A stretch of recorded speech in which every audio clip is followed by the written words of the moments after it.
Hey guys, how are you all? Welcome to Let's Start Story on If Harry Potter Became Ginny Only Hope During Neglected by Everyone. So do 6 blue hearts comment.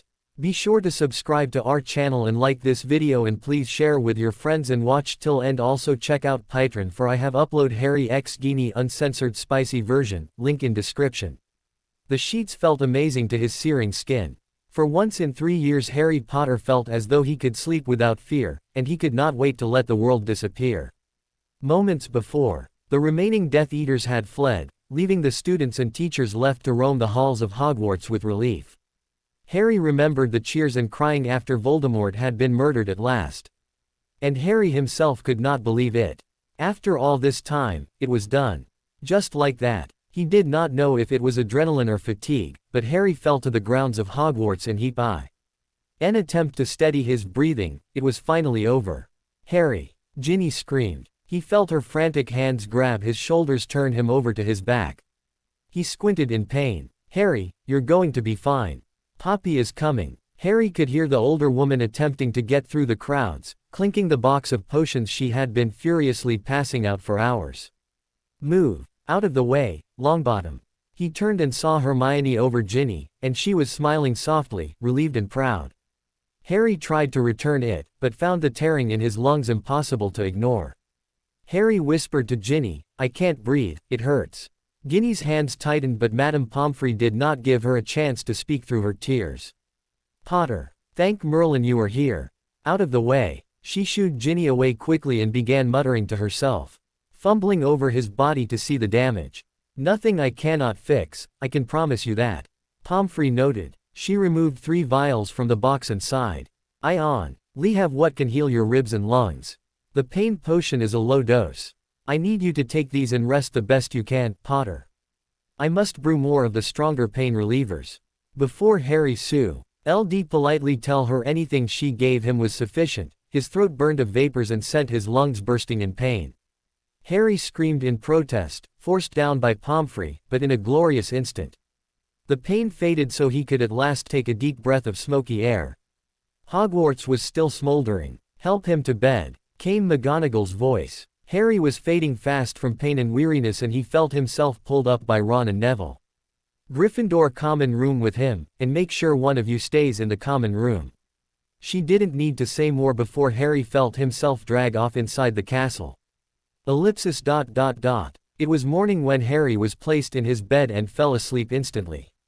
Ron gave a huge sigh of relief watching his best friend's chest rise and fall, thinking that moments ago he had lost another brother in the family. He choked back his tears and Neville patted his back sympathetically. "We've done it, mate." "He's done it. I'll be done in the common room and you be with your family." Ron nodded, suddenly feeling his heart sink at the thought of his mother and father alone with Fred's body. "Thanks, Neville. You were great out there, you really were." Neville nodded with a smirk and gestured to the stairs. He was going to get himself the largest cup he could find and fill it with fire whiskey. Merlin, they deserved it. Pain shot through Harry's muscles and forced him to wake from his sleep. He moaned deeply, feeling everything burn and spasm like they had to one by one attach back to his bones. Groaning, Harry lifted himself from his pillow and noticed that it was dark and the moon lit up the lake below. "How long have I been asleep?" he wondered. Everything hit him at once, the bodies, Voldemort's laughter, dead, empty eyes, and Dumbledore. Harry glanced around frantically, analyzing the dark room around him, but he could find no danger.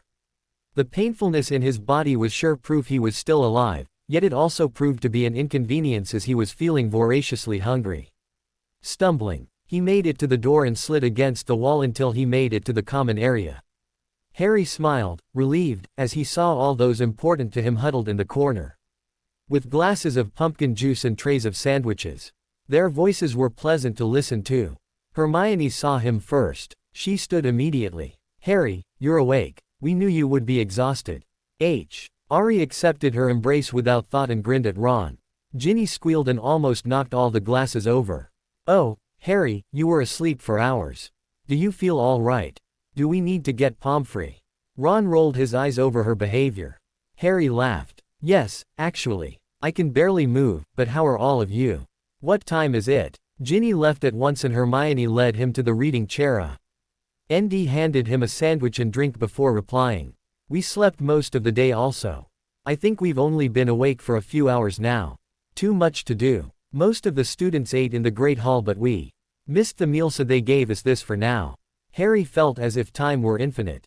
He was horribly confused. Yes, but what time is it? Ron laughed. About 10 o'clock at night. Harry couldn't believe it. He was also concerned. But what about the school? Who's helping McGonagall sort everything out? What did they do with Voldemort's body? Eating did not seem so critical at the moment. Don't worry about it, Harry, Hermione sighed, pushing the food closer to him. The Ministry has begun working out a plan and getting everyone on a train back to London. She looked at his angry face. Kingsley is in charge, you know. He will get it done right, and he already made sure Voldemort was gone. Dumped out in the ocean as far as you can see. It didn't seem to satisfy him. Harry took a bite of the sandwich and glared at the floor. He should be helping the Ministry do all of this. Instead he was upstairs sleeping and letting everyone else take care of it. I need to support him. I want to get Lup in Tonks somewhere so we can bury them. And what about the others? McGonagall will need me to help her. This time Ron waved for Harry to relax. His mouth was stuffed with food but he talked anyway. She knew you would say that, mate. That's why they did most of it when you were asleep. Harry shoved the rest of the sandwich in his mouth and pouted a moment on the couch. They are still doing it. They think I can't do anything. I just died and came back to life, don't they know that? It was still for a moment. So you did die, Hermione whispered. I wasn't sure. I didn't want to believe it. Ron found something interesting in the arm of the chair and was silent. Harry sighed. Look, I will explain it to you later, okay? Long story short I did. I let him kill me and take out that disgusting Horcrux. Dumbledore explained everything to me. It made sense, but I wasn't angry. I'm not sure how, but I wasn't. It really felt like my whole life was meant for this, and I was going to do it. He downed a glass of butterbeer, wishing it was something stronger. And I had a choice to come back and finish it, so I did. Hermione refrained herself from letting the tears escape her eyes. No. Nay of them spoke for a time until the sound of the portrait turned their heads. Harry expected Ginny and Madame Pomfrey, but he did not prepare for Professor McGonagall and Kingsley to arrive in the common room. Eat up, Potter, Pomfrey ordered. I heard the stories of you three wandering around Britain without food in your stomachs, no thank you. Eat at least 3 to balance your blood. Harry rolled his eyes. Yes, Mrs. Weasley. Ron snorted. Feeling your normal self already, remarked McGonagall with a small grimace before sitting a few spaces from Harry on the couch. Yet, truly Potter, it is a comfort to know you are still with us. Yesterday was a nightmare we hope to forget one day, and we thank you and your friends for all you have done. Harry was quiet for a moment while he wed Pomfrey to force the potions down his throat. The pain went away quickly at last, but he had a pain in his chest that could not be fixed with an elixir. It was definitely disappointment. Why didn't you let me help at all today? I can make sure Hogwarts is restored and tell the Ministry what really happened. Certainly not. Madame Pomfrey exclaimed. McGonagall closed her eyes. Poppy, not now. The old woman stared at her wrinkled hands on her lap with deep concentration, as if she were thinking of the right words to say. Harry hung onto her muteness as hungry as he was minutes before. What reason could she possibly have? I would like to speak to Harry, Minerva, Kingsley said, breaking the pause. He should really hear what I have to say about what will be done. Harry turned to the Order member behind McGonagall and felt his muscles tense up. He had hoped that Kingsley would be the person disagreeing with the professor. Harry, you are a strong young man. I would be honored to have you in the Auror department when you are ready and able. All of you have risked your lives and we honor that, but I must ask that you enjoy this time now. Let us build back what has been lost. It is what all of them would have wanted. Quote, Look, said Harry, feeling a lick of anger rising in his voice. I understand why you didn't want me involved beforehand, but I just found out a day ago that my sole purpose in life was to die. I did it, and as much as I wanted to stay with my family and everyone I had lost, I came back to help. You need to let me. Harry could feel his friends shrink in their skins. Yet he knew that if he asked them for support, they would look away uncomfortably at nothing. Ron was already fiddling with his empty glass as if wishing the tension would disappear. McGonagall inhaled loudly. Potter. I cannot tell you how sorry we are for that. Dumbledore in his portrait told me everything this morning. All of it. He had no right to keep that to himself. Her rage was palpable and Harry had to look away before his tears became more apparent. I cannot begin to tell you how it made me feel, or how you felt. But please, Potter, your life is not over. Go out and live. Work through what has happened these past few years and when you are ready, Kingsley will work with you to join his department. Harry opened his mouth, but Ginny interrupted him. Listen to her, Harry. We all need to rest. I need to know you're safe, that my family is going to be fine. He felt her touch his shoulder gently and he shut his eyes. I need you to be there for us when we bury my brother. Harry tore her hand off of him in frustration. Don't you get it? He should be alive. All of them. I came back to get rid of him for good and mend what damage my name has caused. He glared right into Ginny and Ron's eyes. But Ginny was the only one who maintained his eye contact. He could see her breathing shudder and tears roll down her face, but she did not budge. Potter. No, he exclaimed, cutting off his professor before she could say more. Everyone knows that I should fix this. I will not relax while people grieve and wish that their loved ones were alive. They see me still here, I cannot do it. He was fuming, the anger boiling in his chest as it had in Dumbledore's office after Sirius had died. They were all dead, James, Peter, Sirius, and Lupin, and his breath hitched when he realized why, him. All dead over the idea that a child was the savior of the wizarding world. It made him sick to his stomach. No one spoke for a moment. It made Harry angry. He wanted them to blame him and acknowledge that he needed to repair what was broken. Couldn't they see that? Kingsley was the first to make an attempt to break the silence as he patted the couch McGonagall sat in. We will. I'll speak about this at another time and place, Harry, but not now. His eyes were locked onto Harry's with fierce intensity. Heal your wounds and be with your friends, and never put this blame on you. Do you hear me? Harry wanted to laugh. I really cannot see how this isn't enough. Pomfrey hissed. All of you. The school can wait. What everyone needs is some rest and peace. Our families need peace. She turned to Harry, and you. You have a family right here who knows you had nothing to do with any of this. You are grieving. You are trying to find answers.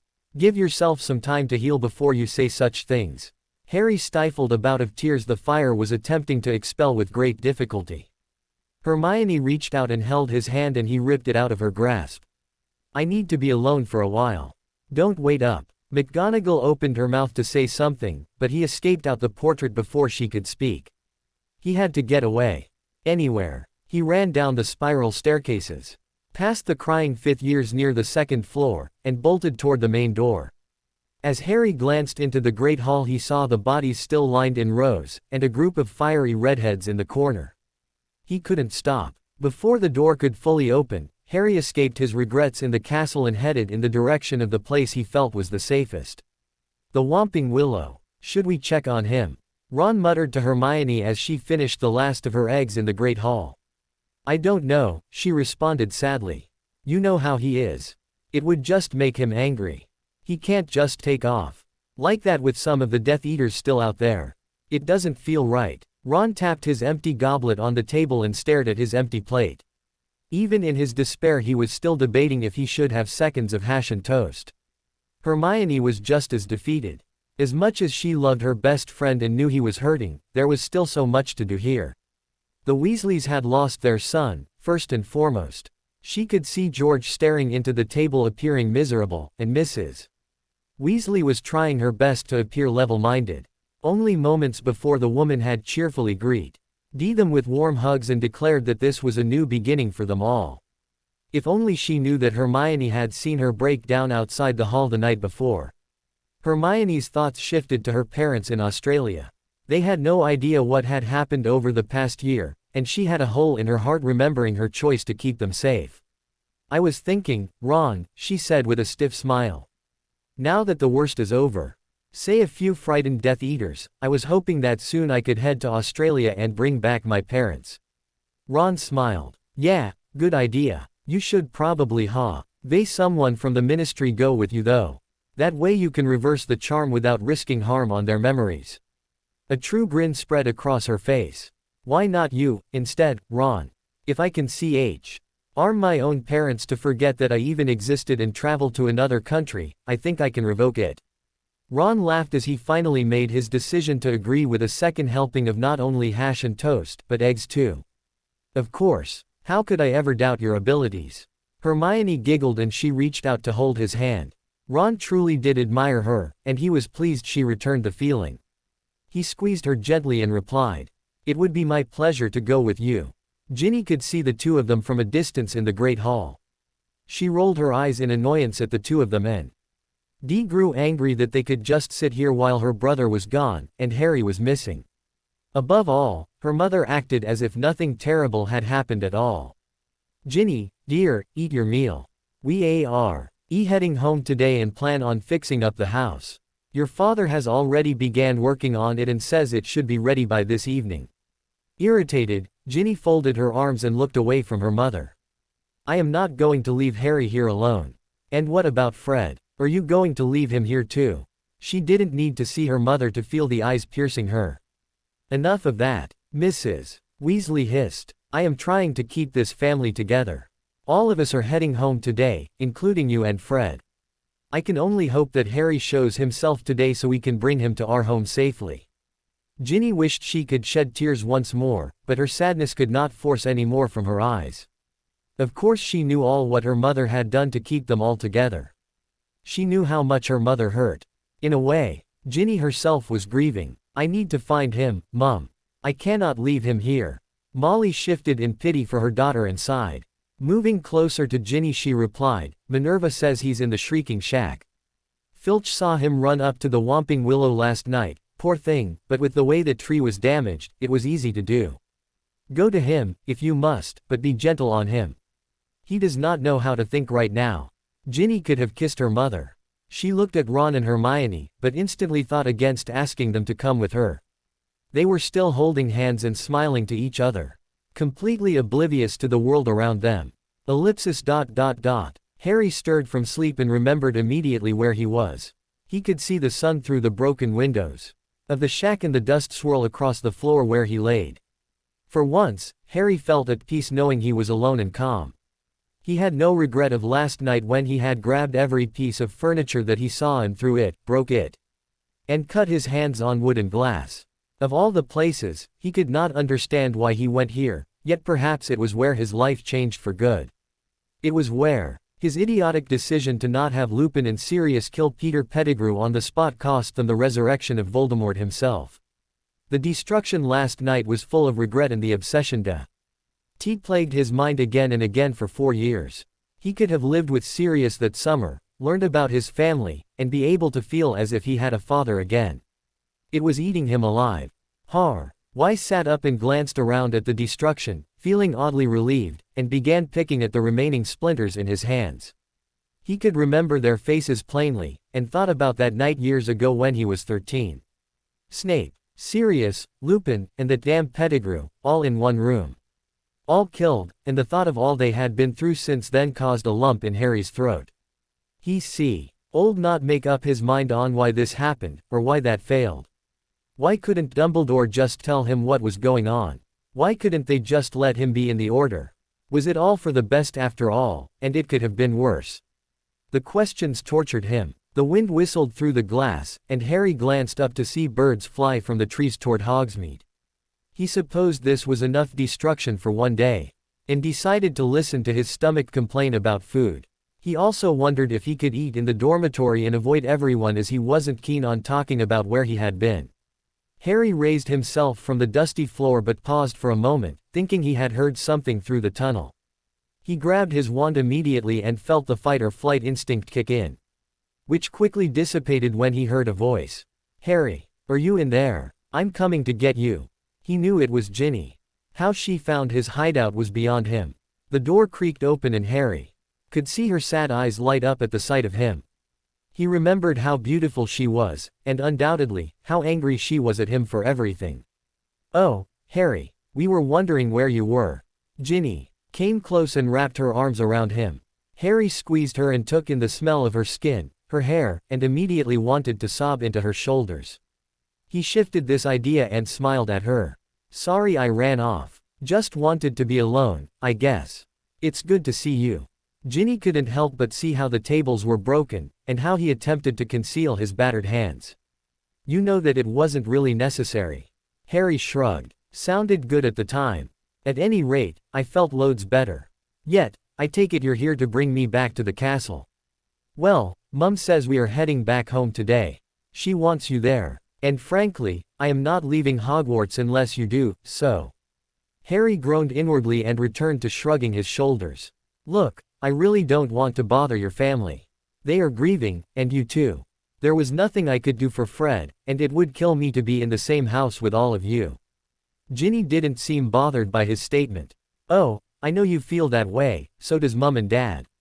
Honestly, they see Fred's death as an honor to the cause, you know.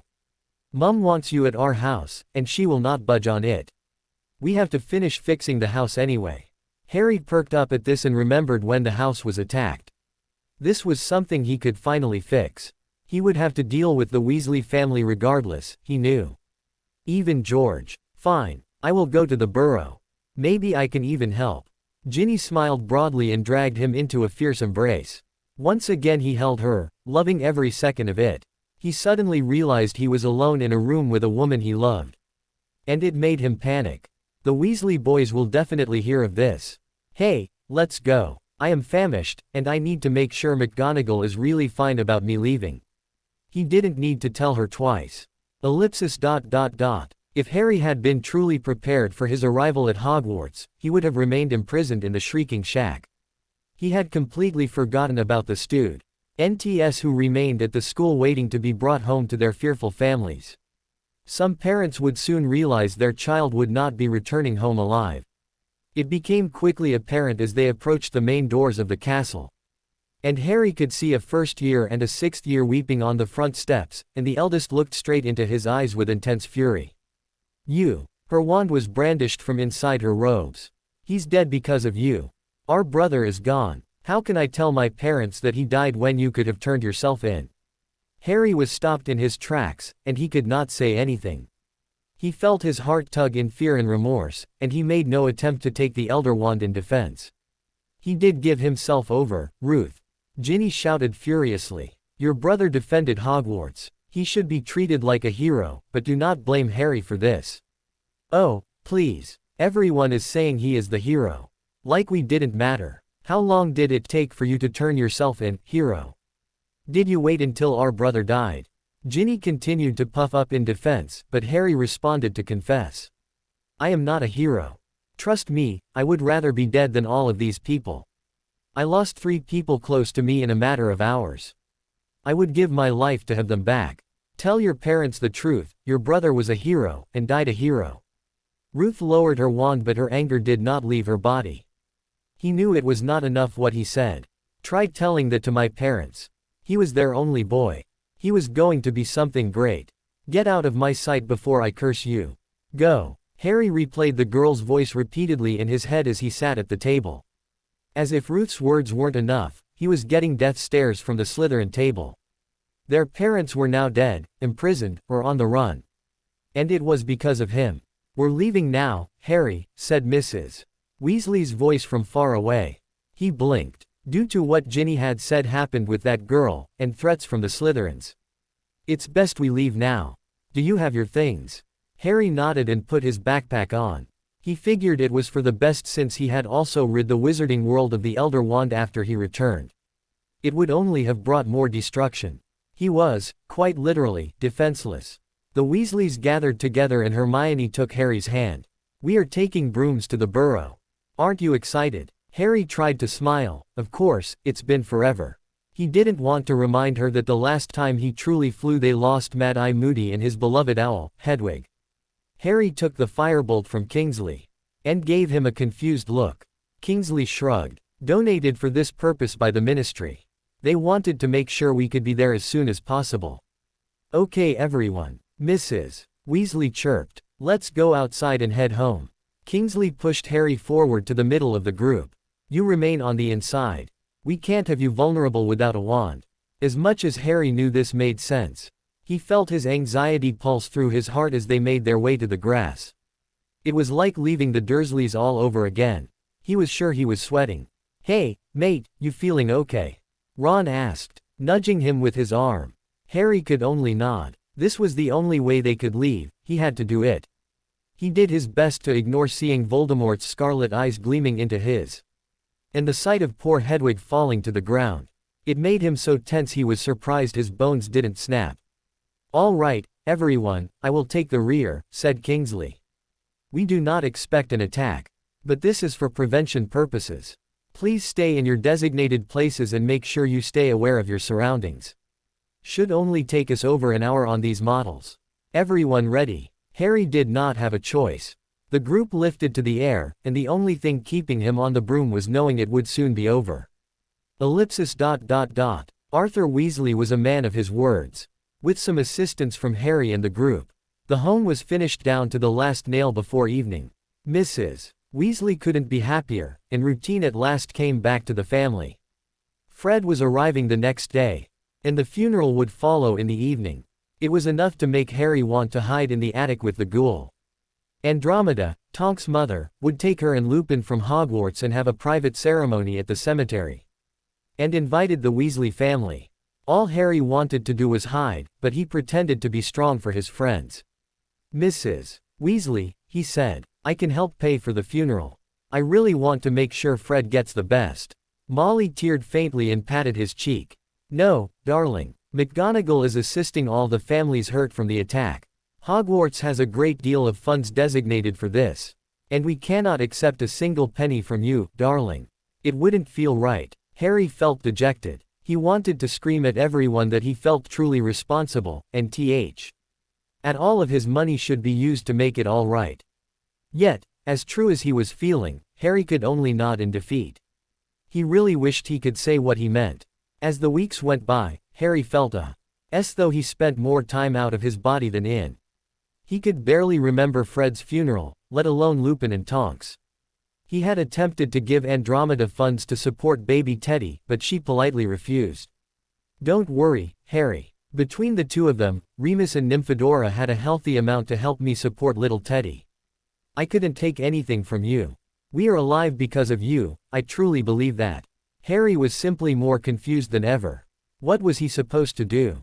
What was his goal now that Voldemort was gone? For the first time since the war ended, Harry broke down into painful sobs when he left her home. He glanced up at the clouds before he disapparated to the burrow, and hated them for painting a peaceful picture. "You've been crying," Hermione said simply as Harry sat at the table when he returned. She was the only one downstairs, finally taking down the decorations from the funeral weeks ago. "It doesn't matter," he replied. "It will be fine," she snorted. "Heard that many times before from you." What did Andromeda say? "Apparently no one wants me to help them financially. I even tried to get Kingsley to open up an anonymous grant for the families involved and he refused. Said it was a ministry issue. Nobody seems to understand that I need this." Hermione could sense that he needed more attention, so she stopped what she was doing and sat across from him at the table. "Harry, I have known you for so long, and I know that you take things personally. The ministry needs to make right what they have failed at. That is why Kingsley refused you. As far as Andromeda and the Weasleys, they do not believe this is your fault. Even George knows, Harry. As much as he ignores the family, he knows it was all because of Voldemort that we are missing our loved ones. No one wants you to pay for the fault of a madman, or the failure of the ministry. You have to see it that way." Harry could feel the tears coming back, but he held them in as much as he was able. He knew she was right. Yet he was so conflicted the feeling would not leave him. "I just want to make it better. I wasn't supposed to live, they were." Hermione could see he was hurting. As he was as they traveled desperately the past year to find a shred of hope that they could win the war. Her instinct immediately went to comfort him, and she took his hands in hers. "We have been through a lot, Harry. We won. And I know you are trying to find your place. Listen to them. They want you to heal, take care of yourself, and find your role in life now after Voldemort. Your purpose in life was not just killing him. I can assure you of that." He was brainstorming what she meant, and he knew that perhaps, if he tried, he would be able to make strides to move on. Maybe I can fix up Grimwald Place. Of course, I overheard Kingsley saying they were going to make sure it was safe. This could be your chance to make it yours. She was always right. Damn it. Harry smiled and agreed. He would speak with Kingsley as soon as he could write the letter. Or, Harry stood up and gave Hermione a smirk. I have a better idea. Creature. Snap the elf popped into the kitchen and promptly grasped Harry's leg. Oh, Master Potter. Creature was so worried and hasn't heard from anyone in days. What can Creature do for you? Harry attempted to pry the inconsolable elf off his leg as he sat back down at the table. Hermione gave him a serious look. Okay Creature, I have a question for you. Anything, Master Potter. The house, has anyone been snooping around that you have noticed? Death Eaters are ministry folk. I need to make sure it is safe to return to. The house elf snapped to attention. Oh, it is very safe. Creature closed the entry points and now no one can come in without Creature knowing. Haven't seen anyone at all, sir. Creature wants Master Harry to return. Harry gave Hermione a grin, which she did not return. His face fell. You can't go back without the ministry making sure, Harry. The Weasleys, I know, will not allow it. Harry rolled his eyes. The ministry has been nothing but trouble for us. I can trust Creature better than a bunch of traitorous government employees. It doesn't matter. Don't you see that? Hermione's voice was raising dangerously.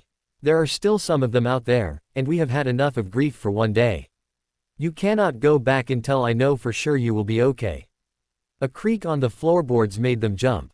Go where? It was Mr. and Mrs. Weasley. Both had a frown on their pale faces.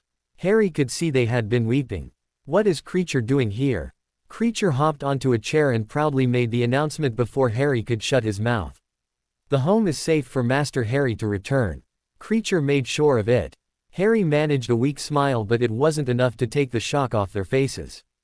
Over my dead body, Mrs. Weasley exclaimed. Kingsley has not given the approval for this, and I certainly will not allow you, Harry, to return there. Merlin knows what scoundrel could be lurking in the rooms of that place. Harry did not want to push the idea any further. He could see his house elf sag in his sadness. Creature, thank you for keeping the house safe.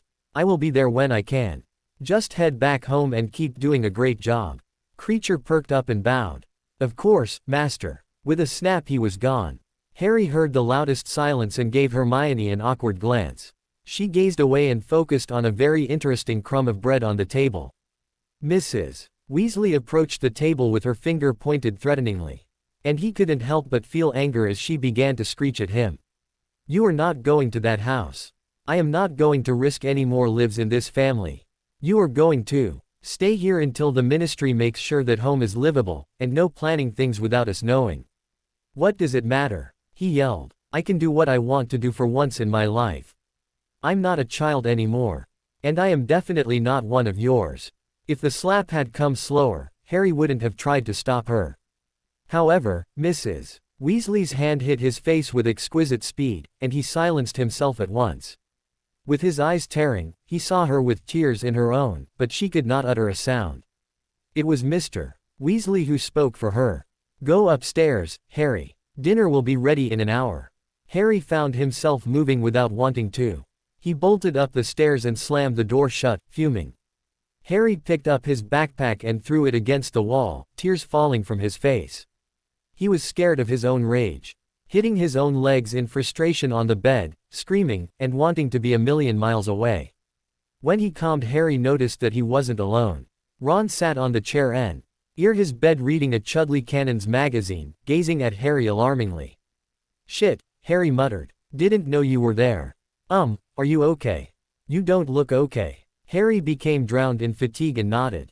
I do now. Sorry about interrupting your magazine. I am going to take a nap. Ron stood up anxiously and headed towards the door. Right, well, I was wanting a snack before dinner anyway. I'll be downstairs. He quickly left and shut the door, and Harry could only sigh. Way to act like a nutter. As odd as it were, Harry had no nightmares about the war. Each day that came and went gave him no fear to shut his eyes. But he did dread the insomnia. Hours after Ron would fall asleep, snoring loudly, Harry rolled his eyes at the ceiling and stuffed his face in the pillow. It was useless. His body was fortunate to get 4 hours in, and Harry twisted his mouth in surprise looking at himself in the mirror, couldn't even tell. One less thing to be bothered about. There existed some eggshells after Harry's dispute with Mrs. Weasley, but it faded after a few days when she became her usual self, bustling around the house and fretting about how dirty the kitchen had become. "Oh, Harry, dear," she exclaimed, handing him the Daily Prophet. "Look at this work Kingsley and his men did." Harry unfolded the paper and saw in bold lettering, "New Minister of Magic unleashes revenge on remaining Death Eaters." It was over in a matter of weeks. All of them were caught. He counted the names. "Isn't this great, love?" He attempted to smile. "Of course, Mrs. Weasley." Arthur clapped his shoulders and gave a cheerful wink to the news, and Harry realized he just couldn't return the appreciation. "Naturally, Harry, we are still on alert down the road for disgruntled lineages coming forth and wanting revenge on you or the Ministry. Kingsley is focusing on your home this week to make sure it is surely sealed to prevent this." This news increased his curiosity about his future with Grimmauld Place, and he wanted to try and find more about Sirius family in its walls. Harry handed the paper back to the Weasleys and headed upstairs to Ron and Hermione, wondering if they also knew about the siege on the remaining followers. In any case, he didn't want it to become dinner conversation. Their voices were in the girls' room, and Harry could hear Ginny's laugh through the oak door. It made his body tingle. "Oi, Harry," Ron called out as he entered miserably. "I don't get this stupid riddle they're asking me, and apparently it's some huge joke. I could never guess those, haven't we learned that years ago?" He couldn't resist a grin. Ginny giggled profusely and Hermione followed suit, gazing at them like drunken idiots. "Well, go on then." The girls settled down for once. "Okay, so, how do you turn a pearl into a pear?" Harry's heart slumped. Naturally, he felt instantly dim-witted. "I dunno, some first-year charm spell that I have already forgotten." The girls shrieked in laughter. Ron gave him an annoying look. "Already tried that one, mate. It's useless." "Well, the hell I know then." "Oh come on, Harry." Ginny pleaded. George already guessed it and he actually had a laugh. He called it the most stupid riddle he has ever heard. "Well, I would have to agree with him, then." "Oh, you're no fun at all you two," Hermione sighed. Ron made a dramatic movement with his head and glared at the girls. "Well, it's not fair to do these dumb brain jokes on my brain. Gets it all confused." Harry snorted and covered his mouth. "Is that a confession?" "It's a demand to have the answer so I don't have to think about it." Quote. Hermione opened her mouth but Mr.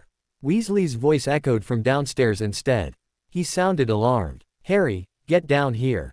Harry immediately seized the handle of the door and scurried down the steps to where the Weasleys were. Arthur was wresting a red envelope from his wife, who was attempting to burn it in the fireplace. "What is it?" Harry didn't need to ask again. He realized at once when he saw Molly's face. "Howler." "Bloody hell," whispered a voice behind him. Ron and his friends had followed. Harry sighed and moved to take the envelope from Arthur's hand. Glancing at what was written on the front. "Harry Potter, murderer. From the Foster and Lansfield family." It wasn't the voice that made Harry's skin crawl, it was the message the letter contained, and it was painfully obvious. "We don't know how to send a single note of thanks to you, Potter. Our daughter and son are dead. You need to rethink your means on living because our children were not given the choice. Hero of the wizarding world. We think not. Killer, useless whelp of a child. Our children are forever gone while your story will live for a lifetime. We will not dare to think of it. All we can think of is their twisted bodies lying on the grounds of Hogwarts. Mutilated. You know who gone or not, we will never thank you. We hope you rot in the darkest pits of hell." And with that, the terrible note shriveled and smoldered on the floor. If anyone said anything, Harry was not able to hear them. He felt a violent chill of fear course through his body, and his heartbeat in his head. Extremely loud and overwhelming, it moved him to madness. Harry bolted to the door to escape the pounding, wrestling away from Mr. Weasley, who could have been a monster of hell for all Harry knew. "No!" he screamed. "Don't, Harry." Quote. If he had harmed him, Harry could not see. After a loud pop, all he left the burrow, with the burning letter still searing pain in his ears. They days were blurring together in dreadful pieces. Creature, tending to his master with true diligence, attempted his best to do what was prudent. He had defended the home against the pesky Weasley family over the course of the week. They rang daily, often more than once, and his master continued to shake his head and retreat to the study. As an elf torn for each side, he relayed brief updates to the Weasleys, yet forbade them to enter the residence. Creature is taking care of Master Harry just fine. Master Potter wishes to be alone, terribly morose as he is. Ron had not seen his father this frustrated in some time. Creature, listen to us. He should not be alone. We need to make sure he is safe. The elf remained pained, but firm. Creature keeps Master safe and with company. No threats here. And slam after slam, the door went into their faces. Harry would watch them stand argue with one another, livid with the idea of not being able to enter his home. It saddened him greatly, yet he was humiliated by his behavior. Savior of the world, and he could not keep a level head. The dam had burst and there was nothing else left to hold its weight. The home eerily reflected his depressive state. But there was always Creature trying his best to lift the spirits of his master. Harry, on more than one occasion, received his meals with Theatrix. Dinner came in with Creature on a tricycle. Eggs had humorous faces drizzled in sauce. Harry smiled pleasantly at the elf, who really was special, indeed. At dinner Harry picked at the meat and squash that Creature made resemble a bird's nest this time. His elf seemed out of ideas. Harry watched him pour fire whiskey into a goblet and made eye contact with the nervous Creature. He sighed. You're not killing me by making sure I have this all the time, you know. Oh, I wouldn't ever do such a thing. He squealed. Exactly. So stop looking at me like that. It sounded harsher than he felt, but Creature promptly finished the glass and bowl. Ted out of the study and whimpering about drapes. Harry wished he could go after the poor house elf, but he had no energy. With the days stretching he was becoming more angry and repeatedly thought about the Black family in particular. Bypassing his meal, Harry carried the container of fire whiskey with him to the room where the Black family lineage stretched across the wall. He found where Sirius' name was burned off the wall and touched it softly, remembering the man's face when he was about to hand himself over to Voldemort. Harry whispered, like falling asleep. He muttered. The drink was burning his chest and throat. Yet the warmness prevented him from going over the edge. That was until he found Bellatrix Lestrange's portrait, sneering and laughing in his face. Baby Potter, she had taunted. I killed Sirius Black. It was as clear as if the woman was in the room. Harry could almost feel her cruel hands caress his face in mock compassion. It made him shudder in fury, and a peculiar calm came across his face. Creature. A tiny pop echoed in the room. Yes, sir. Harry's eyes never left the woman's eyes on the wall. Go get me that axe from the cellar. Ginny sighed slowly, as she approached the dark door of Grimwald Place for the third time. It was after 11 p.m., and she had left her home disagreeing with her parents about the whole showing up at your boyfriend's place late at night discussion. Arthur explained that Harry simply needed his personal time, while Molly wished to seize him and return Harry to her home. In secret, her mother's wish trumped her father's. And Ginny managed to sneak out of the home under Arthur's nose. Mrs. Weasley's first choice would have been Hermione, yet as she and Ron were in Australia retrieving her parents, Mrs. Weasley was left with only one viable option, her daughter, and hoped that she wouldn't regret the decision 9 months later. The door appeared far more foreboding than she remembered, yet it could have simply been the moonlight. Ginny knocked and heard it resound through the streets, causing a jolt in her stance. Couldn't she just kidnap him and hurry home? The pause stretched into silence, and Ginny felt her anxiety fade away. It was another rejection. However, a sudden tug of the door forced the wood to creak and Ginny peered down into the familiar round eyes of the house elf. Yes, miss. Creature, sorry to intrude so late. But I need to see him. I must come inside. The elf lowered his eyes briefly, then glanced behind him hesitantly. She was surprised by his response. Please, miss, do come in. Master Potter has neglected his daily command of refusing house guests. I was hoping you would take advantage of this. Ginny could not believe what she had heard. Permitted to enter. She had to talk. A moment to see if the elf was fabricating the whole thing, but he quietly moved aside and gestured her to enter. Thank you, miss, the elf continued. I have attempted all I could to release Master Potter of his misery. But I have failed. After following him to the staircase, Ginny hesitated. Tell me, Creature, what has he been doing? Creature recanted what he knew. Master Potter spends all hours of the day in the study. Or sleeping in his bed. Master Potter claims he is perfectly fine, as he seems, but truly lost he is. Has Creature make him dizzy drinks and leave him be. Creature B. Leaves that Master is attempting to rectify what the dark magic has done to others, but it has become enslaving. The poor elf fell to her feet and pleaded, please. Tell Master Potter that it wasn't him. It was those dreadful wizards. Creature is disgraced to have called them masters. Ginny held him tight and comforted the poor thing. Yes, Creature. I will. Stay down here and I will talk to him. The elf ran immediately to the kitchen and Ginny sighed again as she was left alone in the foyer. She realized the elf had not told her where he was, so Ginny began opening doors casually in hopes to see him glance up at her.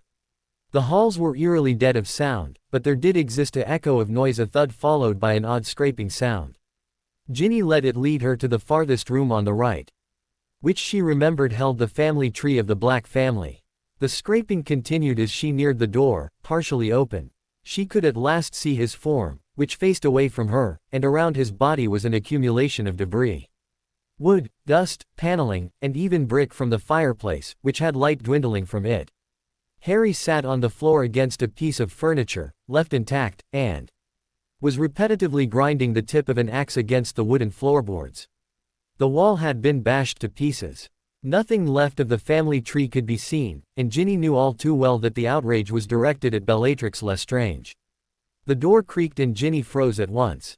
She saw Harry stop for a brief moment, then continue his mindless activity. She took this as an invitation, and with uneasiness, approached the sofa in which he used to support himself. As she walked closer, she caught a glimpse of what Creature meant by dizzy drink, and her face fell. I know the answer now. Ginny almost gasped in fright. She did not expect him to speak to her. What? His voice was calm and soft. The riddle, I know the answer. Oh, she choked. Okay, tell me. Hermione was right, it really was a stupid one. You take the L out of Pearl. Harry turned to look at her and the axe fell to the floor. Ginny shifted her eyes back to his and smiled, naturally. How did you get it? Harry shrugged and stretched his back, answering matter-of-factly, you know, I've had a lot of time to think lately. She immediately found herself short with temper, but she forced herself to remain mild. His behavior was still very irregular. Are you done thinking? Ginny feared he would lash out at the response, but he instead had a wry smile cross his face. He was proud of what he had accomplished in the room. I have found my time here both functional and boring. As you see, I have been doing some remodeling, and Creature has been a great help. He says you've been researching how to learn from your mistakes. And drinking too much. At this moment, Ginny at last saw his demeanor change. She was hitting nerves. Harry stood up and was compelled to grab the sofa for support. He was obviously still drunk. Look, Ginny, I have been working extremely hard to find out how I could have done things differently, and above all, what I can do to clean this damn mess up left by Voldemort, and do you know what I have done? Ginny would not let him know she was scared of him. Never had she seen him so erratic. What did you do, Harry? I have discovered the list of families who have lost loved ones during the war. And will personally visit them to see what I can do to alleviate their pain. I have also researched all of the family documents and spellbooks to determine counterspells that could be useful for the Ministry's Aura program. He pointed a desperate finger at the broken wall. And this, it is the end of disgrace for Sirius and I. Lestrange will never show her sneering face at me again. It's over. Ginny quickly responded to his rant, yes, Harry, it's over. You have done wonderful things both at Hogwarts, and here. We can go to the Ministry with your findings, and then me home where we are all waiting for you. He appeared to think over what she had said, yet his body language contradicted his intentions. Ginny could see desperation in his eyes, panic, and she was not able to see where it was coming from. Harry, it's okay. It's never going to be okay. Yes, it will. Her calm voice did nothing to ease his behavior. No, I keep seeing the dead in my sleep. I wake up fending off invisible and fury, thinking they are crawling all over me and dragging me into the water. I see my mother but I can't get to her. I hear that damn howler and feel crushed knowing that now, with what I have researched, I could have done something. Ginny would not let him speak any more of death. She silenced him with a loud shout of, "Stop it." He quieted but fury still burned in his eyes. "Harry, enough. Seriously. This is enough. Your life is more than just a stupid prophecy. You were born to become a great wizard, to help others, and be with me. I cannot heal you, but I need you to be there for me to heal. I am still here." She could see Harry slowly back away, but his eyes remained angry. At least he was quiet, not yelling his head off about what-ifs, which always angered her. She had her own what-ifs. To ease the weight of the silence, Harry shifted his body toward the dying fire and watched the embers flicker like his pulse. He felt regret, naturally, yet he could not shake the awful power of the darkness he endured on a daily basis. It consumed him. "Look, Ginny," he whispered. "Listen to me when I say this." Ginny did not like the sound of it. "I have been selfish, I understand that. I am not there and you need me. I am spending effort and time on something that is continuing to make me miserable. I am not a good boyfriend." "I didn't say that." Harry turned his head to look at her. "I am saying it." Ginny was confused and wary. His mood swings were forcing her to keep the emotions in check, yet she truly was not liking the direction in which it was going. The pause was unsettling. Harry groaned and managed to sit steadily on the edge of an end table near the fireplace. He appeared tired, defeated, but oddly calm. "Ginny, you are truly the most beautiful girl in the world. I care for you. I have done so for the longest time. I always wanted the best for you. You're not my brother, Harry." Her voice came out higher than she wanted. "You're more than that." Harry continued on as if she didn't speak. "I want the best for you. I say this because I have something I need to finish with the ministry, and when I do, I am going as far away from here as I can. No more memories to be reminded of, and no magic. Just me, and that's it." If Harry had a brick, he had hit her with it. Ginny felt her insides begin to implode, and her eyes became rimmed with blurring tears. What angered her the most was his calmness. How dare he just sit there? The room was left with her sounds of heavy breathing, and Harry shrank away. She wanted to throw things at him. Scream, yet all she did was watch the love of her life slump in misery, eyes determined with what he had said. Ginny was not sure how she mustered the voice. "You can't. We need you with us, and I do not want you alone out there. Broken-hearted and without support. You can't do that to any of us. I have it all planned out and set in place. I am doing this with the idea that I can help myself heal. I will never be able to do it if I stay. This isn't what we meant." She found herself screaming. "We gave you time to work out your grief. I cannot lose you to what you think is a chance to start over." Harry replied in the same manner, "I know it's not what you meant. Did you really think that I planned on this in the beginning?" He stood up clumsily and forced her to back up towards the door. "All I wanted was to move on here, but there is no possible way." Ginny braced herself into the doorway and refused to move. He wasn't going anywhere. "You need to think straight, Harry. Sit with us and we can go over your options." Harry laughed and gestured to the air.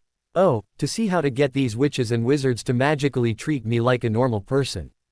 To be left alone while walking in the streets. I need to be a nobody, Ginny. A flat-out nobody who does what everyone else does. I am not a murderer." Ginny could see him instantly deflate, as if he had popped himself during his rant. It seemed like a better time than any. "Harry, those families, you know, who sent the howler."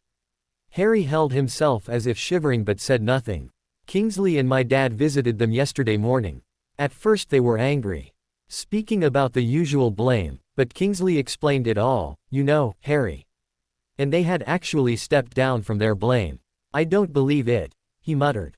"Harry, it's true. They were doing what every person does when a tragedy takes an innocent life. They were grieving. It is a family blaming the rain for the mud, but not appreciating it watering their flowers. You did the same thing with us after Cedric. This has nothing to do with him. You're not listening. When Cedric died you blamed yourself, became angry at all of us for hiding information from you because you know who was free to harm you. You were not angry at us, I know that. I saw grief, and I saw you hurt by the very people who were supposed to care for you, like Dumbledore." A stifled sob halted her rant. And Harry remained constricted with his arms around himself, appearing cold, and lumbered to the sofa chair. It got serious. Killed, Jin, these feelings. No, it didn't. No, I see it. I was so angry, betrayed, and frightened that I had to act. I couldn't fight the gnawing anxiety and it sent me into desperation. I had to suffer the consequences of that, a life I was going to have like taunting piece of meat. And it was all lost. This is why I need to leave. I have to be somewhere new, where I do not have memories, good or bad. If I only knew a powerful memory spell I would have just done that.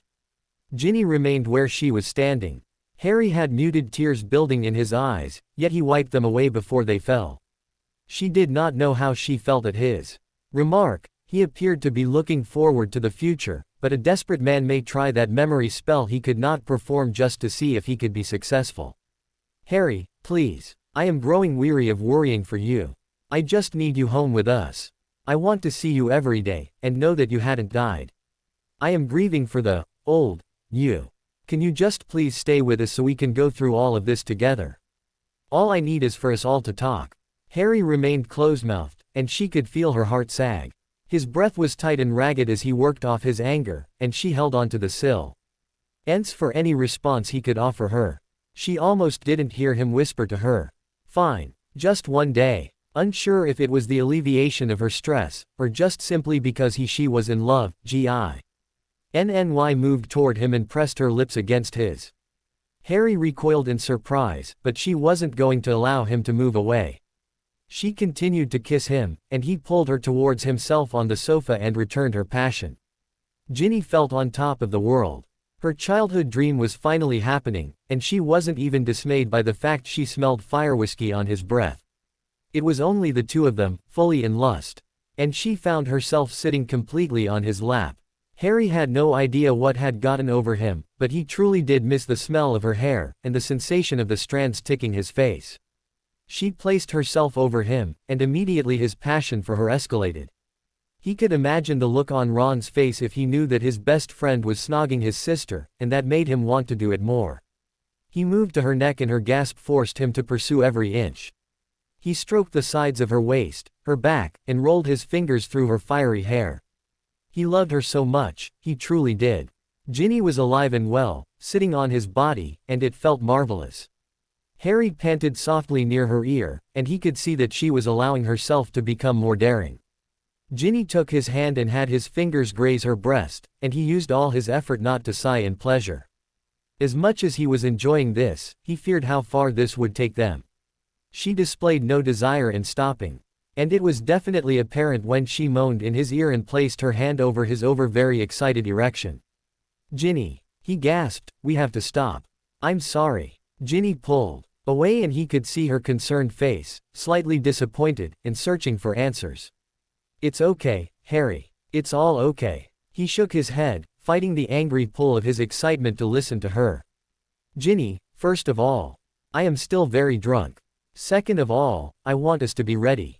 But you're coming home. She laughed. I'm so happy. A dark side in Harry's mind contradicted what she had said, but he ignored it. You're beautiful and amazing, Ginny, but trust me, we are not ready. Ginny appeared to think a moment, then smiled. She crawled off of him and Harry was left with an embarrassing pressure in his groin. All right then, Harry. We will wait. Could you imagine if my brother found out? Exactly. Harry stood and shuffled through the debris of the torn wall, and avoided her eye contact. He knew she was expecting him to follow her to the door and leave to the bureau. He just wasn't ready. We can have Creature make an overnight bag and we can go back home together. I'd imagine they are waiting for us. Harry's anxiety caused a sinking feeling.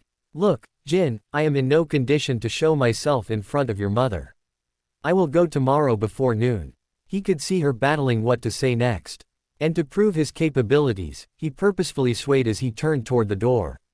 He definitely had her in a corner. Right, she would not approve of that, you know. Especially when you live alone. I have Creature. You're alone, Harry. Creature doesn't count. He shrugged his shoulders and attempted to smile. Ginny returned it and made headway to the staircase. He watched her go quietly. Do you want me to help you into bed? She asked, with a slight hint of mischievousness. Harry rolled his eyes and responded. No, I think I got it. Ginny laughed and headed down the stairs. And he could hear his house elf wishing her a good night. The loneliness returned to him at once, settling deep inside of his chest. How could he tell her? Ginny's heart was beginning to sink. As the clock pushed past 12 o'clock, the pit of her stomach became twisted with anger and disappointment. He wasn't going to come, he had lied to her.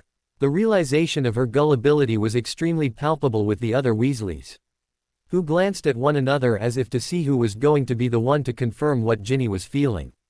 All she could hear was the beating in her ears. How dare he? Why was she so stupid to think that he was going to do what he said? Remembering every detail, she could possibly see where he could have lied. Why had she fallen for it? Simply said, she had loved him. And that was that. I'm so stupid, she whimpered, no sure if it was of rage or sadness. Mrs. Weasley whisked to her side and placed her hand on hers. Ginny, darling, it's only noon. Perhaps he has fallen behind. No, he didn't. I should have seen he was lying. Ginny had told them all about what Harry had planned to do, and what the purpose of the meeting had to be. And Harry had no intention of being there for it. She almost wished he would never arrive, he may just not have a neck left. Harry Potter shuffled through the crowds of the Ministry unnoticed due to his charmed complexion. No one could see it was the savior of the wizarding world under their own noses. Save for Kingsley, who knew to expect the young man precisely at 11:15. Harry was more determined than ever to meet with the minister. Mainly because he had to make sure he was in and out before the Weasley family bombarded the ministry's walls. His guilt was enormous. Harry had left the teary-eyed elf home alone with a letter for the family explaining his decision, knowing full well it was never going to be enough. Perhaps if they loathed him enough, they would not even bother to search for him. "Oh, Master, no," squealed Creature. "Don't leave me. I'll be a good elf." Harry sighed deeply as he attempted to comfort the creature. Obviously not making any progress. "Creature, please do this for me. They will come here, and you just hand them this letter. Take care of the home, I trust you. I will call for you when I can to let you know I am safe." "Yes, Master. But why?" Ari rolled his eyes and moaned inwardly. This was worse than dealing with Ginny. He could not even think of what to say to his house elf, he was over all of it. "Creature, do what I ask. I will check in with you. And make sure they get this." Harry truly hoped that the elf would have finished his outburst before the Weasleys arrived, but he doubted. He managed to shove himself into a crammed leaf tea and select the floor where the minister sat awaiting him. Someone smelled of eggs and potatoes, and he ignored the homesickness of cooking. He quickly bolted from the door when he reached his floor, bumped into a woman, and turned to see behind her no other than Percy Weasley, reading a manual about some magically operated Muggle appliance. Following in his father's footsteps, Harry thanked his disguise and quickly headed down the long hallway to the minster. Harry did not have to wait long with the eagle-faced receptionist after he gave her the name of Anderson, wishing to see the minster. Even so, the minister had been waiting for this, Anderson, to arrive all morning. The door trembled as if opened, and Harry turned to see the weary eyes of Kingsley Shacklebolt. "Ah, Mr. Anderson, please come in." Harry swiftly nodded and followed suit, hoping to make this appear as unsuspicious as possible. The moment they were through and in the study, Harry dropped the ruse. "So, Mr. Potter, as I understand you have found some interesting information at Grimmauld Place." Harry pulled the documents out of his bag, a hefty stack, and placed them on the minister's desk. "All of this is base D off of the dark arts Voldemort based his research on. Horcruxes, regenerating the soul and body, all of it." Kingsley opened the file and browsed the documents, he was obviously intrigued. "Is it clear?" Harry sighed. "No. A lot of it is missing. These are mainly origins, bits that we were missing through Dumbledore. None of it is a clear picture from beginning to end, but I tried my best to mock. Sure, I sent them with most of the information." Kingsley browsed through hesitantly. This was enough to document and extend the sentences of the remaining Death Eaters, but it was crossing lines. "Why? Oh, you understand why I am leery to accept this, don't you, Potter?" Harry shrugged, but he already knew. "I'm sure it has something to do with allowing the public to know that the Ministry is meddling with dark magic." Kingsley pointed a finger at him. "Exactly. This is terrifying information for a group of people who wish to only know how to transfigure a teapot into a pair of socks. This goes beyond the education of the typical wizard. Then have the Aurors and the staff protecting the prophecies work this? You mean to tell me an Auror would not enjoy it? I am saying they are not appropriate. Kingsley signed and jabbed at the papers violently. Harry hung onto his every word. This needs to be in the care of those skilled in ancient magic, researchers, those who will determine the Dhamma. Before a buffoon attempts to try it on his own. Harry held out his hands in defense, and that is all I ask. It is worth looking into. There is much we can learn from what has happened, and now we can make sure we are familiar with the material in case some idiot wants to take over the ministry again. This made Kingsley laugh. Indeed, we do not need another one of those. Harry laughed, the first time in weeks. He settled into silence again, wondering if he should tell the minister his plans. I can see you wish to say something. I cannot grant it just yet, Harry. I don't need you to, he said suddenly. I also came here to tell you that I am leaving for a while. Too many awful memories, and I wish to keep away from everything for now. This means the Weasleys everyone. Kingsley Sta. read at him for a moment as if attempting to find the right words to say. Harry just wanted him to say what he wanted and get it over with. I understand, Harry. I do. While I do not agree that keeping the Weasleys out of your life is the correct decision, I truly think you need the time. Thank you, sir. But does this have anything to do with the Fosters and that other family? We have cleared that with them. Harry shook his head sadly. It is everything, sir. Absolutely everything. Kingsley stood and held out his hand to the young wizard in front of him. Right. Well, Harry, I appreciate all you have done for our community. I will never be able to say enough to you. But please, come to us again. I will have a job for you by then. Harry took the minister's hand and smiled. And I would take it immediately. Kingsley laughed, and placed the documents into his secured cabinet. Harry was unable to see the charm the man had used. All for the best. He never wanted to see those again. At least not until he landed the job as an Auror. Kingsley led him to the door and Harry altered his appearance. I left to assume that I have never seen you today, Harry. The boy named Anderson grinned, naturally. Ginny pounded on the door of Grimmauld Place as if it were Harry himself. The only way she would forgive him was if he were lying dead or unconscious on the hallway floor. Almo. Saint immediately she regretted the thought and pounded louder in hopes to wake him. The door shifted and Ginny peered down into the sorrowful eyes of the house elf. He was holding a faded envelope in his gnarled fingers. Creature. Where is he? Don't tell me he left. The poor elf wailed and threw the envelope through the door and slammed it shut in her face. It fluttered on the sidewalk and attempted to blow itself down the street. Ginny leapt off the steps and pinned it to the cement. It was definitely written in his handwriting, and his words made no effort into easing her pain. Dear Weasley family, my decision is not by a fault of any of you. I suppose, in the simplest way to say it, I am attempting to find my true self. I am not the chosen one. I am not a freak. I just want to learn about who Harry is. I understand that no matter how long of a letter I write, it will not help you to see what I mean. I will hurt you in doing this. All I can do is apologize again and again. I do not wish to be anyone else but a nobody. And when I find myself, I will return to the wizarding world again.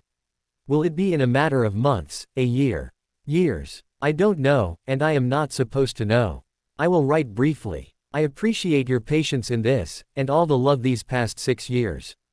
You all truly are the best family anyone could ask for. As for Ginny, I love you so much. So much it hurts. And no matter what I do I can't stop feeling it. When I come back I will give you the best life imaginable. Naturally, if you find love outside of our relationship, I cannot stop you. Love you always. Harry Potter. Ginny traced his words with trembling fingers. She could almost feel him as he wrote the letter, anguished. She felt terribly lonely and exposed on the street. The boy she had loved for 6 years had disappeared. And she could not imagine moving on without him. Ginny glanced around her, hoping to find him in the trees, yet there was nothing. She was alone. Kingsley was closing up his office for the day. Harry's findings were locked safely away, and awaiting inspection from a representative of the Board of Wizardry. If there was one person in the world he wished to see the documents, it was Angus Teeter. He sighed and locked his door, only to jump in alarm as a very serious Arthur Weasley stood before him. The receptionist had already left. "Arthur, what brings you here so late?" Kingsley forced himself to appear nonchalant. Arthur pulled out a wrinkled letter and shoved it in the man's chest. "Where did he go?" The minister fumbled with the paper and focused on the first line. "And folded it neatly as he finished. What makes you think I know where he is?" Arthur Weasley folded his arms after snatching the letter back. "He told my daughter last night that he had some information for you. He was supposed to meet with us today at noon but never showed up. Why was he here with you?" Kingsley sighed and wiped his face, which oddly had sweat pooling at his temples. "Briefly, Arthur. He handed me some documents and left. I know nothing. No secret missions, can you promise me that?" No, he is not on any mission. I can guarantee you that." Arthur moaned softly and stared at his feet. "I was hoping to leave with an answer. As you can imagine, our house is not a happy one." Kingsley gathered the man by the shoulder and the two paced toward the lift.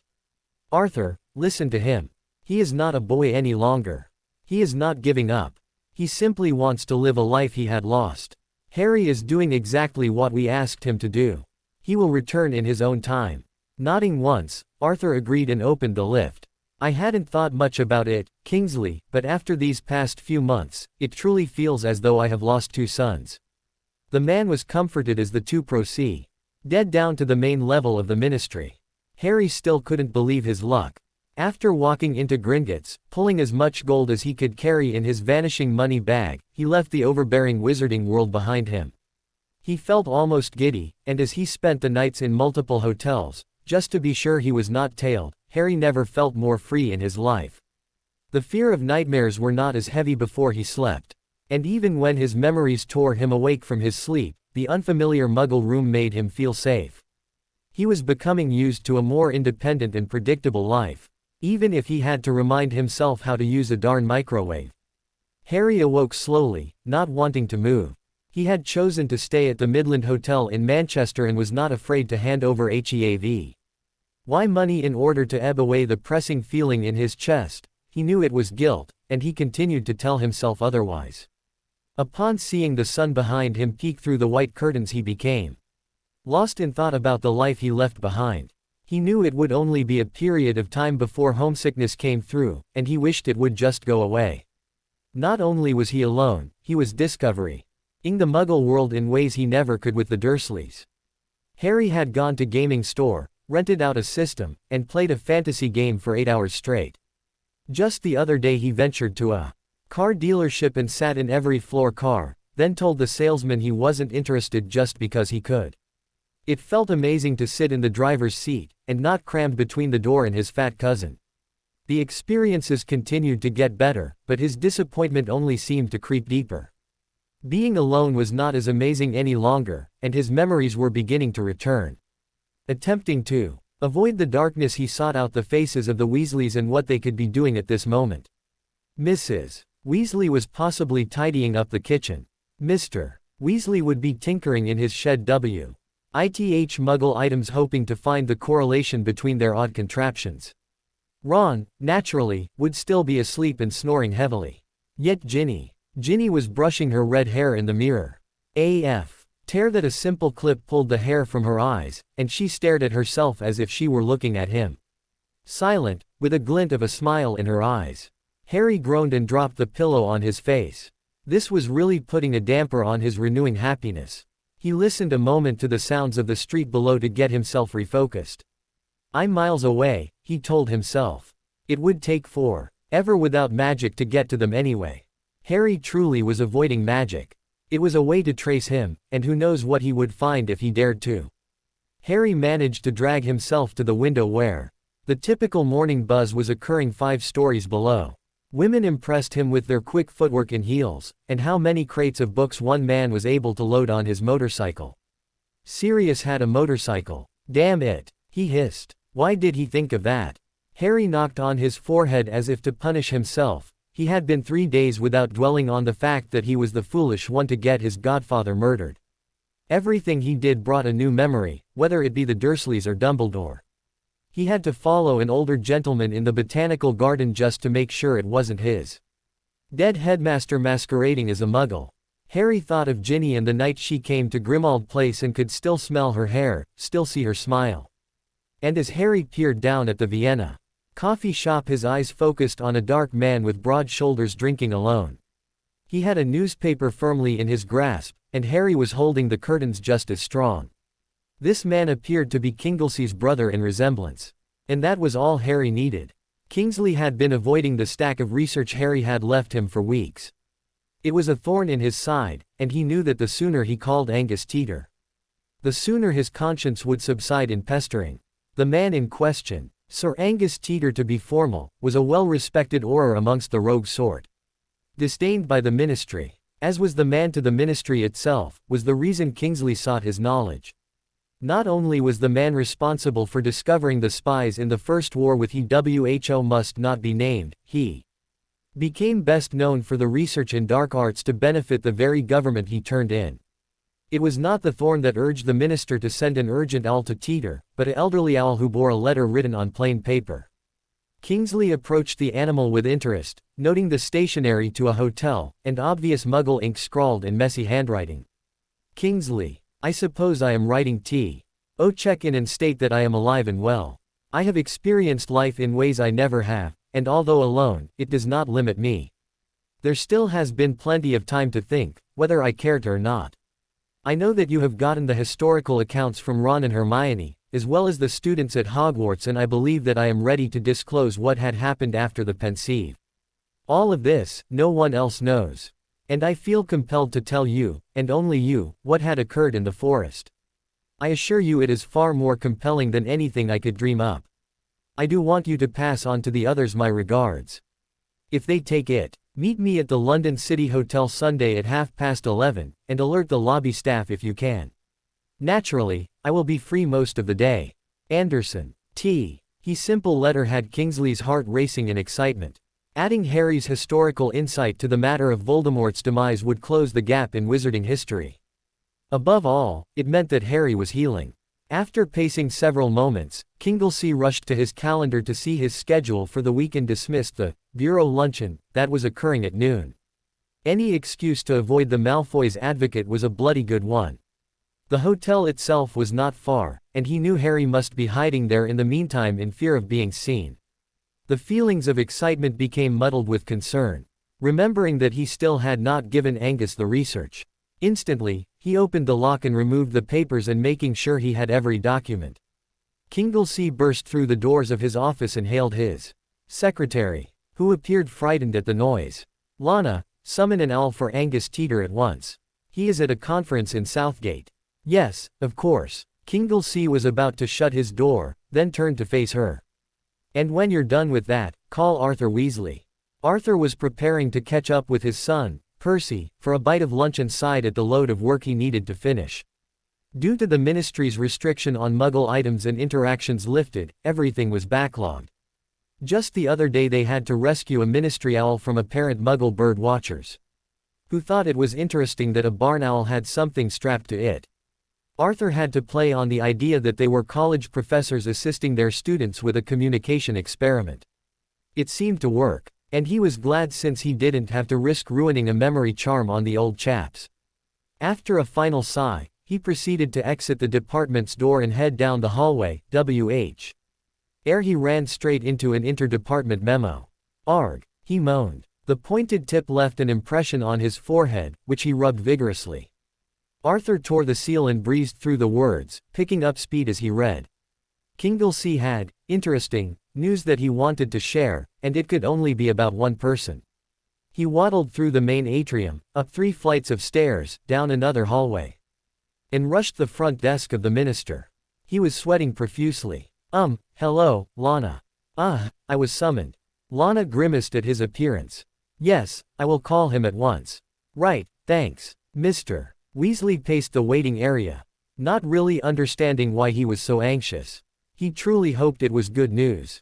His wife checked the papers daily to find anything out on Harry before Ginny did. Ginny herself was spending her time with Neville and Luna, lovely people of course, yet he was sure the 3 of them were out searching for Harry under their nose. How the bloody hell was she supposed to know the daily news of Surrey without reading the papers? The door creaked open and Kingsley beckoned him in. "Arthur, sorry to call you in just before lunch. Mr. Weasley brushed it aside and followed the man into his office.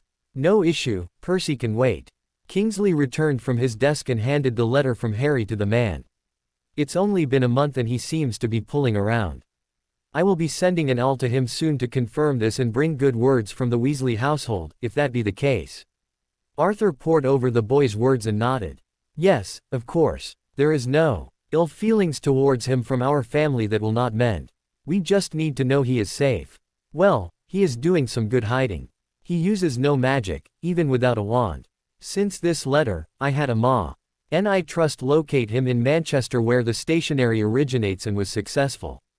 At this time Harry has been seen preparing to board a train for King's Cross." His words appear true so far.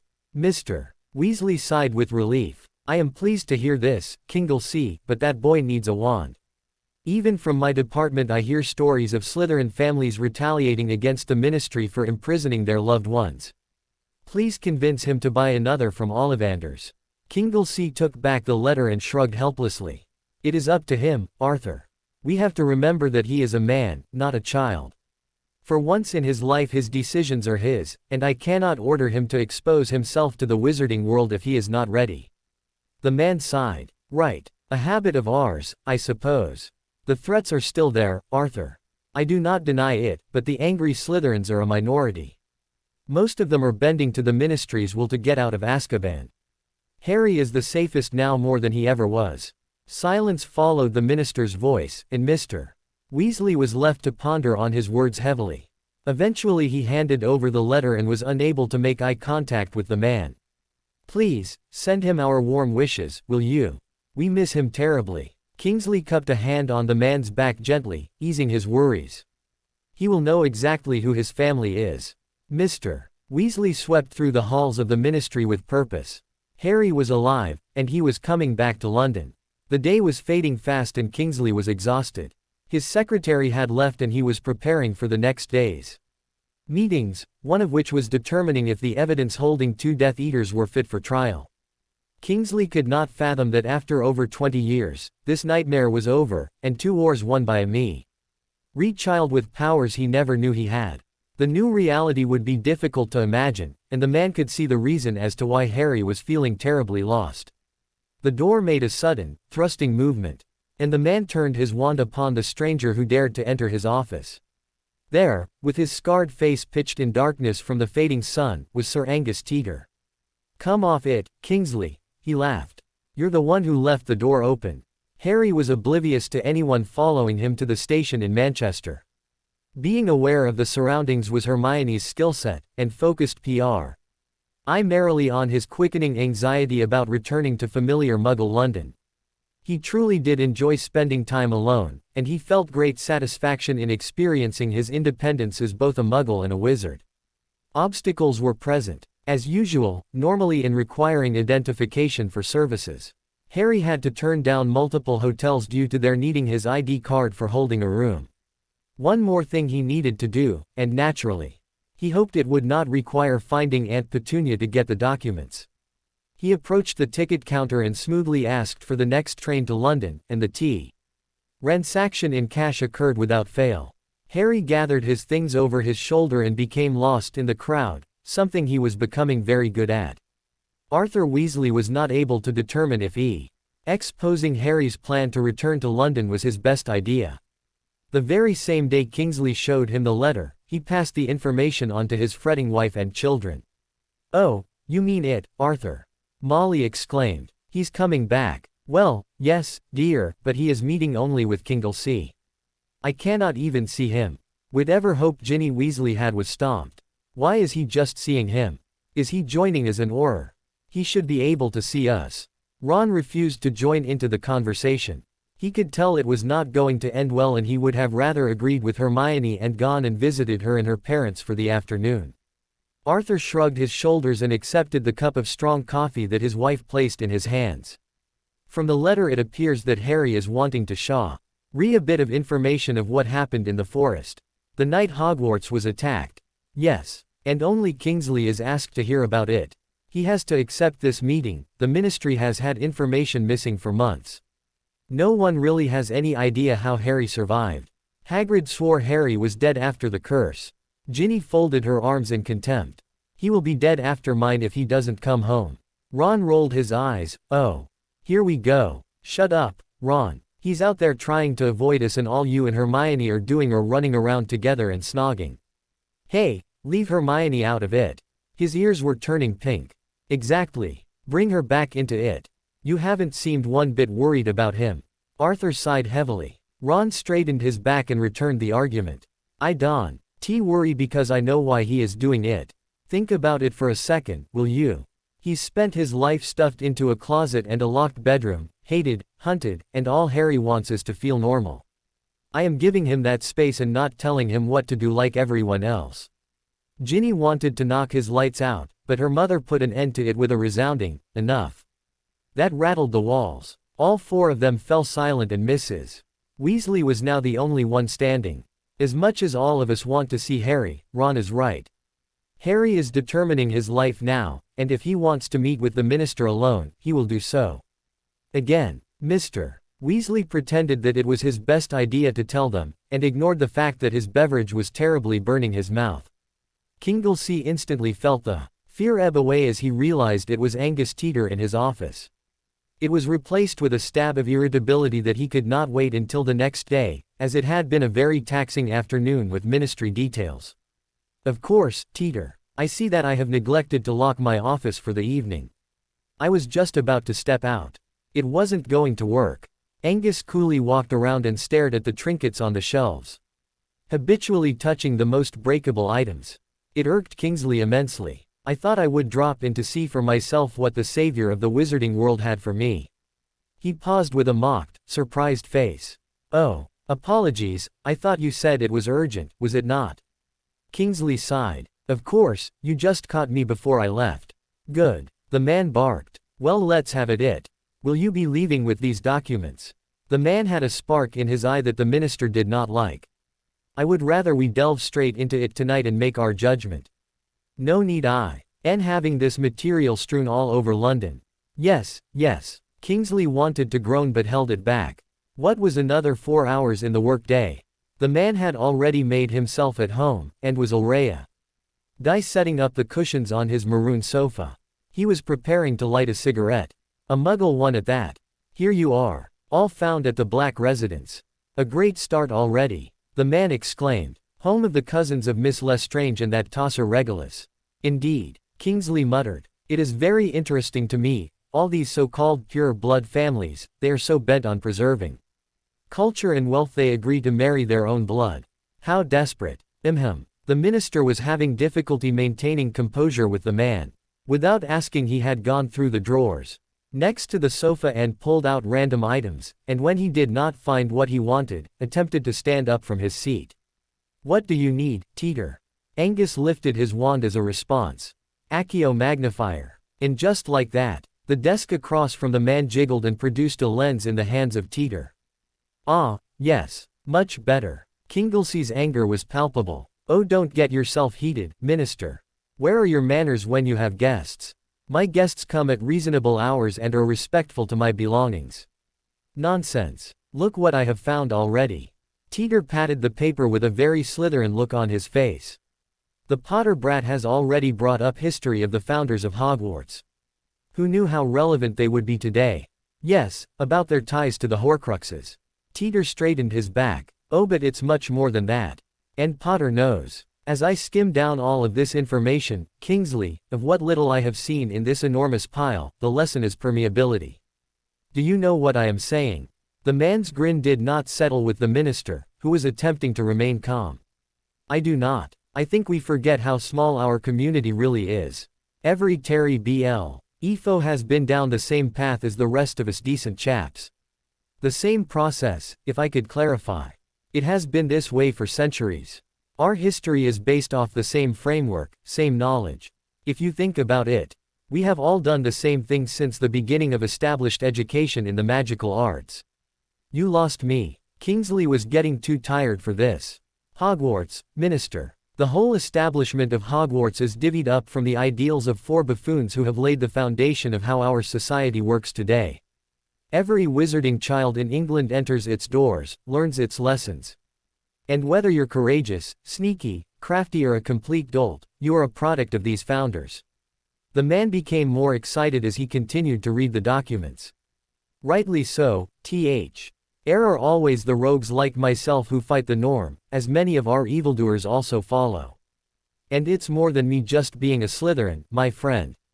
It is access to centuries of lineages and secrets. You are rambling, merely thinking aloud, you know. As I think, why do you believe there is a restricted section in the Hogwarts library? What purpose does it really have to our innocent, fresh young people's education? Controlled information, censorship, that's all it is. Keep the children out of the dark of the vast knowledge discovered by previous students grown as old as Dumbledore himself. That is where the evil lurks.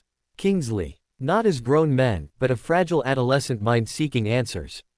You are contradicting yourself. It is controlled information to allow children to learn what they need from those books and put them away. Angus Teeter smiled coyly. Well, that didn't stop a young Riddle from learning, did it? Or how he managed to create Horcruxes under the nose of educated professors. Kingsley forced a laugh. You wish to teach them this information instead. For once Teeter appeared frustrated. I am saying, if our young witches and wizards understand the events that led up to Voldemort's tyranny, if they grow to become professors, do they know more than their students to look for other kids like Riddle? If Dumbledore is a professor knew of the signs, see. Old he have known that Riddle's blaring questions were answers found in the restricted section. And additionally, unknown by professors. The same professors who went to Hogwarts with the same library. Don't you see what I am saying? Kingsley, we are withholding information from the very people who can stop tyranny, our students.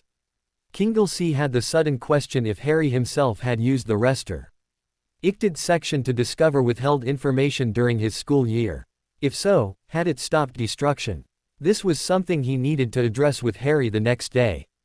Kingsley himself was torn. That was the purpose of teaching children the dark arts if they needed to focus on the good. Again, how has their defense against the dark arts class really protected them? Harry had to have the knowledge to infiltrate. Protect himself and his friends from certain death. To think he had not. Kingsley thought hard about what his words would be. I see your point, Angus. I need to speak to Harry. He's requested a meeting with me tomorrow. What else do you see in his notes?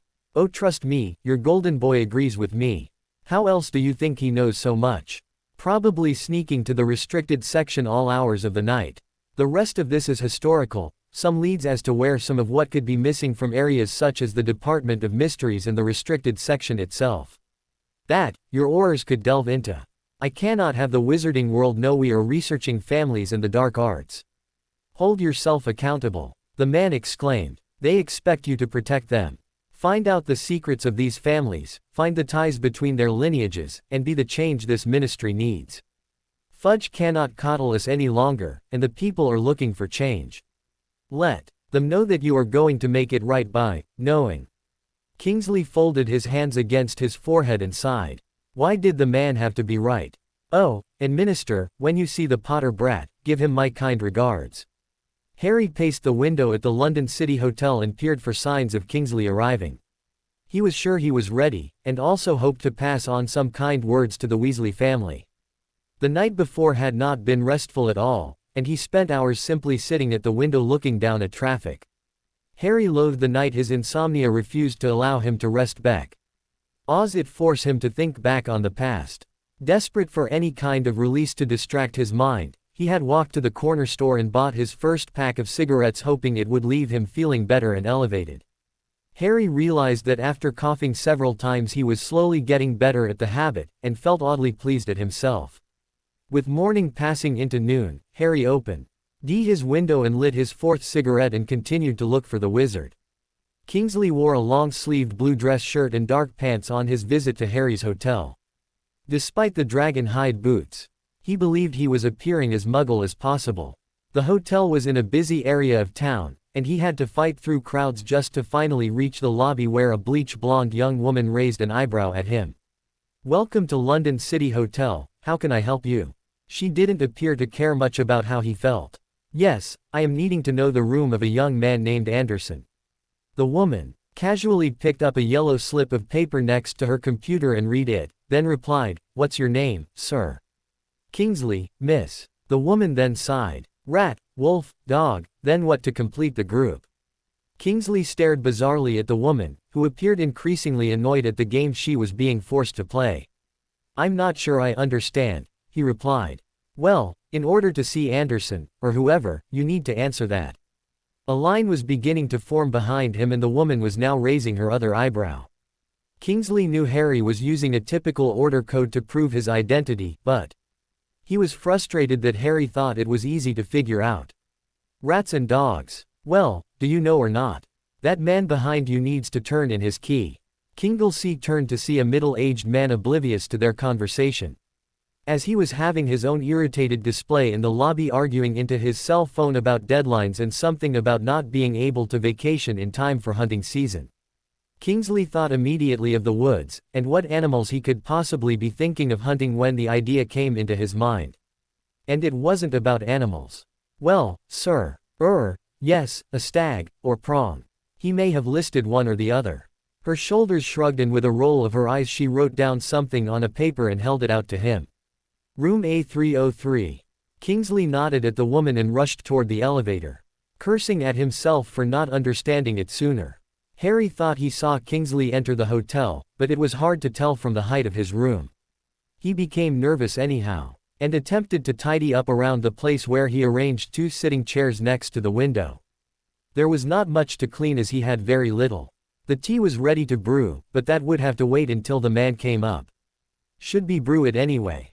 Harry sighed heavily and instead went to the sink to wash his face. He felt better instantly. Moments later a soft knock appeared at the door, and Harry immediately went to peer to see who it was. His stomach jumped when he recognized the man. Harry took a deep breath and unlocked the door. Kingsley's eyes met his, and the two exchanged a handshake. Harry directed him inside and quickly checked the hallways to see if there was anyone else. "I came alone, Potter, just as you asked," came Kingsley's voice behind him. "Yes," Harry said as he shut the door. "But it is also London, and you're the Minster of Magic." "Naturally, but there are no reporters lurking around here, even that Skeeter woman wouldn't be able to get past me." Harry shrugged at the man. "I also worry about people who may be trying to find me. I hear of one Slytherin family in particular who want to get their hands on each of us." Kingsley felt a bit of disappointment. Harry was still on edge, and he hoped that it wouldn't hinder the idea of him returning home. "Again, Harry, it is just you and I." Harry had to trust him, and with a gesture he led them both to the chairs. And Harry set the electric kettle on to prepare the tea. "Amazing, those contraptions. Although I am sure it is all nothing new to you. Some things I had to think about before using them," he replied. "Usually things like televisions and stoves. Each one is different and took a bit of time to remember." The water was soon bubbling and he set the tea bags in the cups. Kingsley took his cup in his hands and Harry got himself settled, trying to not allow himself to shake in anticipation. He had prepared himself for days to do this, but it hadn't made it any easier. It just resulted into longer nights. Kingsley had cleared his throat and brought him back. "Well, first of all, the Weasleys send their love. They made sure I told you." "Oh, good." Harry's voice faltered. And he took a sip of his tea to fill the silence. "Other than thinking up riddles to get up to your room, what else have you been doing to occupy your time?" The man's teasing voice let Harry feel more calm. He shrugged again. "Just trying to be normal. Did some things that I was never allowed to do while at the Dursleys. I basically did what I wanted for once." "That sounds excellent. I assume it took some of the mind off of the wizarding world." Harry wanted to tell him that all it brought was temporary happiness, but like a band-aid it was always just ripped off. He was lonely, he was still depressed. But he only nodded and focused outside at a group of pigeons taking off. He just wasn't able to be honest. Kingsley could feel the detachment already, and he felt mildly inclined to ask more about the past few weeks. But decided better of it. "I was able to speak to someone about your findings. He had an interesting idea." Harry instantly turned away from the window and nodded. "What did they say?" "I wanted to ask you First of all, how often did you frequent the restricted section at the library? The question prompted Harry to smile slightly. He thought about those times sneaking off under the invisibility cloak and avoiding Mr. Filch, coughing on heavily dusted books, and finding a vast amount of knowledge that they could only use to help them in times of need. What do you think, Minister? A smirk crossed the man's face. Naturally, I would have usually condoned such behavior, but I assume your meddling in school only helped you find out the truth. No one else wanted to tell me. Reluctantly, I am open to the idea of our Aurors and Department of Mysteries to look into the dark arts as a form of surveillance. It has been brought to my attention that too much evil had been lurking around Hogwarts without a blink of an eye from superiors. I only hope that it is accepted well from the magical community. It needs to be done, Harry stated immediately. There was so much we could have done sooner having access to that information. Kinglesey nodded but held his hand up to prove a point. Yes, but a young group of children such as you and your friends took it upon yourselves instead of alerting persons such as McGonagall and Dumbledore. Harry felt the anger come back in an instant. They never listened. It seemed as if when we found a clue they played dumb and told us we were worried about nothing. They did not want to tell us anything. We would warn them, and they did nothing. Your case was difficult, Harry. Not only were you and your friends children, but you were Harry Potter. As time went on, your life was threatened, and needed to be protected. They thought the little you knew the better, and that caused you grief. I understand that. He didn't care about his tea anymore. No. It caused the death of Sirius. It gave me false hope that my life was more than just a sacrifice to some cause. Kingsley remained firm. This is what I am forced to find the balance of. What is too much information?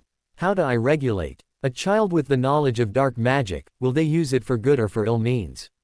Any of this information to you could have also caused more harm than it be to help you. Harry felt the tears pool into his eyes, but he forced the conversation away from where it was going. I called you here to talk about the forest. I know you spoke to Dumbledore's painting. But there is more than that. Kingsley allowed the change of subject. Of course, Harry. What happened after you took the memories Severus Snape gave you to the Pensieve? Harry went into detail of Snape's account for the past years of his mother's life, Snape's disdain of his father, and the man's commitment to Lily. And with great difficulty, managed the reason as to why he had to die. The memory of it forced Harry to stop. He remembered the feeling strongly, the drop of his heart into his stomach, just stunned to the point of shock. His whole life felt like a lie. It felt scripted. And as much as Harry respected Dumbledore, the pain of betrayal stung worse. Kingsley waited for Harry to say more, but the boy was mute. I can't imagine hearing that news. What did you feel? Harry wanted him to not ask that question. He was still asking why he had to hear he was set up to die. I felt it made sense. Why not? The Hallows, there were 3. What of the Resurrection Stone? Dumbledore hid it in a snitch. I never understood what it meant. It had I open at the close engraved, but it never made sense until the end. I just knew, and I told it I was ready. Dumbledore had it all along. He had too. The cloak and the stone. Somehow he trusted me with the cloak. I assume he knew I would put it to good use. Harry heard the question he dreaded. Did you see them, as the story tells? He nodded silently. After a moment he managed to get his words out. All of them. They said they were proud, and my mother said I was brave. I asked what it felt like to die. Then I went to meet Voldemort. Harry felt his legs shake with his increasing anxiety. It wasn't getting any better. Who was there? Everyone he controlled. He somehow had Hagrid. All Voldemort did was laugh, they all did. And I let him kill me. Harry wished Kingsley would just kill him now. His mind was perseverating on the idea of his parents, godfather, and professor standing next to him, as if they were alive. He ached for them. Harry, if this is distressing, we can talk about something else. The man's voice was calming, but Harry did not feel calm. Instead he closed his eyes and set his head into his hand. Wishing the interview would hurry up. No, I need to tell you about Dumbledore. That portrait won't tell you about what happened after I died. What did you see? Harry recounted the disfigured Horcrux and eerie loneliness if not for Dumbledore appearing before him. He recounted everything the man had revealed, and the choice that he had to make in order to move on from King's Cross Station. He spoke of Narcissa Malfoy lying to the Dark Lord, the second time she dared to do so. Kingsley felt immense pride in the man before him. Harry truly was a hero. Brave and ultimately on the quest for normalcy. It made much more sense to him now. Harry, thank you for telling me all of this. I see that it has been difficult for you. I hope you are not regretting the decision you had made to come back.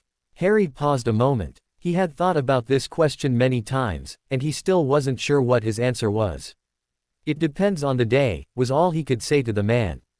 Anyone in your position could have fled in fear. You did not. Only a strong Gryffindor can such a task, and I honor you for it. Harry wished he could feel more pride in the man's words, but he still felt just that.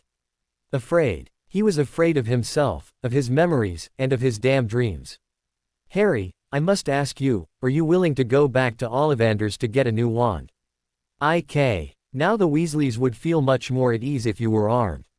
Harry remembered the poor man locked away in Malfoy's manor, and here he was already back doing what he had been imprisoned for. I don't know. I can make sure you are escorted. It's not necessary, Kingsley. Harry sighed and continued to attempt to get comfortable in his chair. His tea was forgotten next to the window. The minis. Ter knew what the answer to his next question was, but he asked anyways.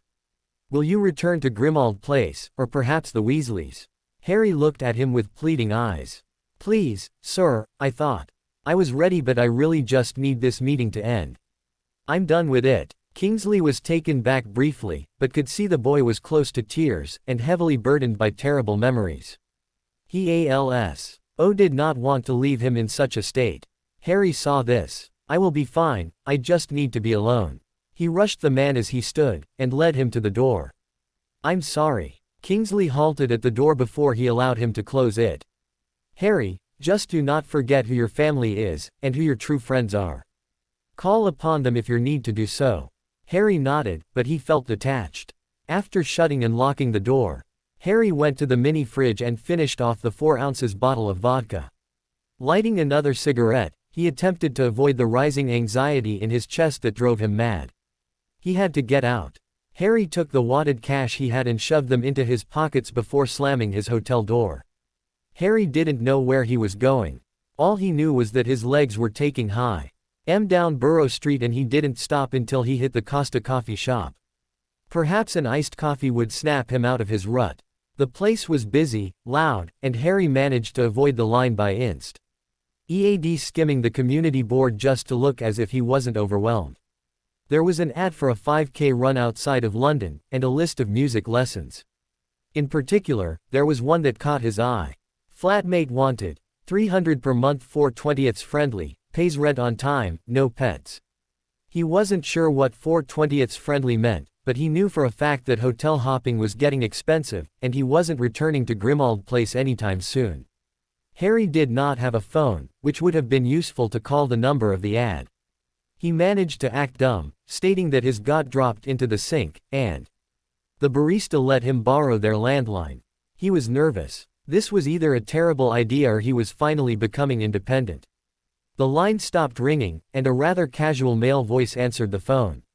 Yeah, Harry forced his voice to rise above the sounds of blenders in the shop. Yeah, I was calling about the flat. The man's voice picked up immediately. Oi, brilliant. You all good with his mates staying up late?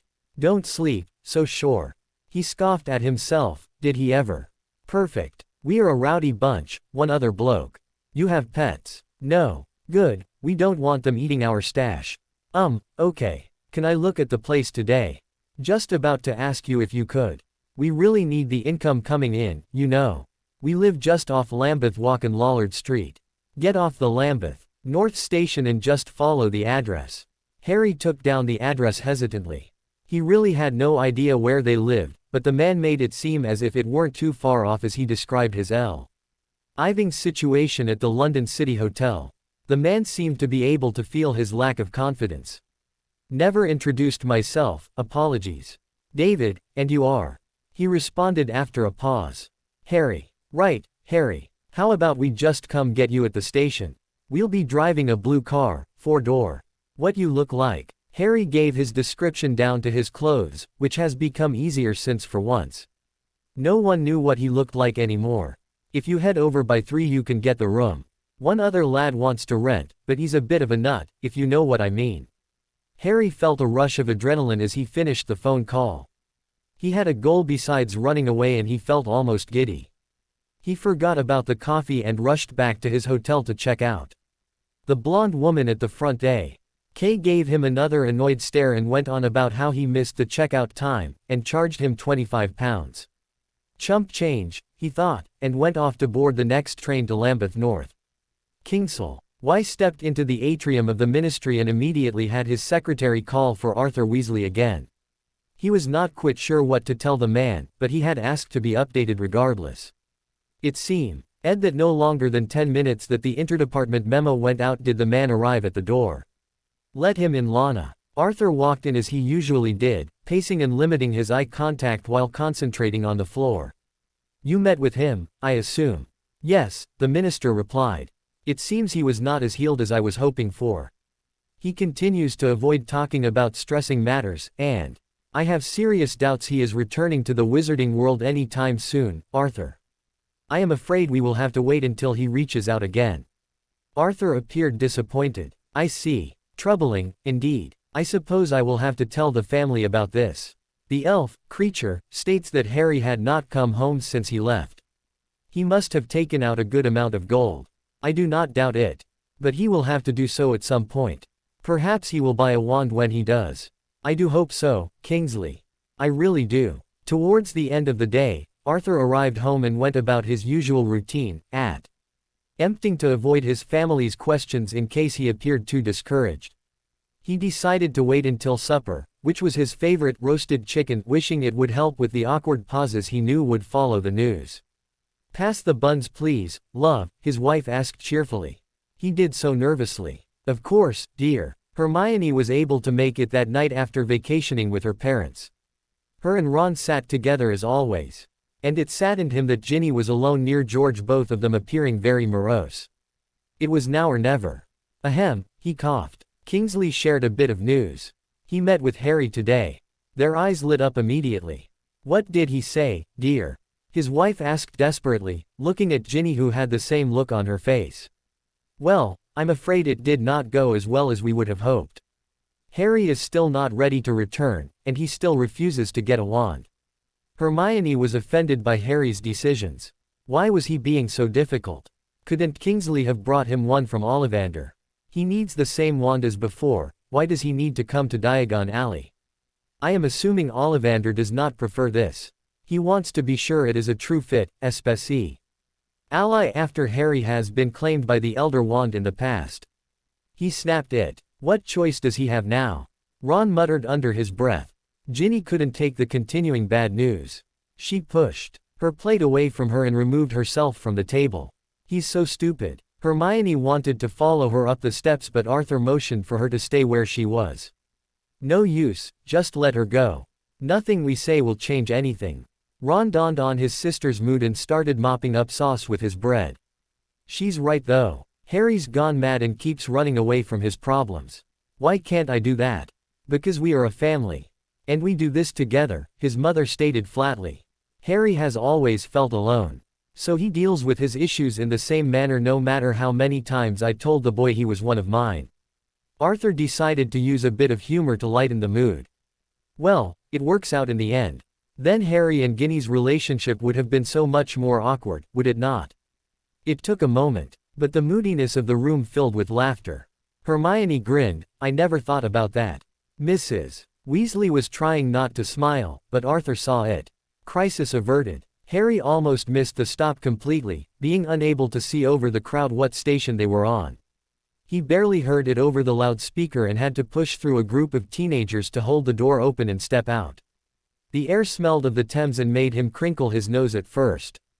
The station was smaller, and he managed to make it out to the road sooner than he thought, but he wasn't sure if he saw the blue car the man spoke of. Perhaps he was on the north side. Harry checked the station clock and realized that he had arrived 2:45. He was a tad bit early. He managed to find a vending machine and got a pack of crisps and a water. He didn't realize he was starving. As the bustling of people came and went, Harry found himself becoming depressed again. What if he was being stood up Why did that group of kids have to look like the Weasleys? Immediately his thoughts went to Fred, and how lonely George must feel without him. Harry wondered if the joke shop would be a BLE to survive the loss of one of its founders, and it depressed him greatly. His mood was disrupted by another group of kids pushing through, and he looked up and noticed a blue car begin to coast by the loading area. The driver scanned the crowd and the passenger opened up a pack of smokes. Harry liked them already. He walked up to them, attempting to appear confident, and called out the man's name. A smile broke out on the passenger's face. "Oi, look, it's him." They both appeared in their young 20s, and David was heavily tattooed while the driver had wispy red hair sticking out of his fedora and thick-framed black glasses. David had dark hair, like Harry's, but it was cut short and styled. He had a white Nirvana t-shirt, but Harry did not know who that was either.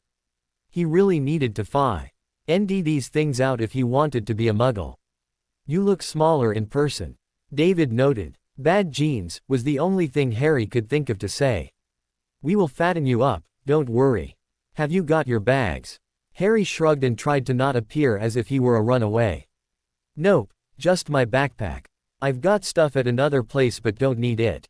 David appeared confused. "Oh, okay then. Well, get in and we will show you the place. It's not too far from here. Thanks." He quickly sat inside the car and before he could even strap himself in, the driver took off. David tried to fill the dead air. "So, Harry, where are you from?" Quote, "Surrey. Awful aunt and uncle so I left." "Wow, they must have been bad if you left Surrey. I would have loved to live in one of those homes. My parents were awful, too," said the driver. "Glad I cut them off. Harry, this is Jackson. Been my best mate since primary school. What do you guys do?" They laughed sheepishly and each wanted to see what the other said. "Okay, well, part-time I work at a damn dry cleaning place my old uncle owns," said David. "Jackson is part-time at Queen's Head Bar. We have a side business of the illicit type, if you catch my drift." Harry was getting an idea what 4/20ths meant now. "I don't have anything but what belonged to my parents. They're dead." David wrinkled his nose. "Oi, sorry about that, mate. Assuming the reason why you lived in Surrey. We can probably get you a job at Queen's Head." Harry wanted to agree but realized one thing. "Oh, I don't have any ID or anything. Had to get out of there, you know." He stared uncomfortably out the window. "Shit, they were bad, weren't they?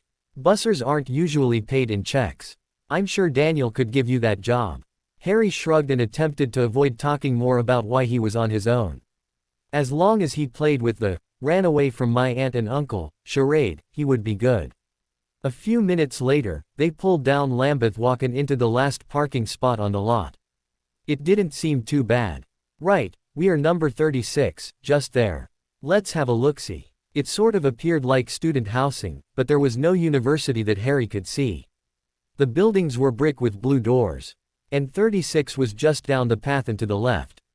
"Is it just you two?" "Mostly," Jackson said. "We have a lot of people coming in and out some weekends. Occasionally they will crash at our place. But we are starting to avoid that now." "Too much vomit." Harry forced a laugh. David jiggled the keys into the lock, and Harry saw a black sofa take up most of the living space. And a galley kitchen to the left. There were only 2 rooms. "You don't have your own spaces." Jackson shrugged. "We have bunk beds, we don't care that much. We need the income in the second bedroom, hence you." Harry saw his presumed room and it appeared decent. There was an odd black stain on the floor, but other than that there was a twin bed shoved against the wall with a floor lamp. David walked to the refrigerator and took out some string cheese to eat. "Yeah, I'm glad you have nothing. We didn't want to push that bed out if you had one." "So the rent is $300. Yeah, you'll have to buy your own food though. Jackson doesn't like to share." "Well, if you would stop eating my cornettos I wouldn't have that problem." "Buy your own damn ice cream. I think I'll take it." David nodded, but became serious for a moment. "Look though, we know we don't run the most legal establishment, but we appreciate confidentiality on the matter. Plus, don't steal any of our stashes unless we give it to you, or buy it off us." Harry shrugged. "Not to sound like a dolt, but I've done nothing of what you sell anyway. You won't find something stolen, trust me." David and Jackson had a glint in their eyes that made Harry try not to laugh. "Really, now? Nothing? No. How could I? I've never even seen them. All I do is smoke and that is a new habit. Jax, I love this guy already. When do you want to move in? Harry peered back into the room and thought, well, I'm definitely not going back to Grimmauld Place. Now, Jackson and David couldn't, on their conscience, let Harry have a barren room. After convincing them he had money, they took him to a local store and helped him purchase furniture and bedsheets. He even bought more clothes than the set of 3 he had.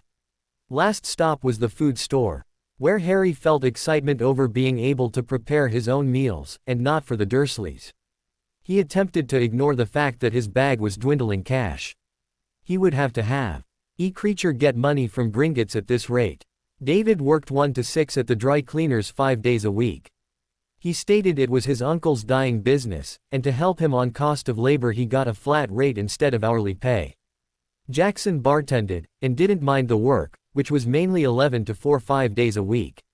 This left Harry with a lot of time on his hands.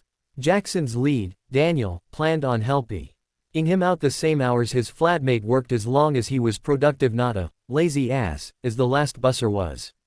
He just had to wait some time before the sports fans began their usual flood of his bar in the next few weeks. It's pretty dead right now, Jackson noted. Come see us in a bit and we will have to have the patrons spill into the street. Harry didn't mind. He rather liked being alone. But he forced himself to stay busy as having too much time to dwell on his feelings continued to get the best of him. He missed Ginny. Guilt over lying to her about coming to the house ate at his heart. And he had to admit that he really wanted to see her. Harry told himself that she hated his guts, and she had already moved on to Dean Thomas. They were probably engaged. He made up ludicrous stories about each Weasley and how they had moved on, anything to get his mind off missing them. When his flatmates had friends over, Harry kept to his room. They did not stay long after purchasing from David. And he had to keep fending the man off once they left, continuing to apologize about a few nights before. Harry had his first ever hit of marijuana, and the effects were not something he wanted to enjoy ever again. He had become highly anxious and he felt his heart rate quicken, like his heart was trying to escape his chest. It was the first in quite some time that he was legitimately fearful of his life. As if Voldemort was still alive and out to fulfill his revenge. He remembered Jackson and David using everything they could think of to calm him down, and convince him that he wasn't going to die. Embarrassed now, Harry made it his duty to avoid the two of them for the next few days. David was thinking about the incident too, and as he read a book Harry heard the man knock on his door. Questioning if he was all right. Yes, did they leave? David peeked through the crack in the door, then opened it wider to casually enter the room. Yeah, they don't stay too long. They pret. And to be downright buddies then leave you once they buy your crack. David seemed to want to get something off his chest, and was attempting to find the best way to put it.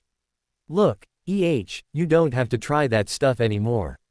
Some people get all paranoid on it, but I didn't know you'd feel that way. Harry shrugged. I'm not blaming you too. I was just feeling out of control. Yes, well, you kept blabbering about someone coming to kill you. Were you talking about your uncle or something? Harry had been thinking about this for some time, like he had to get it off his chest but not divulge too much about where he came from. Somehow he had to tell the truth for once. Well, it's the bloke who killed my parents. He'd been after me for a while, but he's dead now. David was suddenly much more interested. Seriously? Were you in witness protection or what? Harry laughed. Oh, no, we thought he was dead long ago. I was just sent off to my awful aunt and uncle. The man, Tom, just wanted to kill off my whole family. He's been after me for years, apparently. Ended up getting himself killed. I was just the one that got away. But, why? Harry jumped. Jackson was in earshot and had dipped his head in to hear the conversation. Clearly this was the most excitement they had heard in some time. He's got to be joking, Jax, this is nuts. Why would he want to kill a kid and your parents? Harry thought of how he could tell them without sounding like a bloody mob family. He supposed they sort of were. Tom wasn't someone to mess with. My parents continued to fight back, and they paid for it. I don't really want to talk about it anymore. Oh, of course, David stated, clearing his throat. I just wanted to tell you that we don't want you moping in here, mad at us. You just seem depressed. Harry allowed himself to shrug for the millionth time.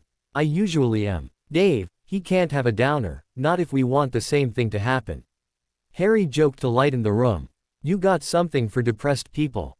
Do I? David exclaimed. Harry found himself later that evening cracking open bottles of bad beer and having one of the best nights of his life. They stayed up late playing video games, taking lines of cocaine, and drinking. Harry admitted to himself that he never once thought of how much he missed his friends, and even when the depression of the last 7 years began to creep into his brain, he nudged it away with another hit. Harry was incredibly drunk, high, and happy, which was not unnoticed by his flatmates. Look at him, Jax, David slurred, pointing the video game remote at Harry. He's fucking happy. I didn't know he had it in him. Oh, shut it. Harry laughed, throwing his remote to the floor. He lost again. Hey, you're lucky we're not charging you for this. David polished off his beer and threatened to take on Jackson at video game Harry horribly lost at. Jackson threw back the controller and laughed. No damn it, I have work at 11 tomorrow. And so do you. Fine. Harry and I will stay up. He's not a cunt like you. Jackson assaulted him with the couch cushions and tipped his hat in their direction. I'm out, and bloody keep it down. Harry watched him chuck his beer in the trash and disappear into the room. David only laughed. He's the responsible one, if you can't tell. Want another hit? Harry felt the alcohol weighing his mood and was beginning to feel drowsy. Nah, I've had enough. Good. More for me to sell. Harry played one more round with David before crashing right there on the couch. In his dreams he was flying on a dragon, he soared over islands and through the clouds, and it was the best feeling in the world. The dream could have gone on forever and he would have never tired of it. It was his best sleep in months. Harry awoke to a sound in the kitchen. He peered up and saw Jackson's blurry figure setting something into the microwave and pressing the time. The hum of the machine seemed to hurt his head, and he gazed around at his awkward place on the couch, and David crashed out on the floor. Morning, ladies, Jackson said. Did you have yourself a slumber party? Harry yawned and managed to find his glasses. Funny. David moaned on the floor and moved onto his back. He didn't look too good. The microwave went off and Jackson managed to shove a breakfast sandwich into his mouth, still piping hot. Bring us some tea, will you? David muttered painfully. Hello, no. I have to go or I'll be late. What are you doing today, Harry? Harry had winced at the sound the microwave made, and really was beginning to feel he was still drunk or had a horrible flu. I think I am just going to stay in today. Same, David whined. Right, well, if you want to meet Daniel today, Harry, come visit us at the pub. Best time is around 1. Harry nodded and watched the man set a cigarette in his mouth and exit the door. Which reminded him, I'm gonna go smoke. You staying in? Yeah, mate. I'll be here a while. Harry himself felt awful. He couldn't decide if he needed to vomit or if the feeling was going to pass. I'm going to get a ginger ale from the shop across the street. Need any smokes? No, but gimme one of those ginger ales. Harry wanted anything to help with the overwhelming nausea and pain in his head. He left the house and lit his cigarette. It was about to rain, so he moved quickly. Bloody hell. He had the best night since he won the House Cup at Hogwarts. He wished the feeling would have lasted until the morning, because all that was left was a deepening depression. That and tea. He needed to empty his stomach contents on the grass. He smiled at the expression on Hermione's face if she found out he had done cocaine and went on a bender. The thought made him laugh as he took another drag from his cigarette. Ron would be hilarious on it. The shopkeeper was about to close up his work when Harry rounded the corner, but he spotted him. Oh, hello, lad. If you need something I'll ring you up before I close for the day. He was a short round man with a thin white mustache. He always wore a brown corduroy suit with a black tie. Sometimes he spiced it up and put on a brown one. Thank, Ned. Where you going? Your shop closes at 6. The man beamed and became incredibly excited. Oh, it's my daughter, she's getting married. We have to be at Holy Trinity Church by 2 o'clock. I am a happy man indeed. Harry wanted to congratulate him, but the memory of Bill and Fleur's wedding disaster kept his mouth shut. What about his own marriage to Ginny? Probably never going to happen. I'm glad, Ned. Just 2 of the ginger ales and you can be off on your way. The man appeared to be dancing each step he made. Harry waved goodbye to the man and hopped back across Lambeth Walk. He felt awful, and it wasn't the hangover. He was angry at himself, and for everything that ruined his life. That should have been him and Ginny, they would have had a great life together. Harry downed part of the drink and then threw the rest against an alley wall, where it crashed into tiny pieces. Fuck it, he screamed at no one in particular. He wished he was as happy as he was the night before. Now he wanted nothing to do with anyone, and resisted having to go back and give David his drink. Harry took another cigarette and lit it, tossing the match to the ground. After pacing for 10 minutes he felt the anger drift away, and instead was replaced with resentment. He fucking hated himself, and wished he could just get over it and go back to the Weasleys. Why couldn't he just do it? Harry returned home still flustered, and wanted to throw David his bottle, but the man was already asleep, still on the floor. Harry sighed and set it in the fridge and rushed to his room, trying very hard not to slam the door. Tears sprung into his eyes and he began punching his bed angrily, beating it until he was panting. He beat at his arms in frustration and hated the very sight of himself. He already knew it was going to be a very long day. He woke up exhausted. The sun was beginning to peer from behind the clouds, and he wondered what time it was. His heart dropped. He was supposed to go to Queen's Head. Harry bolted up and threw open the door to see what the stove clock said. It was 12:17. He relaxed and noticed that David was not there. He must have dipped out to go to work, he thought. Harry knew he had time and heated up some eggs and vegetables now that his body wanted to eat. He turned on the television but nothing was on. He supposed that was true around noon. After cramming his food, Harry took off southwest to meet Jackson at the pub. He had an idea where it was at, and it was not easy to miss with its blue-framed building, but he was really getting cold. Damn, and he only had one jacket. Harry arrived with a few minutes to spare, and opened the door for a couple to come in. He saw Jackson with the same fedora he always wore, stacking glasses, oblivious to his presence. Girl came out of nowhere and asked if he was waiting for a seat. Harry jumped. No, I am here to meet with Jackson and Daniel. Oh, okay. I will get Daniel and you can go over to Jackson. We expect to pick up in an hour in case you want the specials. Jackson had looked up briefly then focused on him completely. Harry took his wave as a sign to meet with him. So did David make it to work? Yeah, I think so. I took a nap after going to the shop and he was gone. Good, he missed 2 days this month already due to all the fun he has. He's lucky he works with his uncle. Harry gazed at the walls of the pub and began smelling the glorious fried goods. It seemed to be a great place to hang out on a Friday night. So, Daniel is your boss? Jackson nodded. Well, a little more than that. My sister married his nephew. He got me a job, it works out. So you think he will get me one under the table? At least until you get your documents from the registry. You can request everything since they were lost. Might take a while. A loud voice ended their conversation, and had Harry on alert. Hey, Jax, is that the kid you were talking about? Yes, this is Harry. Harry wondered what Jackson had said about him. But the man was scanning Harry like a piece of property. The man reminded him greatly of Mad-Eye Moody. Right, well, are you a hard worker? Can I trust you not to break my shit? Harry put on his, yes, uncle, face on and agreed to whatever the man said. Good. I am sure we will get along great, then, if we have no issues. Be on time, be quick, and don't dawdle with patrons. You are their busser, not their best mate. Yes, sir. Jackson seemed to be enjoying Harry's discomfort. Harry assumed he was just happy it wasn't him. When do I start? Monday, our slowest day. I am making sure you know what the hell you're doing before hitting the rush. I'll put you on the same shift as Jackson. They were disrupted when a group of businessmen arrived at the bar, boisterously laughing and calling for Jackson to start a tab. As his flatmate left, Harry was pulled aside by his new boss and he felt instantly anxious. Look, son, if you need anything at all, just let me know. The man had softened his voice. Harry had a feeling that Jackson had told him everything. Nothing gets away with it when I am here.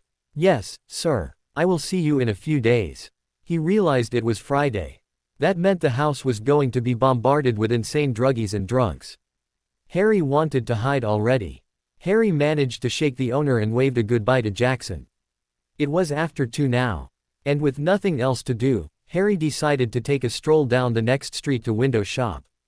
Harry tried his best to ignore the music and rowdiness of the party outside.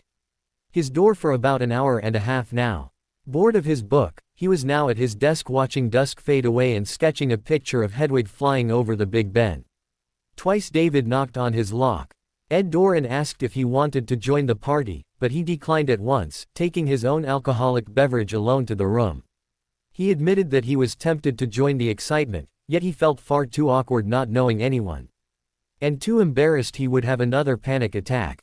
Over the music he heard laughing, shouting, and David egging on contests of shots or offering discounted merchandise. He really was one for a bit of fun. Although his sketch of Hedwig was obviously a bunch of rubbish, he was pleased with his representation of her wings. He really did miss that damn bird, and was thinking about the first time he really got mail, the brand new Nimbus 2000 from Professor McGonagall. God, how long ago was that? Just for fun, he drew the two, clasped tightly into her claws. He knew he had been focusing a lot of detail in his drawings because the sun had faded, and all he could see through the window were the lights outside.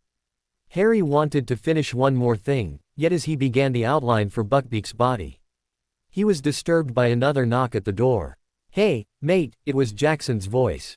Quick word. Harry sighed, yet happier that it wasn't David asking a third time for him to join them. He flipped his sketches over in embarrassment and moved to open the door. Jackson stood there, appearing tired, but holding something in his hand. Harry looked around and noticed that the party was dying out. Half the people from before were there still enjoying themselves, and some were obviously passed out onto the floor near the kitchen. "Yeah, wondering if I could keep you company. It's much more quiet in here. I'm not that lonely, you don't need to worry about it." Jackson smiled sheepishly. "Well, I suppose it's more for me than you."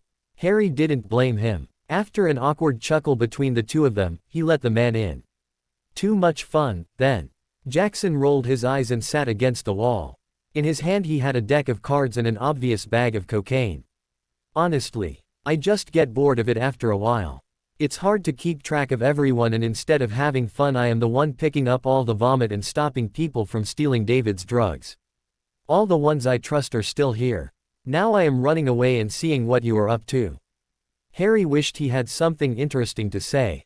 "A bit of reading. I think I will bore you more." Jackson took out the deck of cards and began shuffling them immediately. Harry didn't want to tell him that all he knew how to play was Go Fish. "Look, I am just trying to find a sober person to talk to. However, I did bring some fun in case you felt like it." Harry set himself on the floor in front of his flatmate and eyed the bag of cocaine, wondering if the man was offering. He was feeling pretty depressed at the moment, thinking about his dead owl and godfather. "I don't know how to play cards. Never. No, my cousin would pretend to start playing with me, then throw the cards in my face and force me to clean them up. It wasn't my idea of a game."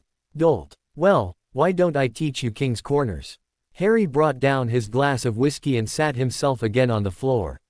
He was brushed up on the rules. Kings obviously only allowed in the 4 corners, then numbers are brought down in reverse order and reverse colors. Harry thought he had a pretty good grasp on the game.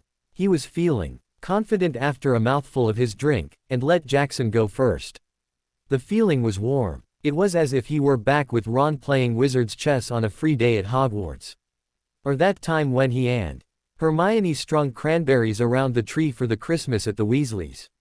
The two of them laughed about each other losing, and about how David was probably piss-drunk and flopped on the floor again. Harry was granted his wish and Jackson began drawing lines for the both of them around mid-game. He began feeling more alive, he laughed some more, and he even began to tell of his old friends. "My mate, Ron, loves chess. He always beats me. I lost so much money. He even beats the best players." Jackson smiled. "Well, tell him to come over and I'll challenge him." "Oh, well, he can't." Harry forgot about that, and the lie that he never went to school past the age of 11 he started telling a few days beforehand. Haven't spoken to him in ages. Harry recently had to start thinking of Ray Sons as to why he couldn't solve percentages while they went out shopping, or why he had no knowledge of Muggle schooling at all. His story became whittled down to being in a far more abusive household than it was. And being what Harry called a human house elf doing, homeschooling. Jackson's face darkened. Is that because your bloody relatives pulled you out? Why? Yes. I haven't seen him, but I am sure he's still holding his title. He and Hermione were always a pair, but she doesn't like chess. He would have lost ages ago if she had. Harry couldn't tell if it were the drugs or the alcohol. But he felt the need to tell Jackson all about the Weasleys. He spoke of how Ron's mother was always trying to make him one of her own, fretted about his peakiness, and how he had always thought of his mother being as wonderful as she was. Harry talked about the twins' jokes, the eldest brother working with exotic animals overseas, and how the boys had broken him free of the Dursleys for the rest of the summer when they were 12. He even told of falling in love with Ginny. Harry realized he had spoken for a good amount of time and felt a long pause from his flatmate. Harry, mate, we can go look for them. I see that they mean a lot to you. Forget your aunt and uncle, they aren't around anymore. It's more complicated than that. Doesn't seem like it. Harry took another line and coughed as the rush hit him. They want to talk, I don't. They bring back bad memories. Harry, you idiot, you just spent 15 minutes talking about all of them. It couldn't have been that bad. Harry hugged the rest of his whiskey down his throat and felt himself becoming more anxious, which was escalating after the high he was feeling. He couldn't focus on the game anymore. I don't know how to explain it to you, Jackson. I really don't. They remind me of my parents, and the insane man who killed them. I've endangered them so many times. One of them have died. I am not going back. Harry refused to look at the man's face. But he could feel the shock and disbelief. He almost wanted the man to hit him, he felt as though he deserved it. Instead, Jackson appeared to be thinking with an incredibly determined face. So, your family, and your friend's family, they were both involved with the man who murdered your parents. The guy who tried to kill you. Harry felt hot tears begin to escape down his face. And he wiped them away immediately. We made it, that's the end of it. I don't want to talk to them anymore. Jackson finished the last of the cocaine and tossed the winning cards down onto the pile. There was a definite awkward pause. I don't know who you're running from anymore, Harry. Your relatives, your friends, or yourself. He didn't have an answer. The party ended officially around 2 a.m. After the turn of events that occurred in his room, Jackson had left, almost appearing disappointed.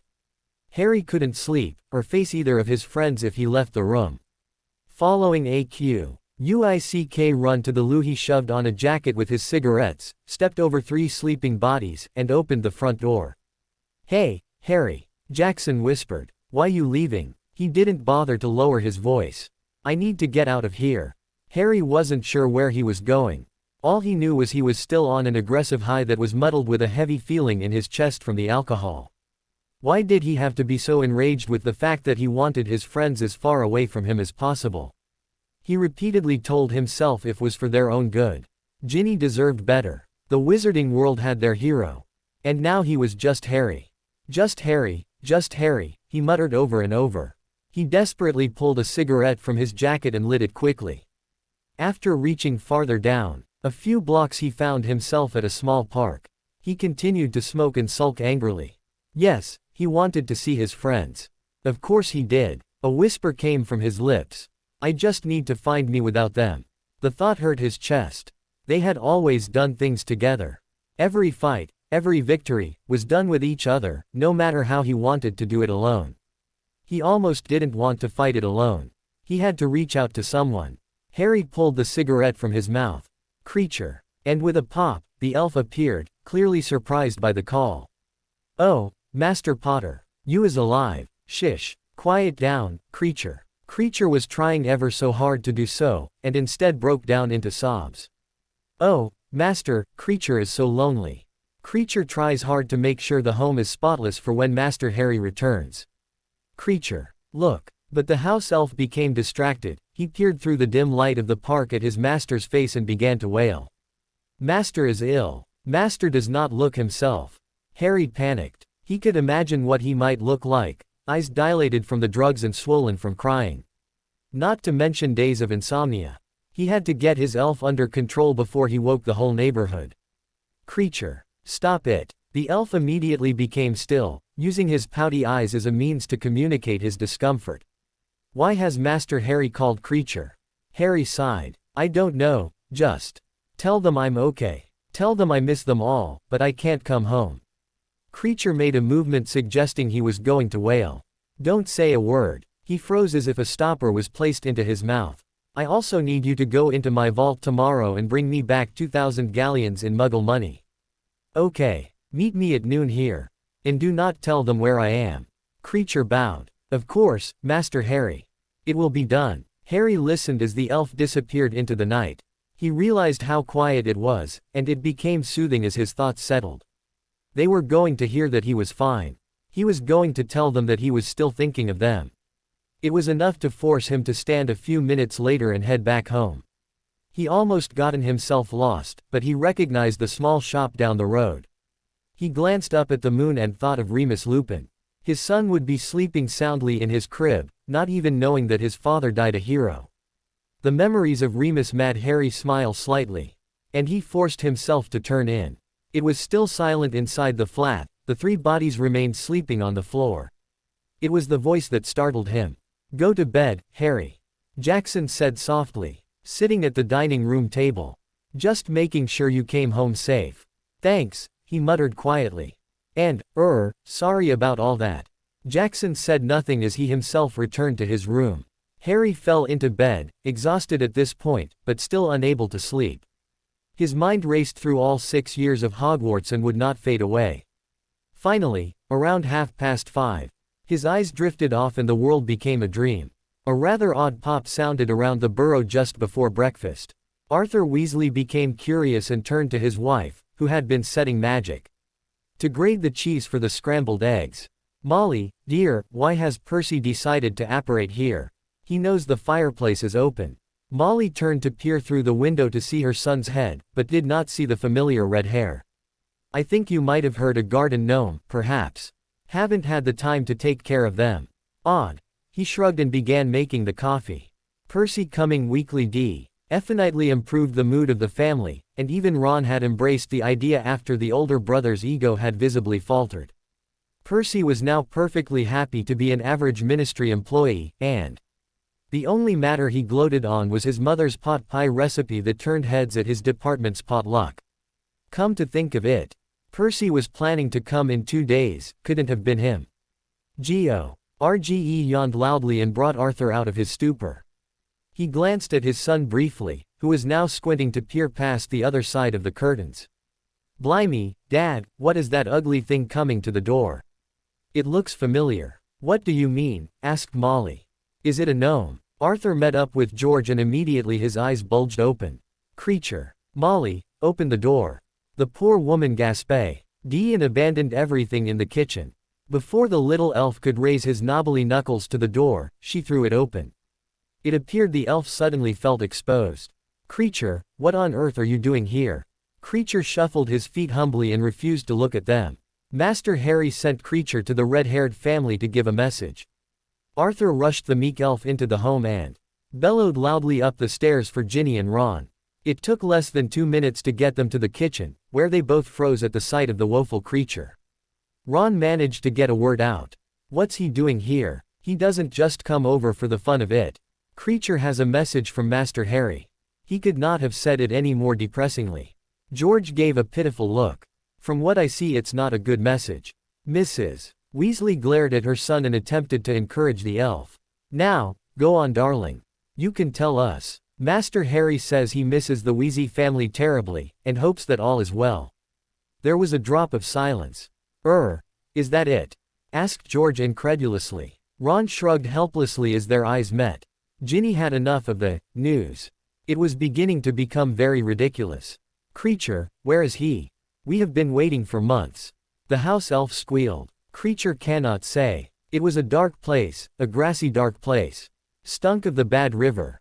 What is he talking about? Ron asked. But no one said a word because the elf suddenly got on his knees and pleaded the family with his whole tiny heart. Please, Weasley family. Master Harry does not look well, he's not the same master. You must find him. Immediately the entire family began speaking at once, asking questions, and ordering the elf around. Creature, tell us where he is. What does that mean? Spit it out. Arthur attempted his best to calm the storm that was erupting in their kitchen, and when he finally restored some peace, he himself rounded upon the poor elf. Look, creature, Harry is trying to ask us for help. He is using you to make that connection. You have to tell us where he is so we can help. The creature covered his eyes. It was forbidden. Ron couldn't believe it. What sort of trick is this? You come to us to tell us he misses us, then explains he's not looking good. You have to give us more than that. Ginny rounded on him. He's only doing this because he was ordered to. Blame Harry on this. He is the only one being an ass. Ginny, her mother exclaimed. She was trying her best to ignore the wailing the elf was carrying on. Harry is trying to reach out, that is obvious. But he is certainly in a position where he cannot do it. Ginny turned to the elf, who was crying deeply. Creature, what do you mean he's not the same? What is different? Creature stopped to think a moment. Then upon realizing that he was not forbidden to make mention of what he had seen, responded to her softly. Master is saddened by something Creature knows not. Master's eyes are not the same, as if he cannot sleep. Something is wrong and Creature does not know what. As the elf cried, Arthur pried deeper. They were getting closer. What river smells bad? Is he still in London? Creature seemed to have hit a stumbling block. He hit at his mouth, wanting to get the words out. Smelled dizzy drinks and fire sticks.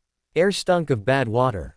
George sighed. The elf's gone nuts. Creature must leave. Home needs tending to. At once the house elf snapped his fingers and left the home with another pop, and left the Weasley family with their mouths open. Ginny was the first one to speak. I'm done with this. We need to start looking again. He's obviously near water. That could be any river in the world. Ron retorted. Good luck with that task. Molly interrupted before either could fight back.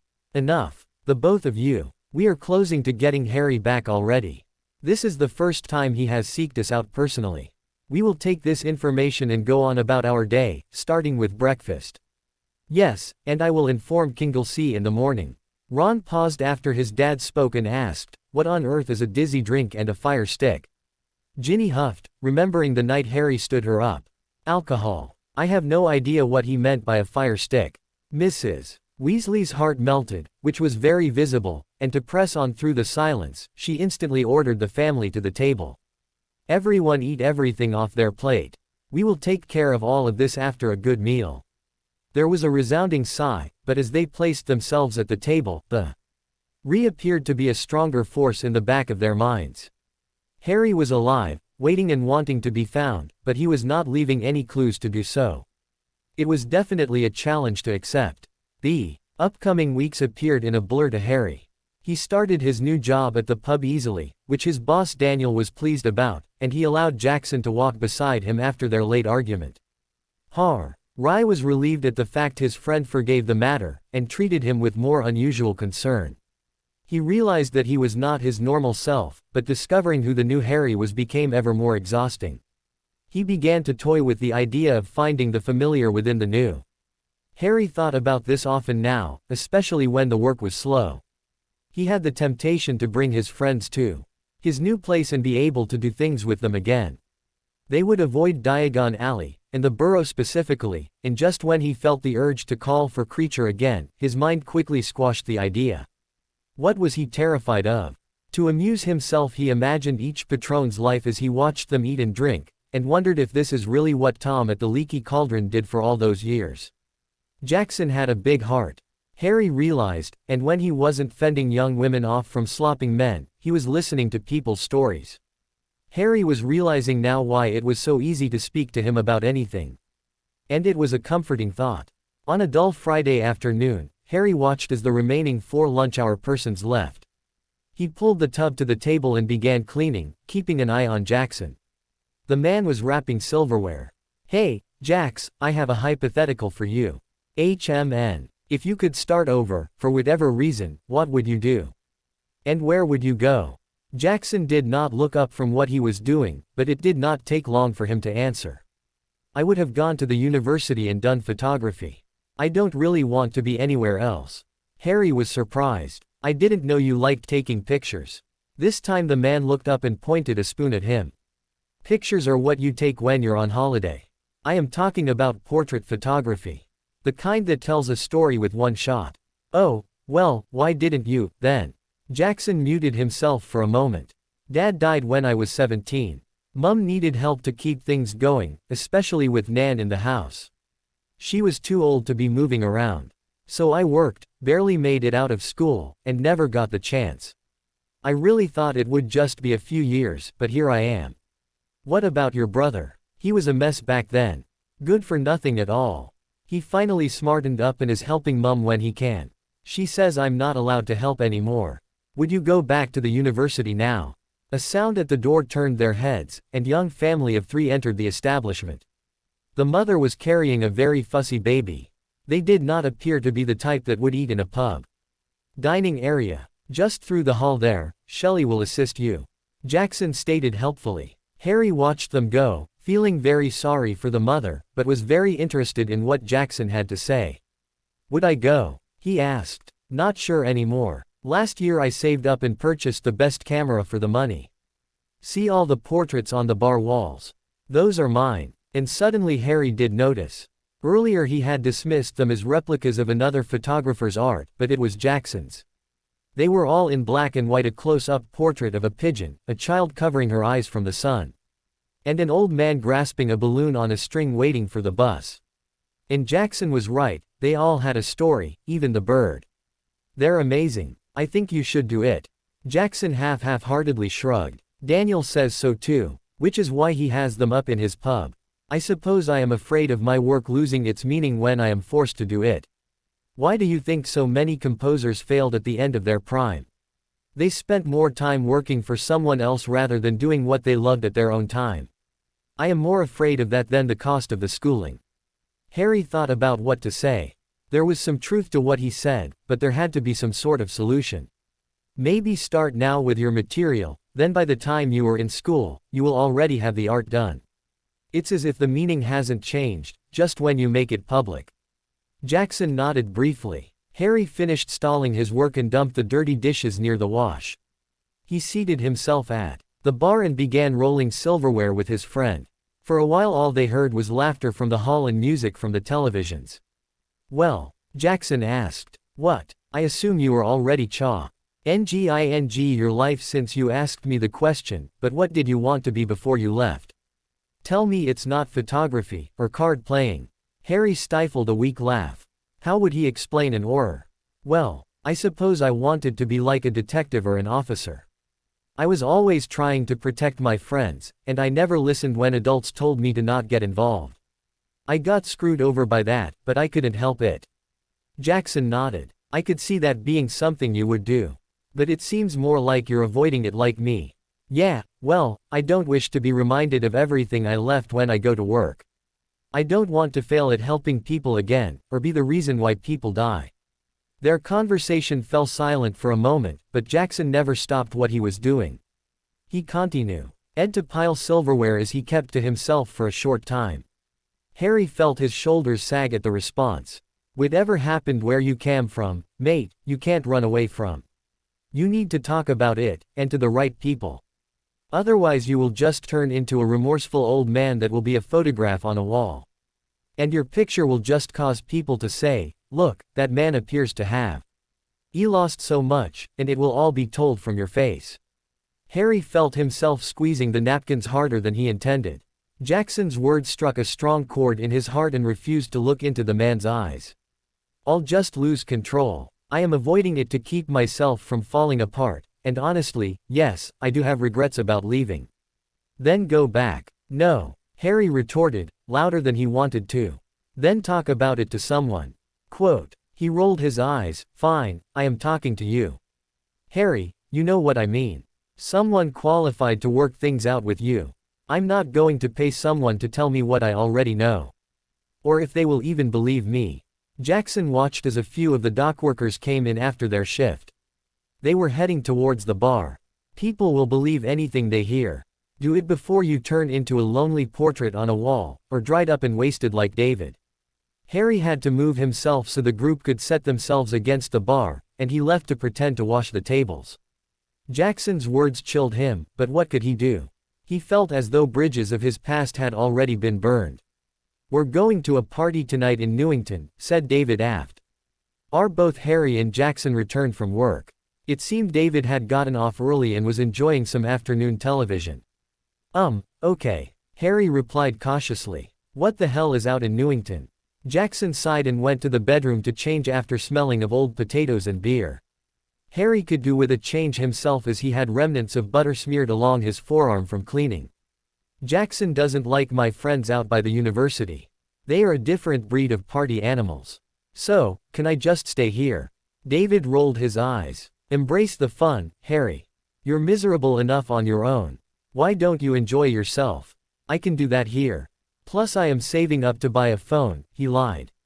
Bussing tables and paying $300 a month in rent doesn't work itself out on its own. David grinned cheekily and added, don't forget the $80 cash you still owe me for your recreational drugs. Harry laughed before shutting his door. Yeah, right, those were on you. Was not. David's voice was muffled through the door and Harry continued to smile as he changed his shirt. He failed to wash his clothes the week prior and had to keep the same jeans he wore in. The shirt on the other hand. Hey, he yelled through the door. What kind of party is this, business or casual?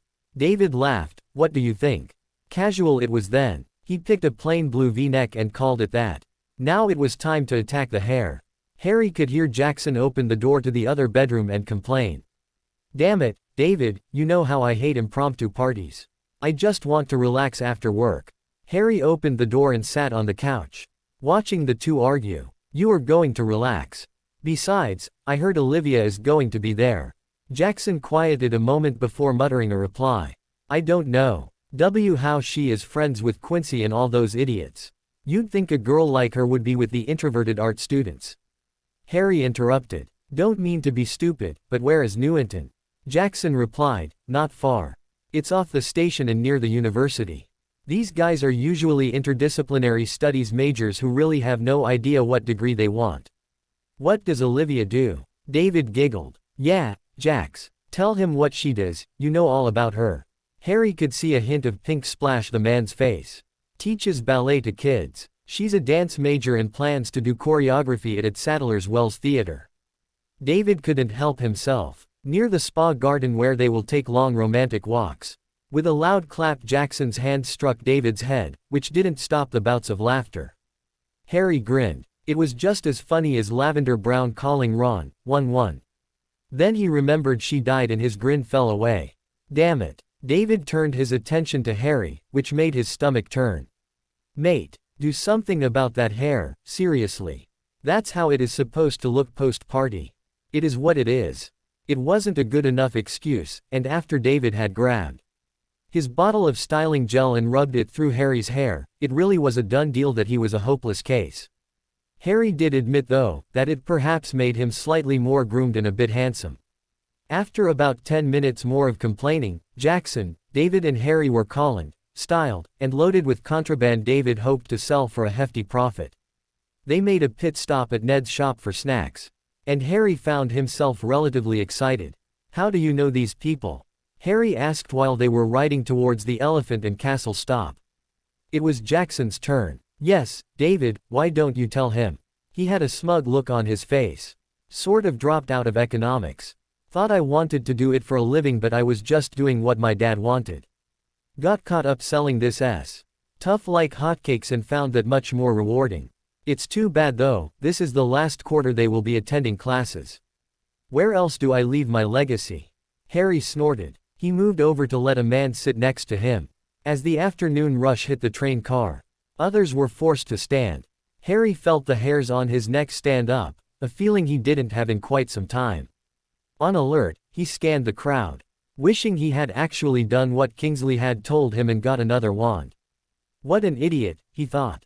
It took him some time, but there, hidden behind a woman's frame, was the familiar blonde hair he learned to hate. Harry couldn't believe it. It had to be a hallucination. His stomach clenched, and as his eyes locked onto Draco's, it became apparent that neither of them knew what to do. Was he there the entire time?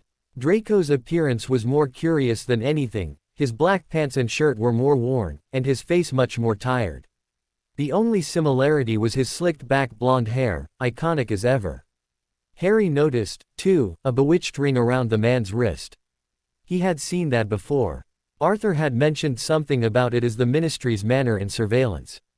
Harry gave him a look as if to say, "Don't say anything," hoping he got the message. He felt a nudge beside him. "Did you hear what I said?" asked David. He managed to tear his eyes away from Draco.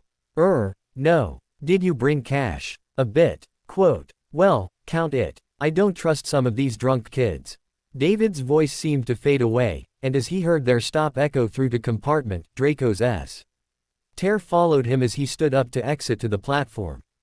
The man's eyes were slightly concerned, which was odd, and just like that, the doors shut and the train went on its way. Harry became terrified. He just crossed paths with a possible leak into the wizarding world, and if Draco knew what was best for him, he'd think twice about saying anything to anyone. At least that is what the angry part of him said. The softer part ached for the familiar, and that was exactly what Draco was, a glimpse into the known. Just where was he going anyway, and on a Muggle train? Harry was still shaken from seeing his old enemy as they walked toward the neighborhoods near the university. Jackson asked if he felt okay and he mumbled a quick response. Alcohol and David's cocktail of drugs sounded more enticing almost immediately. "Well," David remarked, "whatever it is, get over it, because we're here." Harry knew it before he said anything. A semi-detached home was teeming with noise and laughter. A.C. Oople were already snogging near the front door. "Perfect," muttered Jackson. Harry made sure to stay close to Jackson and David as much as possible during the night. One of the girls who lived there was doing her best to replenish the alcohol and food, and it seemed they were gone in almost an instant. Her black hair swished in its ponytail as she struggled to keep things organized. David was bringing Harry all sorts of beverages. And between that and the lines of cocaine he got from him, he had already forgotten about Draco. Jackson had gone off out back to be with Olivia, and he could see what the man saw in her. She smiled shyly with her reddish hair curling around her face. They bounced when she laughed. David didn't stop grinning. Harry, an hour in, already had to use the loo. He waited for a girl to stumble out, and found solace with the muted silence. The music or the drinks were making his head hurt. He felt light, and after he was done washing his hands, he struggled to open the door. "Oh, sorry." It was the girl who was attempting to do damage control with the food and drinks. "I was trying to come in while you were going out." "It's all right. Thought I locked myself in." She giggled. Harry felt awkward and moved aside. "You with David playing cards at the table?" she asked. Harry nodded and looked over at David and the group of young adults playing war. "Wow, they were drunk. Mind if I join you guys? My flatmate is already close to passing out right now. Had to put her in bed."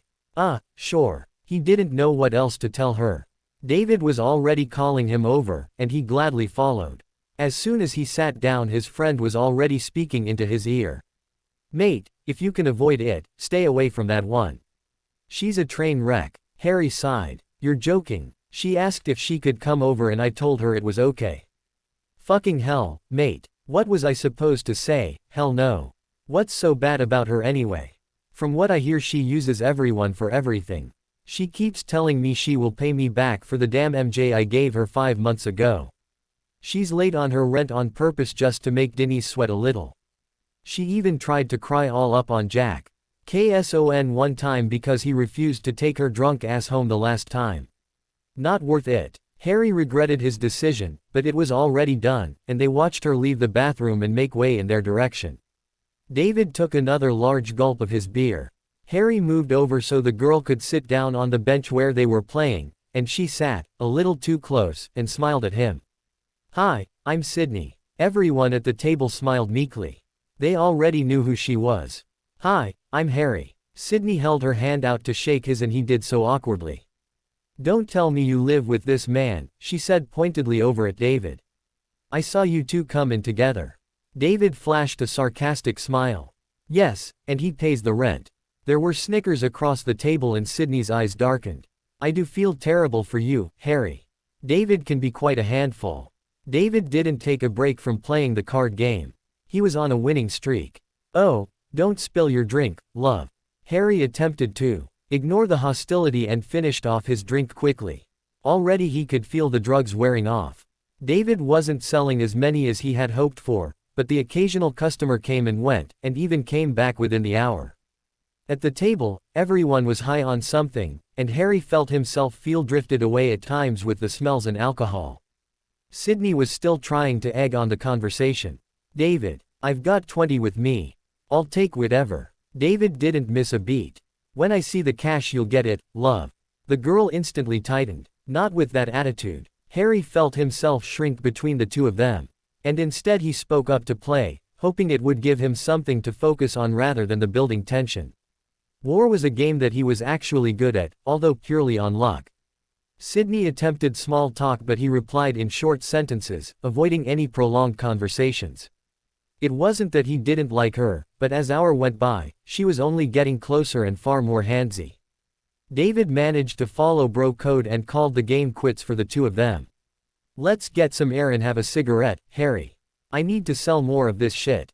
Sydney seemed disappointed as Harry and David moved from the table and out the back. The cool air felt amazing on what he could feel on his face. Jackson and Olivia seemed to be hidden in a corner. Dear God, David moaned. That tart doesn't know when to stop. Harry took a cigarette from his friend's hand and waited for it to burn. It felt a relief to be out there. I don't even feel the drugs anymore, he laughed. David shrugged. Coke's something you need to keep taking, otherwise it's a tease. We can do it again here, hang on. David took off his backpack and dug around. Harry had to admit he was very organized. Harry continued to take drags of his cigarette as the party raged on, trying to take a moment to himself as he did in the bathroom. He was already wishing to be drunkenly collapsed into his bed. All right, well, are you willing to pay the amount added in next month's rent? I've only got 6 bags left. Harry sighed. Yeah, that's fine. Jackson, want some? David yelled. AMUF. Fled. No, echoed from the corner of the yard. David giggled again. Harry waited as his friend got it ready, and with mocked 1, 2, 3 feet from David, they took the line at the same time. Harry wanted to sneeze every single time he did it. Phew. David exclaimed. All right. That's better, yeah. Harry felt excited and laughed. Now we just need about 8 more of those. Harry, I am moving towards the food table at this point. If someone ate the last biscuit I am going to throw a chair. I saw Eric hoarding the lot. Harry didn't mind being separated from his flatmates at this point. Sydney was gone and he got himself a new drink.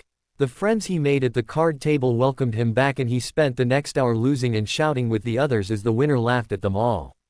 It took about another 45 minutes before the bodies started slumping to the floor, and people were unable to wait for the bathroom to vomit.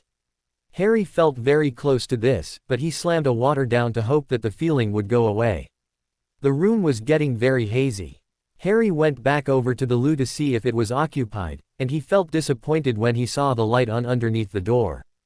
God, he hoped they were not doing anything else but relieving themselves in it. The feeling came suddenly, and Harry became confused as a hand wrapped itself around his stomach. He looked down and saw Sydney smiling at him. And he cringed slightly, hoping it was a misinterpretation. She definitely had a slumping demeanor to her. Harry, she said quietly. He had to bend down to hear her. Take me to my bed, I'm tired. She was very wobbly, and his head was throbbing enough to want to escape the hall. He was legitimately concerned she was going to vomit right then and there. He looked frantica. LLY for his friends but couldn't see them. Which is yours? It has an S on it, silly. Well, she was right. Upon dragging her down the hall he saw a closed door with a purple S taped on it. She was muttering the whole way down. These stupid shoes hurt my feet, why do I even wear them?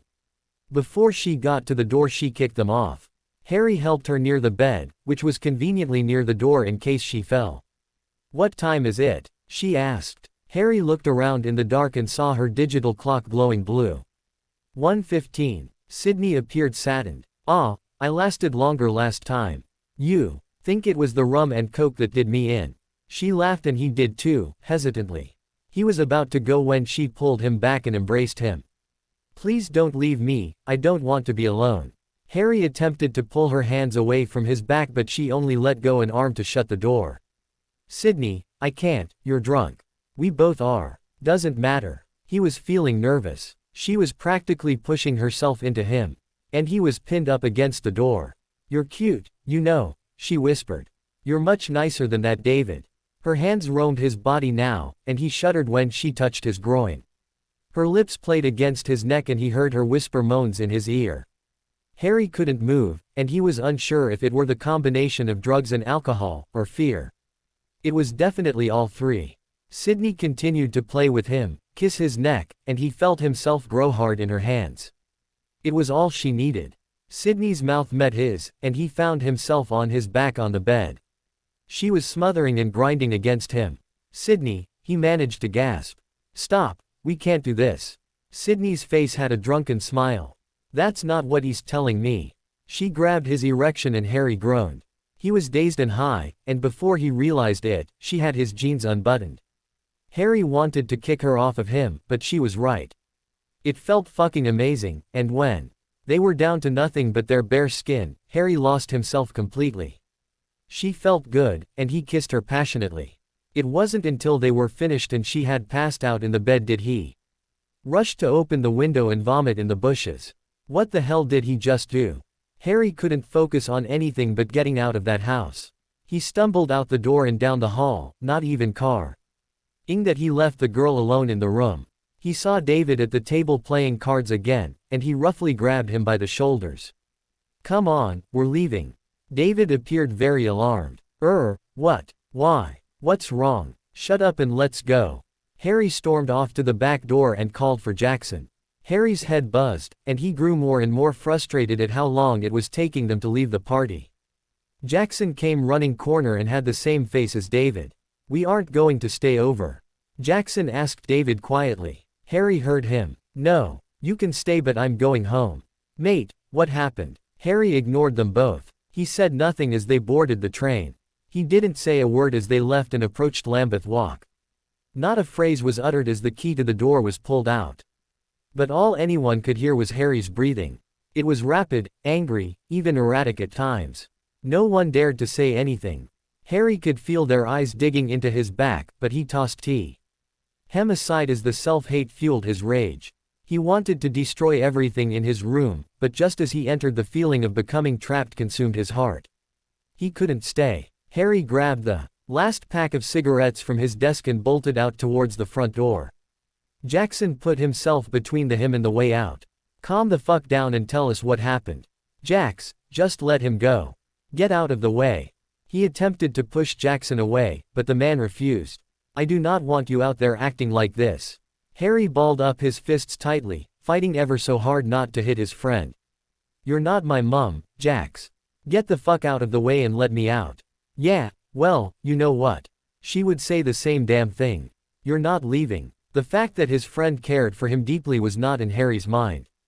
All he felt was a deep sense of self-loathing, bitterness, humiliation, and all he could do to escape it was to run.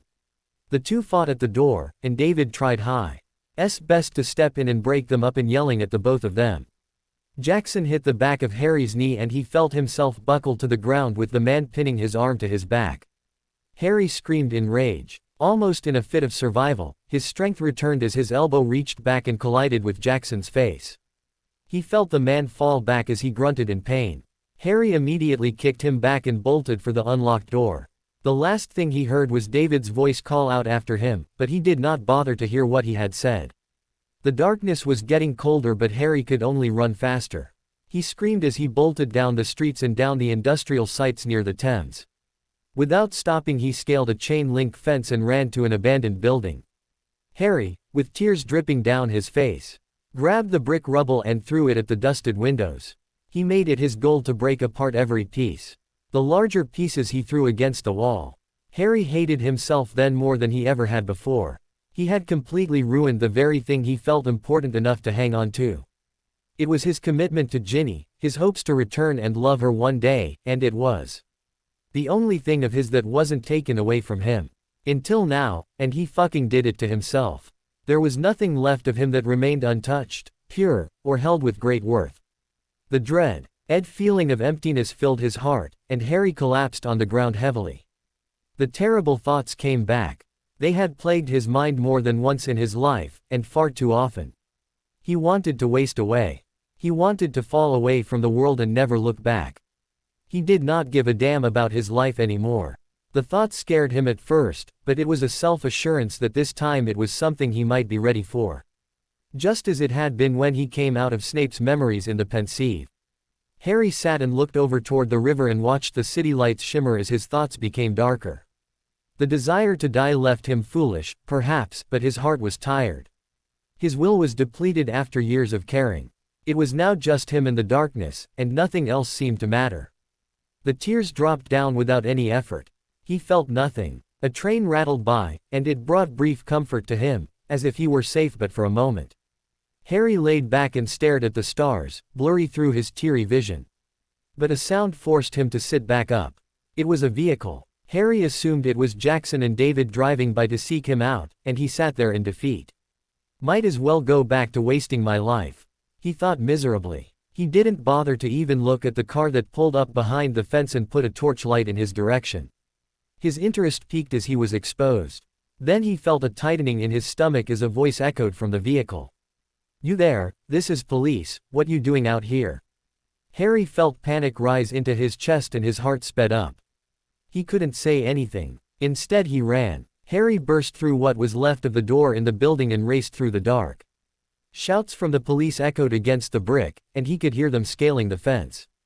Alarmed, he knew they had made it in a second and were following him close. Harry managed to reach a half-hinged door on the other side, but it would not unlock. He was shaking, but no matter how hard he tried to kick and push the door, it was utterly useless. Harry hit at it in frustration, hurting his hand, then suddenly, an audible click came from the keylock. It had opened on its own.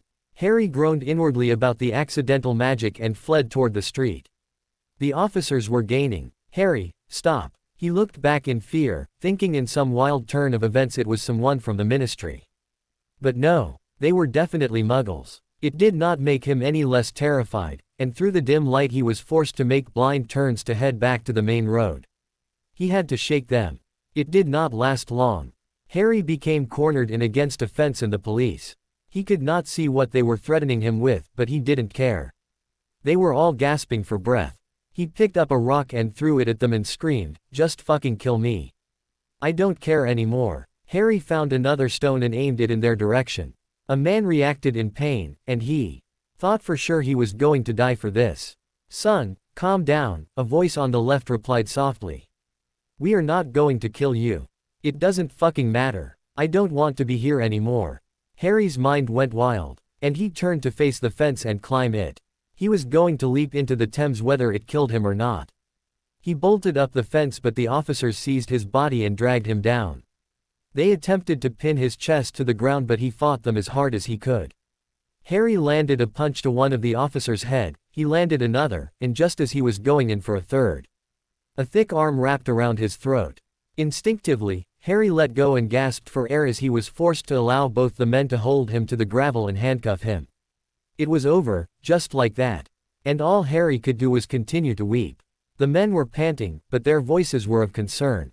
"Son, we're here because of a domestic dispute and obvious trespassing. From your recent statements, however, you run yourself in a different sort of trouble. Not to mention assault of an officer and resisting arrest. We are taking you to the precinct." All Harry could do was allow himself to be dragged to the car. His life couldn't get any worse. Kingsley Shacklebolt sighed heavily as he laid down a letter from the Orr department. It had arrived at his desk precisely the moment he appeared for work that morning. And he was surprised to find it addressed from a gentleman he trusted Harry's affairs in. He had seized it immediately and noted that the findings were of a few days prior. Upon reading the short letter, Kingsley's heart fell at the words. There was no sign of Potter, or anyone for that matter at the location. Just abandoned buildings near the Thames. The Thames, he knew that was meant to be the answer to something preceding the discovery of Harry's magic resurfacing. All he could associate was Mr. Arthur Weasley, and he was forced to once again call the man to his office. Noting, with vigor, in the memo, Lana, at this point, practically let the man in without asking why he was there. "Come in, Arthur." "Yes, miss." Kingsley escorted the gentleman to the sitting area, and presented him with the letter. "What does this say to you, about the Thames?" "It means something but I cannot place it." Arthur held the paper with a hopeful glaze in his eyes, but he too appeared troubled. I do know. Kingsley. Does this have something to do with what that Malfoy boy told you? About seeing Harry? No, that was on the rail, at a stop south of city center. Which, I suppose, was south of the river. He was in the company of 2 muggles, it had appeared, but what I mean is, it was something that you told me prior. As soon as I read this I had you in my mind. Arthur couldn't say. Kingsley walked to his desk and withdrew a muggle map of London, pinpointed with rail stops and high-profile buildings. Arthur watched curiously as it was placed on the minister's desk for their inspection. And Kingsley took out his quill. Look here, these 2 stops, that is where Draco Malfoy saw Harry get on and off. It was dark, so they had to be returning home, do you think? Arthur paused a moment after Kingsley's words. They boys had traveled east, away from the Thames, and for the first time in a long while, a feeling of bottled excitement exploded in his chest. The river, Kingsley. They were leaving home and traveling elsewhere, I swear it. That is what Creature had meant, that he found Harry near the bad water. He was talking about the Thames. The minister read the letter again. Then scratched the quill at the approximate location of where Harry's magic had alerted them. He has to be in this area, Arthur, he stated as a circle was drawn around the entire space. I will send my men out to search. This is the closest to found that we are going to have for right now. Arthur Weasley could accept that. I trust your men entirely. I will tell my family the news, and thank you. Kingsley grasped the man's hand and smiled, as always, Arthur. Good day to you. Both men could have leapt into the air if it were not for their pride. The cell Harry was in had a bunk bed for 2. But he was placed there alone since he had arrived the day before. He was still in a bad mood over the whole incident that left him flabbergasted at how much catastrophe occurred. Within the past day, which was not alleviated by the fact he was followed absolutely everywhere. Every waking minute the same foul-faced officer sat outside the bars, and he even followed him while he went to perform interviews with more officers. It was becoming very irritating. He was pulled for interview around 10 a.m. that morning, followed by the man and another officer. The office was buzzing with activity, which overwhelmed him for a moment, yet he calmed as they were led to a more quiet hall. The handcuffs were too tight and Harry wanted to complain about it, but he was afraid he would just be laughed at. All right, lad, in you go. The officer unlocked and opened interview room 7, and he could see back of the head of a brown-haired gentleman, which he got a better glance of as he was instructed to sit. For the first time since he got there, the angry-looking man disappeared. It was just the 2 of them. So, Harry, the middle-aged man said cheerfully as he took hold of his pen. I certainly hope you are holding out well since your arrest, yes. Harry shrugged. I suppose so. My name is Nathan Maine and I am a detective here at the station. I just wanted to go over some questions with you. Primarily about the original call that came into police. Can you tell me about that? I hit my friend. Harry stated simply. Maine gestured as if to say, yes, well, but Harry did not know what else to say about it. Mr. Potter, your friends, aside from the scuffle the 3 of you had, were more concerned about your safety. Now, we have to mark that as assault, however. Neighbors also made a call in. Harry grew angry. I didn't mean it. Understood, but that is what the call insisted, and all agree there was a fight, but your friends are not going to press charges. This is just going into your record. And honestly, doesn't look good in front of a judge. A strong feeling of fear forced Harry to tense his muscles. A judge. Sympathetically, Detective Maine cast a supportive face at Harry. But it did not matter. Why do I need a judge? They are not going to press charges. The man sighed. Let's get back to the part about the fight, first. What happened? They explained that you were behaving erratically. Harry felt himself staring off into space, yet still feeling the rage from the night before. How exactly could he explain all of this? He shrugged. Anya continued to press the conversation he seemingly already knew the answers to. You 3 were at a party, yes. There was drugs and alcohol, both of which you consumed, but nothing was enough to send you over the edge. Something happened. I don't want to talk about it. He almost shouted. The man appeared not at all fazed by his words. Harry, we know what occurs at parties where young minds get together, drinking. Daring each other to do ridiculous things, any of which caused your episode. None. What about a female? Harry's eyes moved from the table to the man's concerned face. I didn't rape anyone if that's what you're trying to say. His anger was seething. Detective Maine scribbled some notes and went on, your friends had concerns about one girl in particular. What happened with her, anything? Harry tried his best to steady his leg but his anxiety forced it to shake nervously. Why was the man trying to trap him into a corner? Who says it's about her at all? Did my friends say that too? It was reported that you could not be found, then moments later you resurface, angry and hostile. I need to understand the cause of this, Harry, to strengthen your case with the judge. None of it matters. It does with a charge of assault of an officer, Harry immediately felt the familiar hatred of himself boil over, and he slammed his handcuffs on the metal table again and again, growling in rage. In a second, 2 more officers entered the room and forced his arms to the table. Harry wanted to scream at them, kick their bodies, but the larger officer appeared to have sensed that and barricaded him to the table. Nathan Maine hadn't moved at all. Harry, calm yourself and refrain from hurting yourself or these officers. I wouldn't want you to add another count to the charge. He was shoved back into the chair and Harry could feel his face burning red. He could not just run away this time. Can you handle him now, sir? Maine asked him, are you able to control yourself, Harry? We still need to go over some other matters. Whatever, yeah. The men pulled up their belts and filed out of the room, leaving Harry alone with the detective as before. This time, Maine changed tactics. Your story, son, is very interesting. At least what your friends could describe. Running away from abuse, a murderer, you sure have the worst of luck, don't you think? Harry could not tell if the man was condescending him or not. I think I would know. He was given another sympathetic smile. As I had checked. Your parents are dead, yet I could only find the birth certificate of your mother. Count of their death in an article. You were sent to your aunt and uncles with no formal guardianship established, so they had to go to the courts to do so themselves. Odd, don't you think?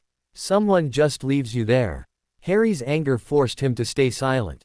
He watched the man carefully, mustering all he could to not slip into whatever trap the man was baiting him for. There are records of you in primary school, but then, quit suddenly, you disappear from all academic record. Surely your aunt and uncle educated you. Why don't you ask them? He managed to say. Maine agreed. They are my next task for tomorrow. Your aunt seemed extremely curious as to how we managed to get in touch with her, and of course, why. Harry closed his eyes and groaned inwardly. Just what he needed. The Dursleys laughing up a storm about him getting arrested. Why did you even bother to contact them? I am not a minor, and I have not lived with them in almost 2 years. The man laughed. I suppose it was more of a curiosity, Harry. Looking into your background is an enormous puzzle. Fascinating and full of questions. Naturally, I like to solve problems, but yours, he paused, are more curious than others. Harry had to agree with the man there. His life was anything but normal. My life is nothing to dig into when you don't know where you're going, and honestly, has nothing to do with what you are asking me. Quote, I disagree, son. We are a product of our environment, as this jail can show you. Your secret, interesting life has brought you here, and it has the ability to protect you in a hearing, if needed. Harry did not understand what the detective was trying to tell him. You mean, get out of it? Oh, I do not promise anything. Our past causes us to make dreadful decisions. And I hope to make sure the judge knows your history. This caused Harry to laugh. They wouldn't believe a damn thing.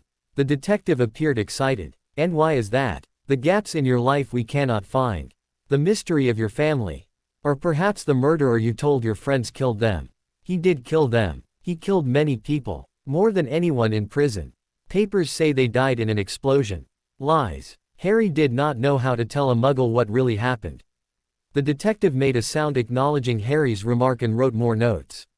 There was a pregnant pause, It prolonged the awkwardness of their conversation. Harry could not help but feel irritated that the man did not believe him. Of course, did he really expect him to? Maine cleared his throat. Going back, I ask you again, Harry. As gentle as I can. What happened yesterday that brought you here? Harry closed his eyes, trying to steady his breathing. This man was really good at his job. It was a girl. We were both on drugs and alcohol. She cornered me into having sex with her. Maine smiled. That usually isn't something a man gets angry over. It is when everything has been taken away from you, and it was all you had left. You love someone else. Harry nodded, unable to speak more about his stupid mistake. Then why did you want to die over it? You made some serious claims last night, Harry. We had to take them seriously. Quote. Harry immediately understood why the foul-looking man was outside his cell all hours of the night. They were making sure he wouldn't off himself. Look, my life is private. No one but those in it understand anything. You think I won't believe you? I hear some insane stories. Harry laughed. You won't. And I would not concern yourself, or your staff, about worrying for my life. Detective Mayne went into his suit pocket and grabbed a tin of mints. Placing one in his mouth, he offered one to Harry, but he declined. It's more of a liability, Harry. How? The time we wish these murderers would just kill themselves to save us the time, but you are different. How am I different? First-time offender, 18 years old, you have a life ahead of you. Huh. RRY felt the tears push through his eyes and looked away from the man. Do I really, though? Mayne sighed and folded his notebook. Well, that answered my last question. You are on another few days of watch. Unless you have anything else to say, Harry, you may return back to your cell. Harry moaned inwardly and sighed. You're twisting my words. Sounded clear to me. Harry was led back to the same cell and when his handcuffs were removed, fell into the bed holding his wrists. Tears fell from his face and he bit his cheek, refusing to make a sound. How long were they going to keep him there before seeing the judge? He was already in agony. The rest of the day went on slow as ever. He slept most of the afternoon, refusing lunch altogether. A different officer sat outside his cell now, this one a woman and more empathetic. She sat across from him and attempted to strike a conversation, which he returned. He still refused the lunch she gave him. You need to eat up, love, she said as dinner came through. I know you're starvin'. Harry nodded this time. He was very hungry now. He placed his hands through the bars and she handcuffed him. Harry pulled them back through and took the tray when she opened his door. As soon as she shut it, Harry was gestured to come back so she could unlock the cuffs. Why can't I go out and eat like some of the other people? Too many means for you go and kill yourself over. Harry's glare softened as he saw her smile. True, I suppose. Harry spent the evening playing cards with her, and when 9 p.m. hit, he was forced to carry on his nightly bed routine and sleep. Of course, he didn't. He found himself getting up every hour and pacing the floor. The woman encouraged him to sleep, but after she was relieved by someone else, he could not simply lay staring at the bed above him. At some point he did fall asleep, dreamed of nothing, and when he awoke breakfast had arrived. He followed the routine, hands through the bars, handcuff, arms back through, unlock. Then after swallowing a few bites of food, fell back asleep. This time he dreamed about Hedwig. She brought him a package from Ron and opened it, excited to see what it was, but all he managed to grab from the wrapping was a disgusting, live, beating heart, oozing with blood. He screamed in his dream, and at once Harry awoke. He bolted up from bed and breathed. He reminded himself where he was. And looked over at the same foul-faced man from the first morning. You all right there, lad? Just a nightmare, he whispered. Harry spent the next few minutes thinking about the dream, and trying his best not to interpret the dream the way his mind wanted him to. Were the Weasleys trying to show him how depressed they were about Fred? Were they telling him that he causes heartache and misery? He laid down again and stared at the wall, feeling the moments pass away. A man walked up to the officer sitting outside his cell and muttered something about a visit. Harry covered his ears. He was really trying to fall back asleep to make the time go faster. Mr. Potter, a rather sinister-looking man growled. Harry rolled over off the bed. Yes, sir. Visitor, room 4. Harry G. Avenue him a confused stare and put his hands through the bars. Who could possibly be trying to visit him? His heart sunk, imagining it to be Jackson and how he was going to have to apologize profusely to him. What was he even going to say? He was led down a wide hallway, opposite of the interview rooms, and Harry could see figure from behind the tempered glass. Right, the man warned. You will remain handcuffed. Hands in the lap the entire time when seated. We will be forced to remove you if you continue to break this rule. You may get up to walk around but hands must be below your chest. Understand. Harry nodded. What was he going to do, hold it over his friend's throat? With a mechanical clank the door opened, and he immediately stopped in his tracks. He couldn't believe it. A kind, concerned smile appeared on the man's face. Harry, it is good to see you again. It was Kingsley Shacklebolt. Harry could not believe his eyes. The man appeared calm, understanding, but the fear that Harry had at that moment only grew. He did not know what to think. Harry, please, sit down. We have much to talk about. He obeyed, but stole a glance at the window he knew had officers staring in. But they will hear. Kingsley waved his hand casually, and Harry could feel a spell move past him. They will not know a thing, Harry. Now, please tell me what got you here. You are no criminal. He could feel himself sag in the chair. Tired of answering the same question again and again. I trust you already know. The smile returned to the man's face. Yes, I have spoken to these men before meeting with you. What concerns me the most is that your goal of finding happiness outside of the wizarding world has failed you.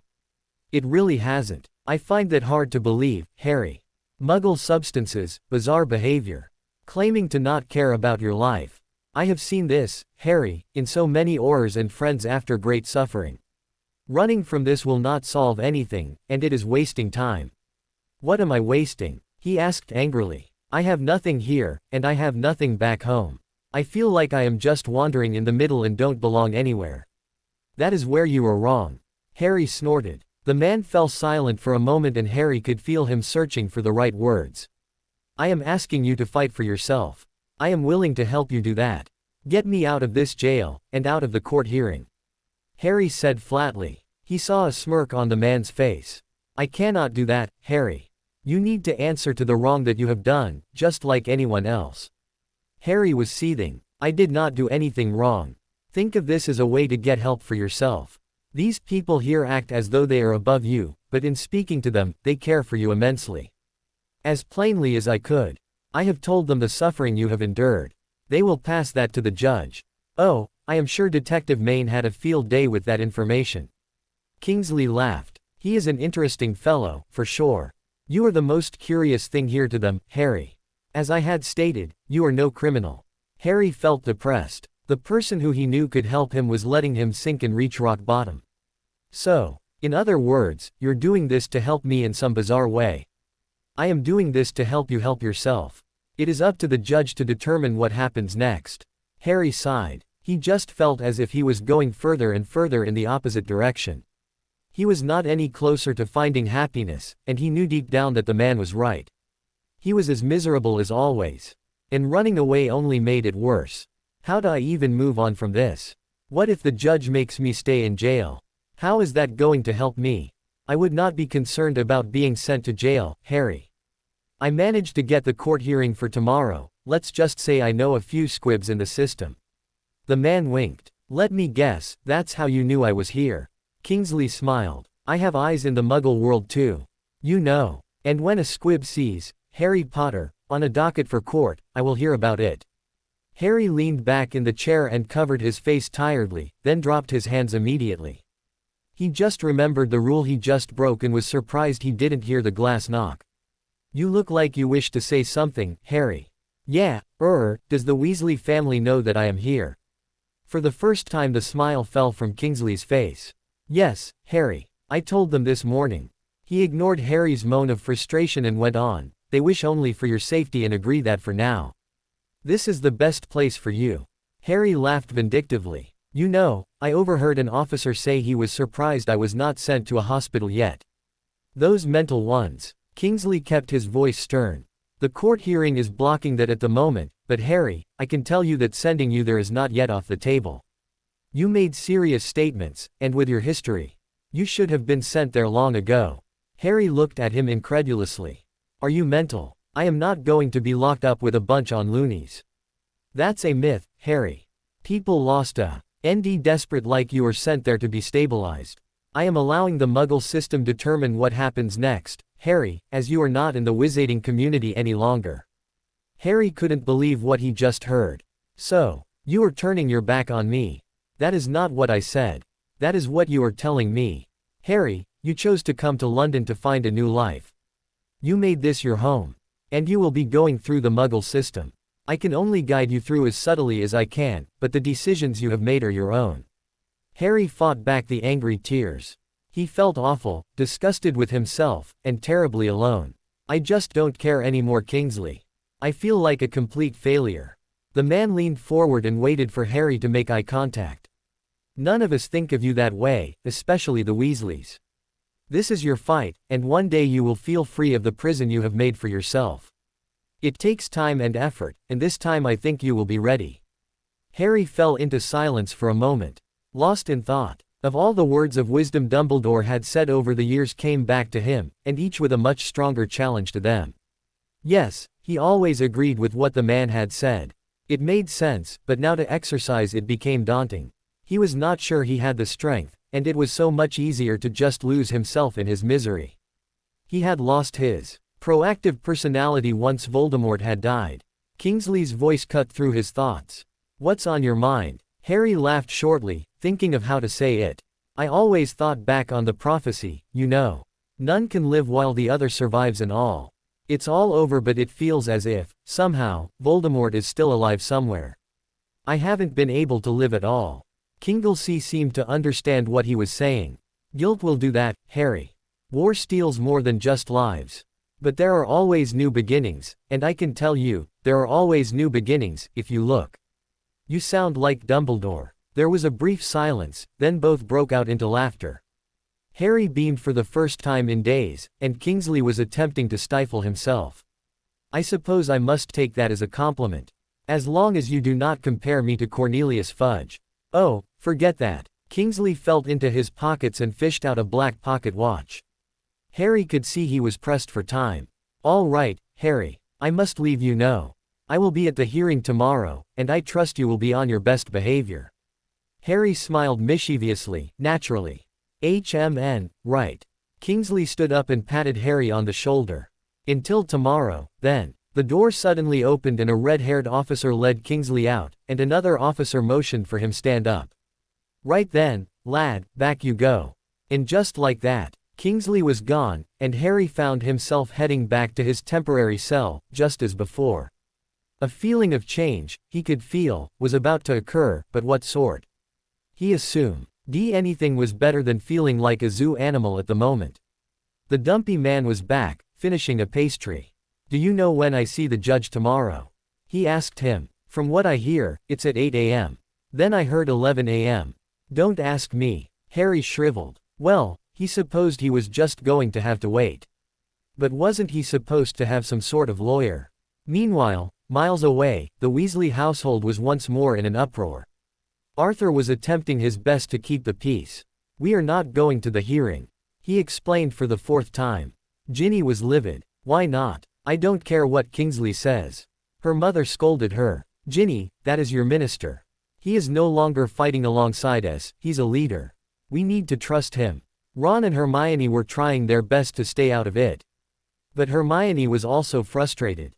What on earth got into him? Harming people, wanting to hurt himself, this is not Harry. Ginny felt the need to defend him. He was scared and desperate. He didn't mean to do it. Seriously. Though, Ron muttered. "I wish we could go to support him. Who knows what the Muggles are going to do." Arthur was getting tired. Kingsley is trusting the Muggle system to help him, and he is right. He has a crime in the Muggle jurisdiction. It must be up to them. Ginny, for the first time since Fred died, burst into tears. "He's not a criminal. He needs us." Molly called after her, but she ran upstairs, bawling about it all being unfair.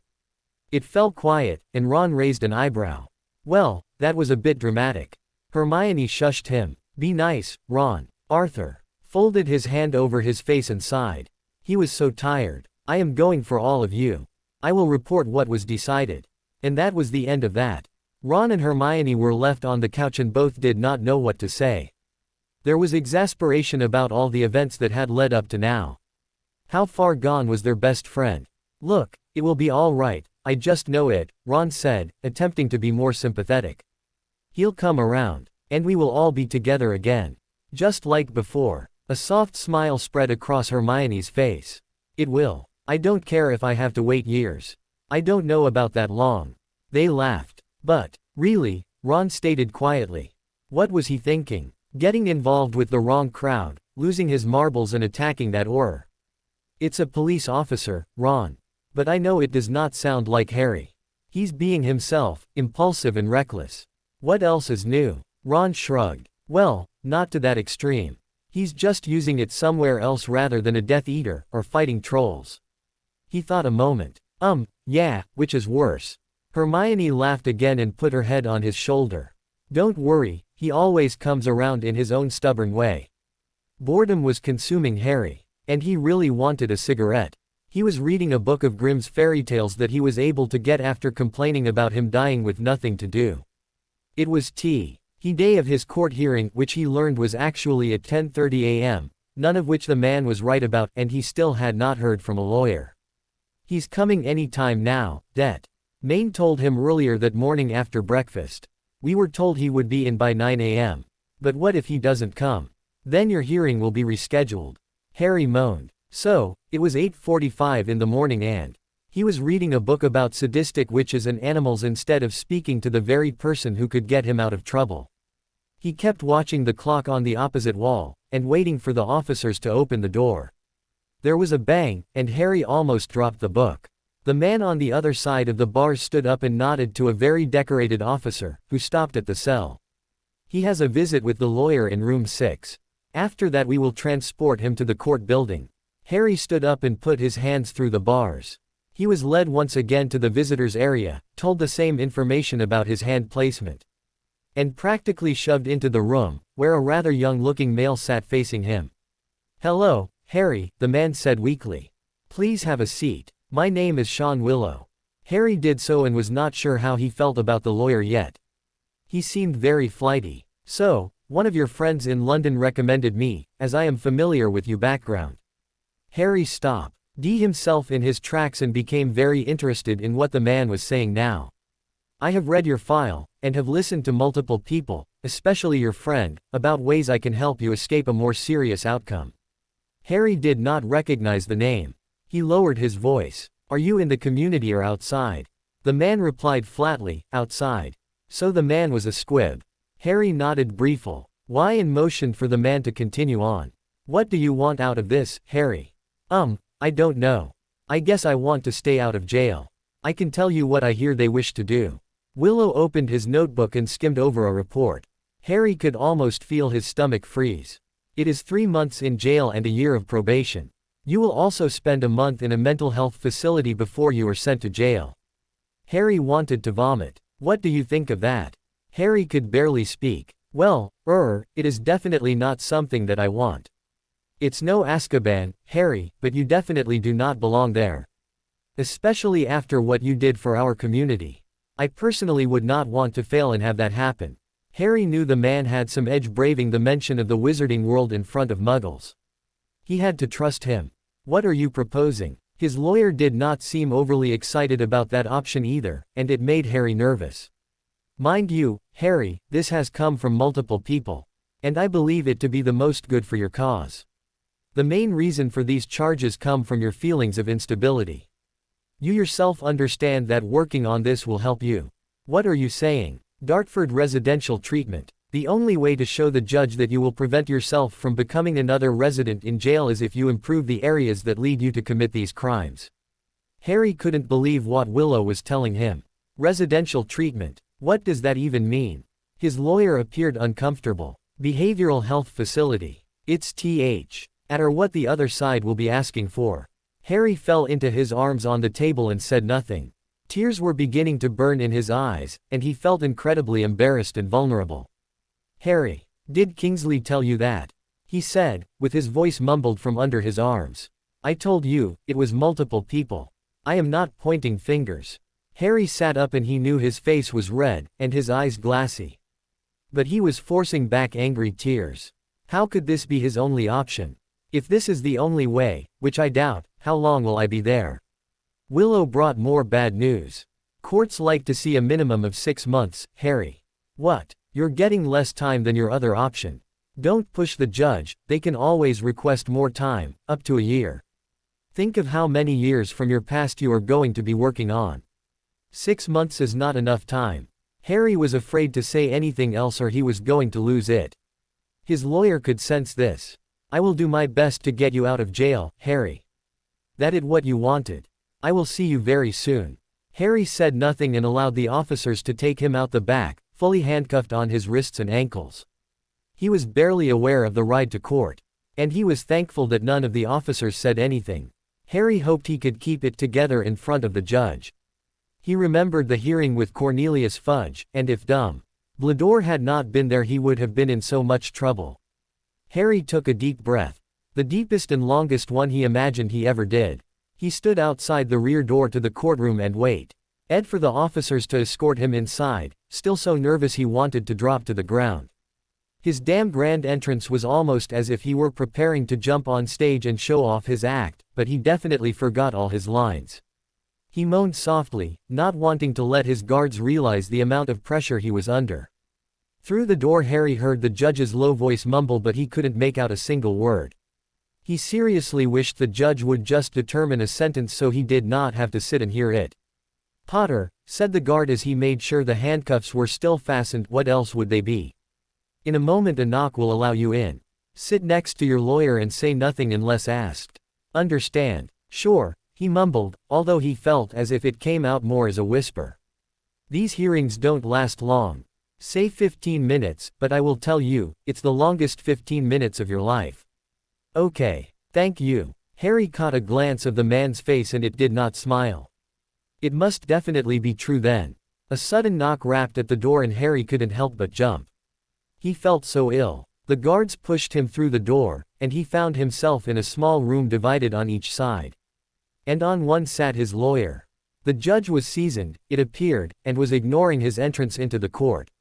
His name, Judge Murray, was set beside the stack of paperwork that was much more interesting than he. Harry scanned the crowd in the benches behind and couldn't believe his eyes. There, at the end, sat none other than Aunt Petunia. She wore her best outfit for the hearing. And he could not catch her gaze, avoiding his eye contact completely.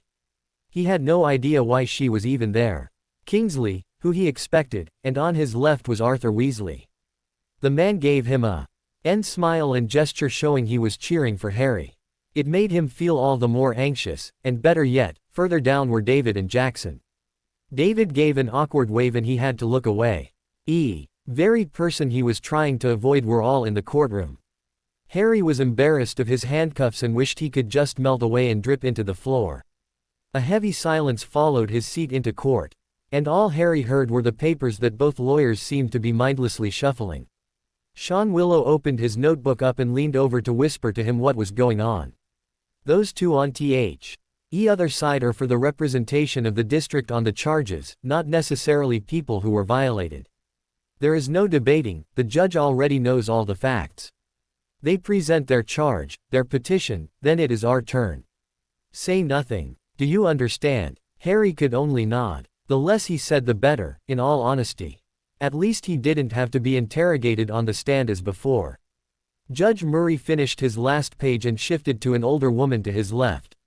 "Begin." The woman nodded. "We are here on case J4439 for Mr. Harry Potter. Charges: assault of an officer, resisting arrest, domestic violence, trespassing." Harry felt his eyes close in frustration. How had he racked up 4 stupid charges in a span of an hour? He couldn't bear to look at his friends. "What is the district's stance?" A rather large man on the other side cleared his throat. "As presented, client has shown instability in the community, in displaying behavior that puts others at risk. RICT is pushing for an evaluation at the Newham Center for 30 days, then proceed with 3 months of jail. He would be followed with a year of probation. Requirements of probation include community service, mental health services and follow-through, and meetings with probation officer biweekly." The judge did not waste any time. "And the clients?" Harry's lawyer smoothed out his suit. "My client has needs that must be worked out through proper reform. I am looking to send my client to Dartford Residential Treatment Facility for a minimum of 6 months, no probation. He has no prior offenses." Harry braved himself to look up at the intimidating man in front of him. Surprisingly, he had now abandoned the papers and was staring down at his folded hands. No one said a word as they waited his response. "Mr. Potter, I see these charges every day. I charge people with these offenses every day, too. Without looking at your background, you are just the same as any other criminal in our system. Do you understand this? Harry felt his heart sink. Yes, sir. Thus, Mr. Potter, do you think, background aside, that a man should be charged for such offenses? He couldn't hang his head any lower. Yes, sir. Well, then tell me why it is best that you go to residential treatment over receiving jail time. Harry paused, not really knowing what to say. Mr. Willow was visibly tense, and that only made him more anxious. Honestly, sir, I don't know. Do you think you need to go to jail? I don't want to go. He could not think of anything else to say.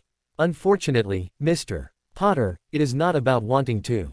Do you think, or do you disagree, that your charge should put you behind bars? Harry was fighting the urge to scream. Yes, I agree. He felt a nudge from his lawyer from under the table. As far as the residential treatment, Mr. Potter, do you agree that this placement is a suitable charge for the offenses? Again, Harry was silent. How was he supposed to know this? It feels worse. He felt a definite kick from Mr. Willow now, and not only that, the judge was looking down at him very intently. You are challenging your own stance. His lawyer interjected. Your Honor, I don't believe my client understands the questions. No, Judge Murray stated. Your client completely understands, and I see that he is willing to bring himself into the fire rather than face his own demons. Harry became mute. Mr. Potter, let me tell you, your life at a treatment facility may feel more of a prison, but you fix nothing going to jail. You are just that, a prisoner, at the fresh age of 18. What good does that to you? I don't know, sir. The man sighed. I reviewed your case extensively. I read the admission of guilt from your aunt here in the courtroom about past neglect, removal from school, etc., etc. Harry couldn't believe his ears. He stole a glance at his aunt, who he could see was turning a bright pink and staring firmly at the wall ahead. Wait, she admitted to taking him out of school. For what? He looked at Kingsley, who returned his gaze with a given message. This was his idea. Harry found himself scrambling to put the pieces together, and above all, how the hell Kingsley got his aunt to admit to something she did not even do. Now, your aunt's limitations are past, as you are no longer a minor.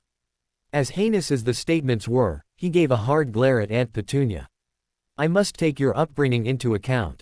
Abuse, lack of education, and even reports of surviving murder.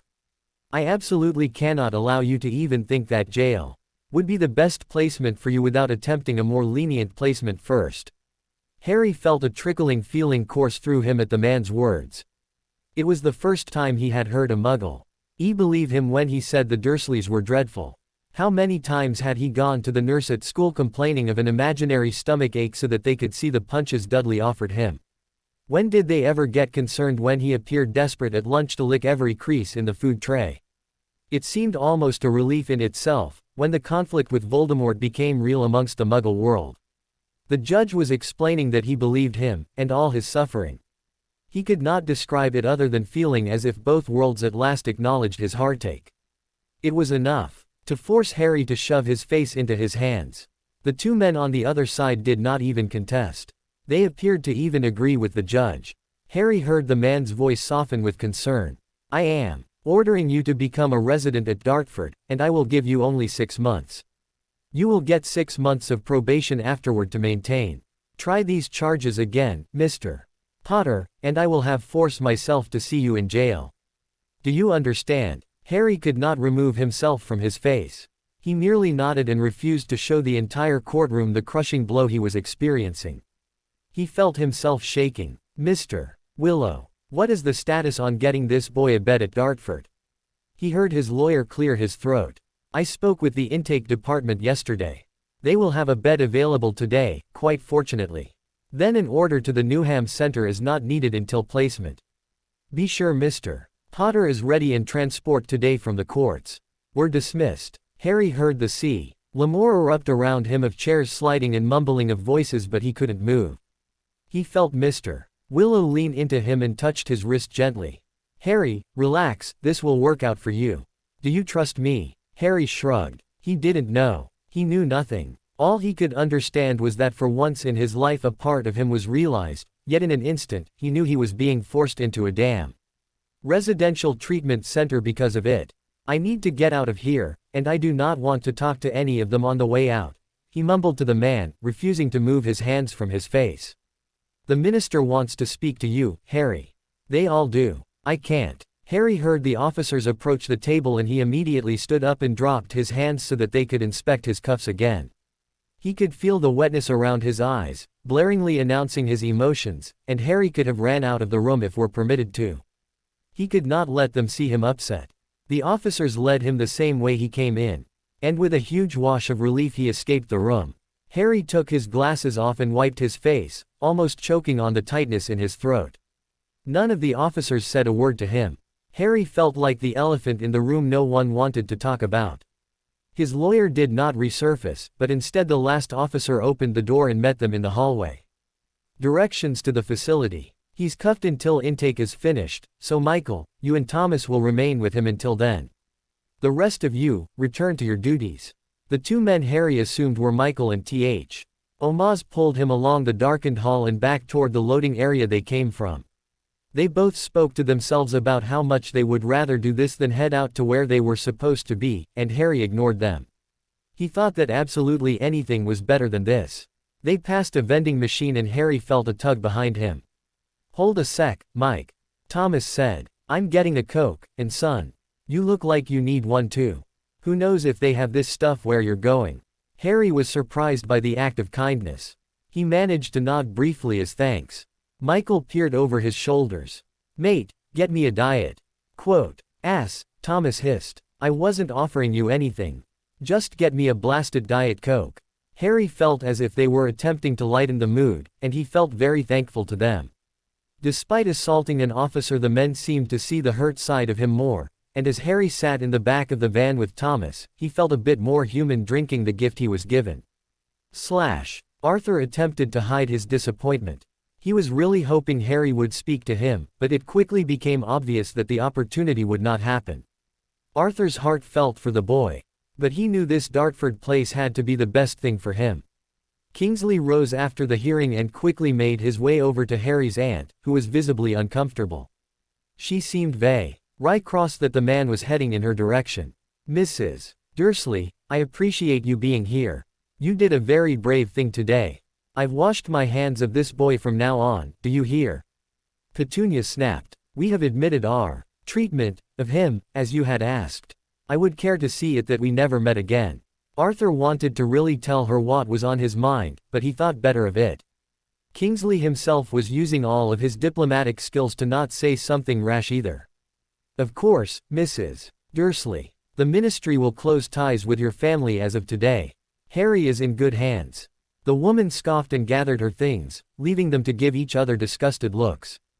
Two men came up after she left the courtroom and glared in her direction. Is that Harry's aunt? One of them asked. Kingsley nodded. And how do you know Harry? David held out his hand to shake. David. This is Jackson. Harry was staying with us before all this. Told us about how awful she was. Arthur was shocked. After all this time, here were the very boys Harry was with. He did his best to not become angry at the fact they were responsible for giving Harry the muggle drugs. Jackson reached his hands out to do the same, and he appeared to be relieved of the outcome. I just couldn't bring myself to press charges. All the things going on in his head, and whatnot. I'm just glad he's getting help. Agreed, Kingsley noted. We thank you for your understanding. It is an enormous relief to us knowing he is within sight now. He gave us a scare. Just let him know we're still friends and all that, David piped up.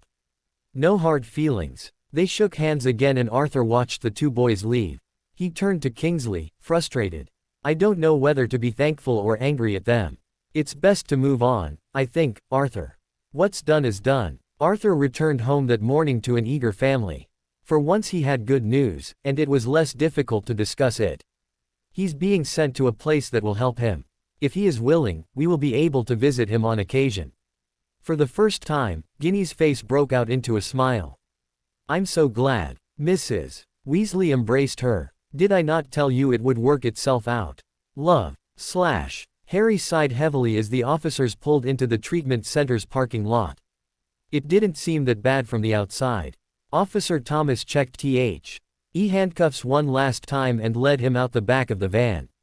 Harry was surprised to see Sean Willow standing outside the front doors holding a large bag. "What's all that?" he asked as they approached. "Your clothes and other belongings from your flat. I had asked your flatmates to bring them for you so you don't have live in one outfit until you get new ones." "Oh," he said. Harry was still wearing the clothes he had on at the party, which he did feel rather disgusted in now that it was a few days ago. Officer Michael got the door for them and Harry was led into the main lobby. It was fairly nice. Beige tiled floors and light blue and white walls. A sitting area had a family of 4 reading magazines or playing on their phones, supposedly waiting to see a family member. The youngest Kai, LD, was staring at him and Harry felt immediately embarrassed by his threatening demeanor. "It's not every day you see a man chained up." The mother called the child over and he tried to ignore the stares. From one of the offices a man in a polo shirt and slacks headed in their direction, smiling. He shook hands with the officers and Mr. Willow and gave Harry a welcoming look. "Well, Mr. Potter, it's a pleasure to meet you. I'm Aaron, and I am in charge of the recreational therapies here, as well as perform the intakes. Follow me to our intake room, if you will." Harry wasn't sure how he felt about Aaron. He was trying too hard to be friendly, but Harry also knew he wasn't feeling very excited about his new home, so everything was irritating him. They followed the man outside into a pristine courtyard and met at a large white gate. Aaron unlocked it and allowed everyone to pass through before making sure it was shut. Harry did not like the look of that. "Right, just down here." Harry tried his best to take in his surroundings without trying to appear completely curious. He was supposed to hate this, after all. Far off to the right was a sports field, he couldn't make out what kind, and the buildings were lined with cypress trees and orientals. There didn't seem to be a soul around, but he did take in the realization that he was surrounded by tall white bars. Aaron used his keycard to open a large door, and led them to a large conference room. "Take a seat anywhere you like, gentlemen. You can leave him with me now, officers. I will ring for Jill to take you back." Harry felt excited. Officer Thomas undid his leg and wrist cuffs and folded them up into his hands. The officers patted his shoulders. "Be good now, Harry." Harry waved hesitantly and watched them leave and wait outside to be escorted back. Mr. Willow opened up the bag and sat next to Harry. He began folding his clothes and organizing them. "While your lawyer itemizes your belongings, Harry, I want to go through the paperwork with you." There was a rather large stack the man pulled closer to his reach, as well as a red wristband. "Now, some you sign, and others your lawyer signs, as you are court-ordered here. Your lawyer is the only person that can sign you out, and he will do so when your treatment ends." "Sure." Harry looked over every page: client rights, rules of the treatment center, list of suggested activities. He was overloaded. "I can leave the campus?" he asked. "Only if you are in the green." Aaron took the wristband from the table and gestured for Harry to hold up his arm. "All new residents start in the red. As your behavior improves, you move to yellow, then green. Green status gets your off-site privileges and home passes.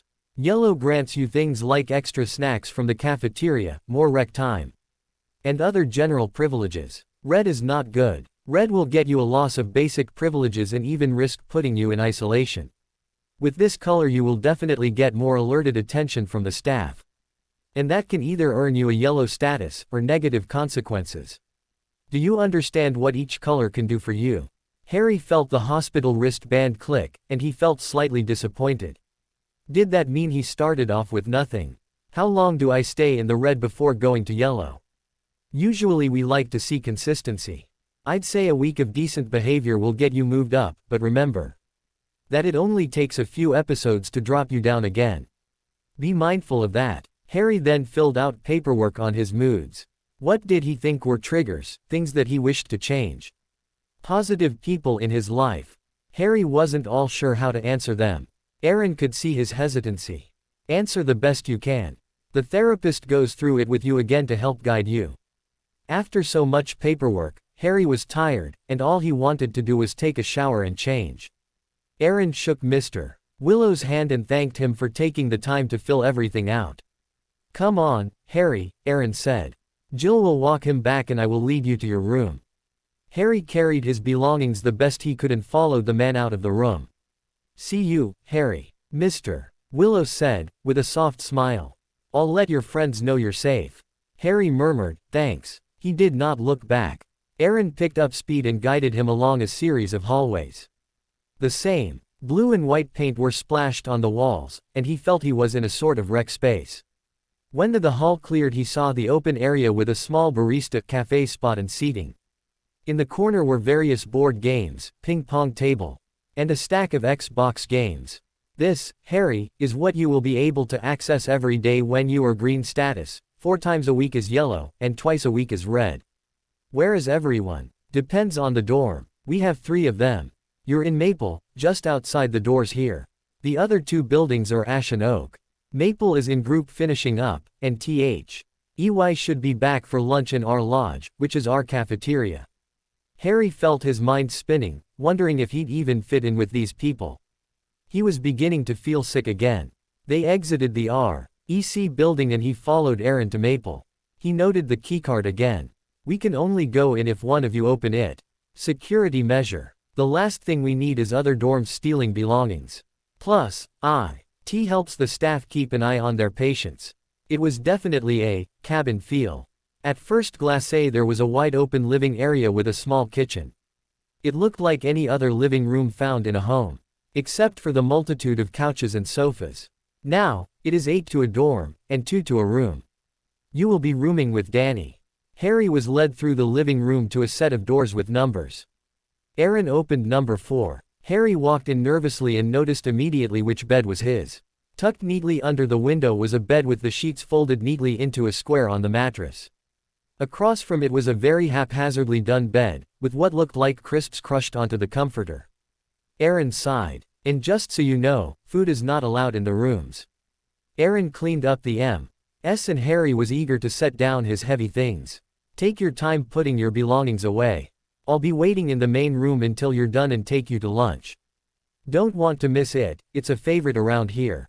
Harry attempted to smile and let the man leave. He took a moment and sat slowly onto the bed. He listened to silence, a silence so loud he wanted to cover his ears. A feeling of loneliness filled his heart. Without meaning to, his body began racking with silent sobs, and he couldn't stop them. Harry supposed he took longer than needed to find a place for his things. Saint could not bring himself to show Aaron that he was falling apart already. Harry was sure the man had seen it all. In separating his notebooks, a slip of paper drifted to the floor, and he flipped it over carefully. It almost made him smile. It was the picture he drew of Hedwig flying, and the unfinished outline of Buckbeak. The drawing made him homesick. Still, he found it of value, and placed it on his desk. He was sure he could find tape later to hang it up.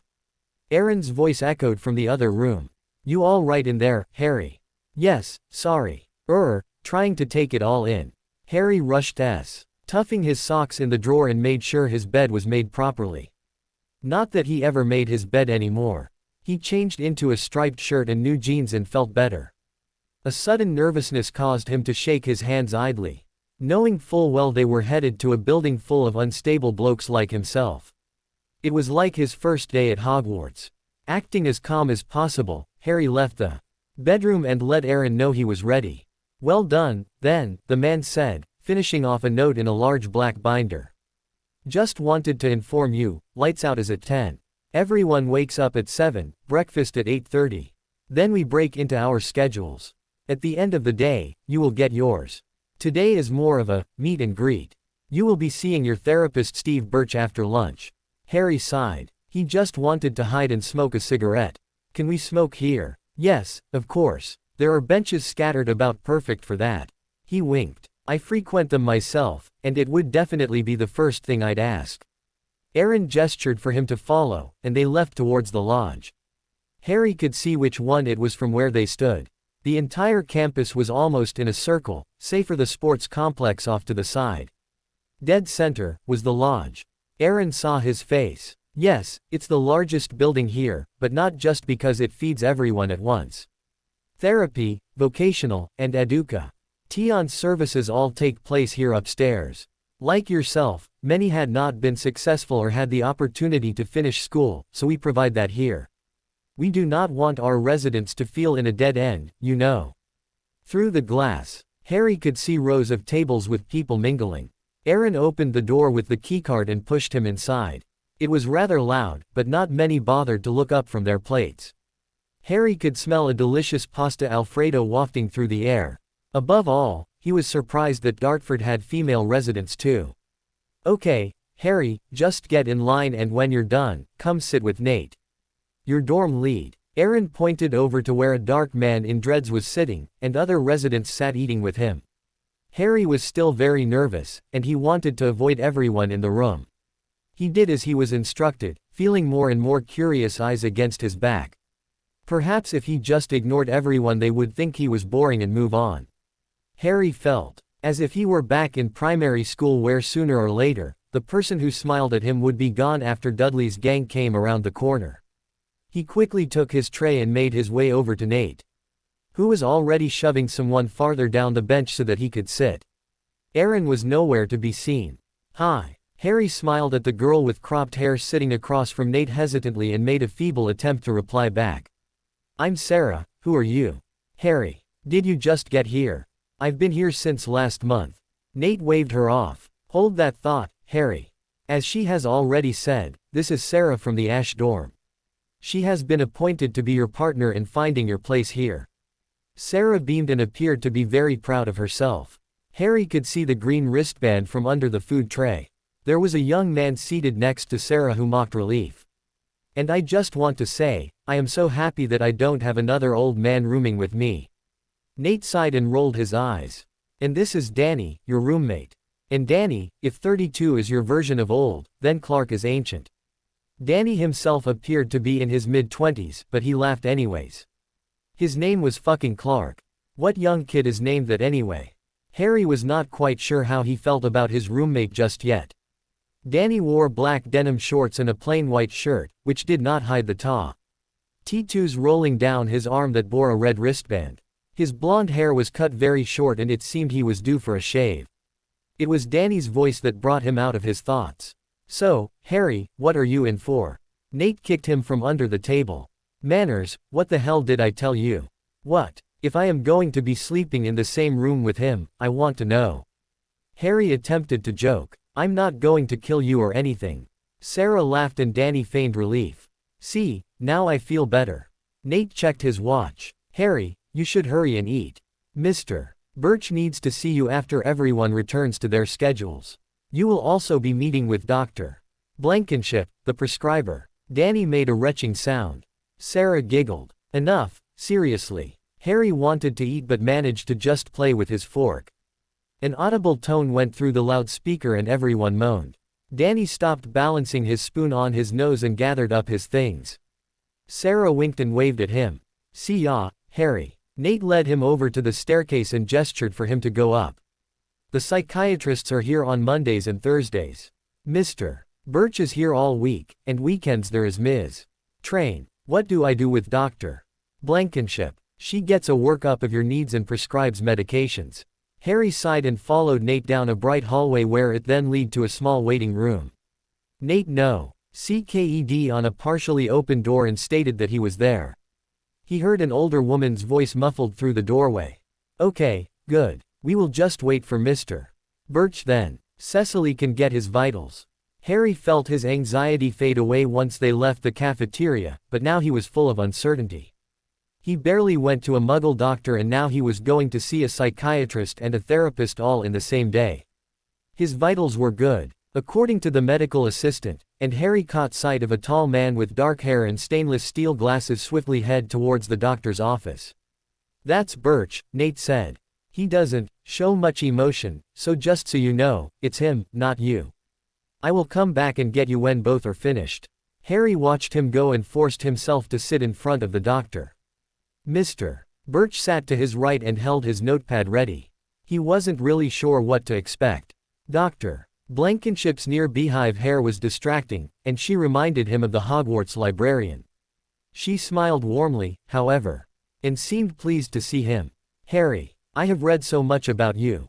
Papers from the courts show a lot of information, but I want to hear it from you, the best you can, yes. He nodded. Yes. It said you had gotten a lot of charges with the police after a panic and depressive episode, correct? Yes. Tell me about why you were feeling this way. Harry's heart slumped. I was just feeling worthless and that I had nothing left to hold on to. And that brought you to be suicidal, yes. He nodded. The judge had said your aunt admitted to abuse and neglect. How many years was this? Harry felt his knee shaking again. These were very direct and personal questions he was not sure how to answer. As long as I remember. What did that look like?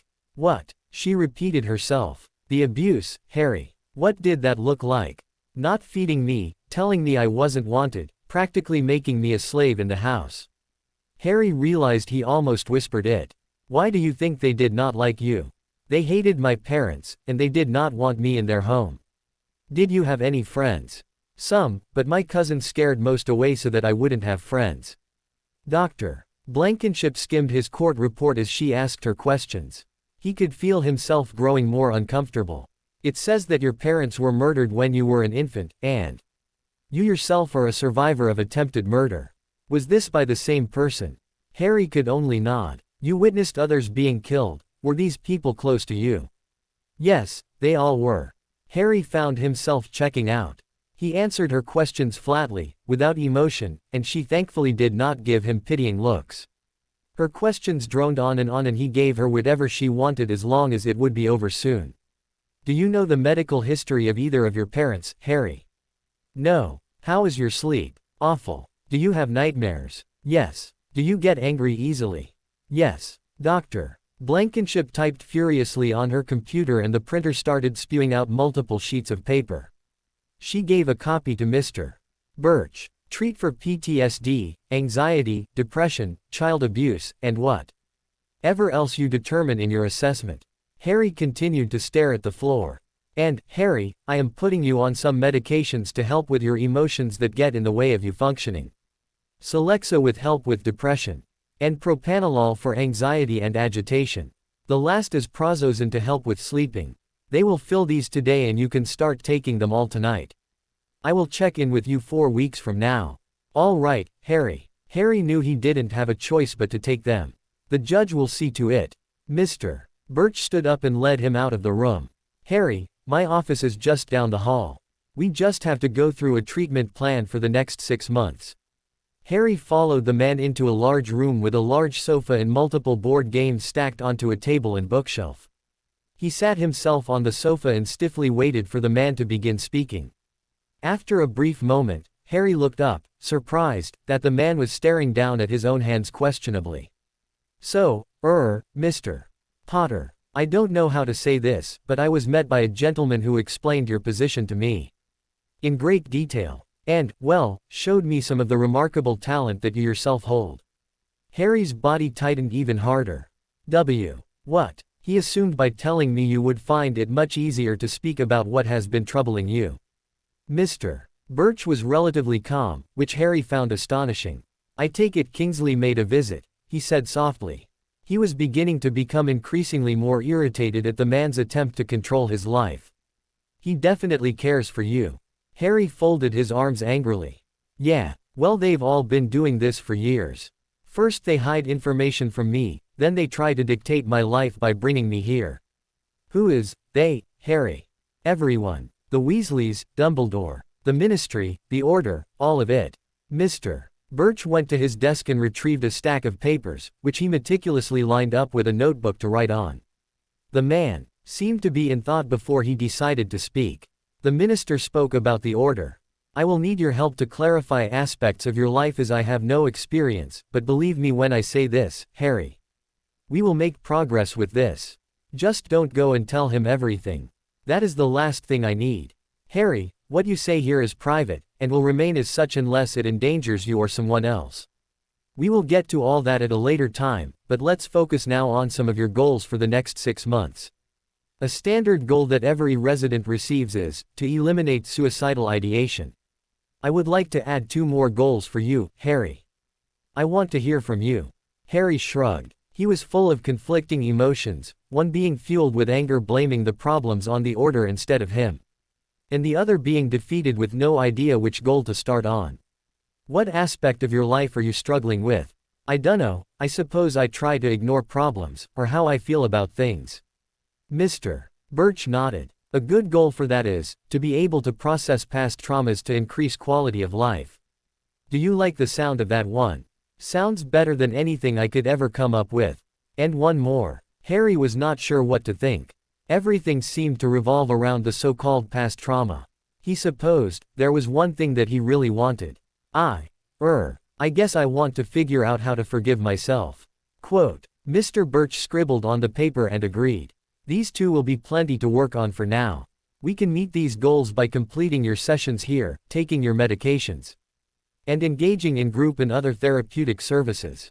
6 months really is not a long time to completely heal you, Harry, but your effort in your treatment will gauge where you could be at the end of it. Yes. So, do we just talk here? Sessions vary from person to person. Some like to engage in an activity while we talk, others do better getting straight to it. When you are more ready we will begin EMDR therapy, which can be intense for some. I only want to start that when you are fully ready. Harry raised an eyebrow. What is that? Eye movement desensitization and reprocessing therapy. It's a focus on a moving light while thinking about traumatizing situations from the past. From there you process it and let it lead you to other areas of the memory. I refuse doing TS right away as it can easily upset my patients. We will go slow and see how it feels. Harry agreed. After finishing up the last of his therapy requirements, they set the next meeting for the following day, and Mr. Birch then led Harry to another staircase. Let's go upstairs to our learning center. Aaron wants to get you enrolled in classes to get your GCSE. My what? General Certificate of Secondary Education. This way you are able to meet the basic requirements for schooling and become eligible for a job when you are released.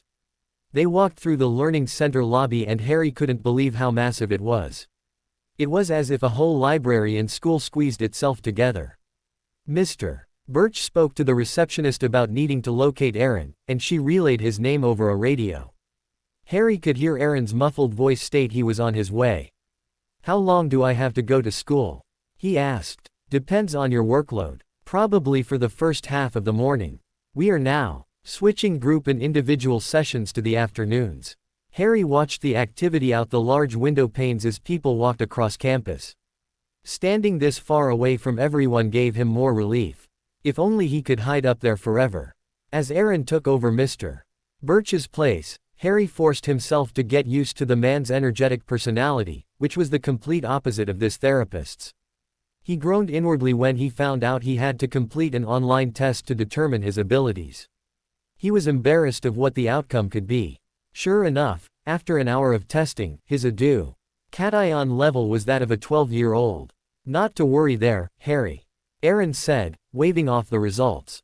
A few classes will get you caught up and ready to ace your GCSE. Needless to say, by the end of the day, Harry was exhausted and miserable.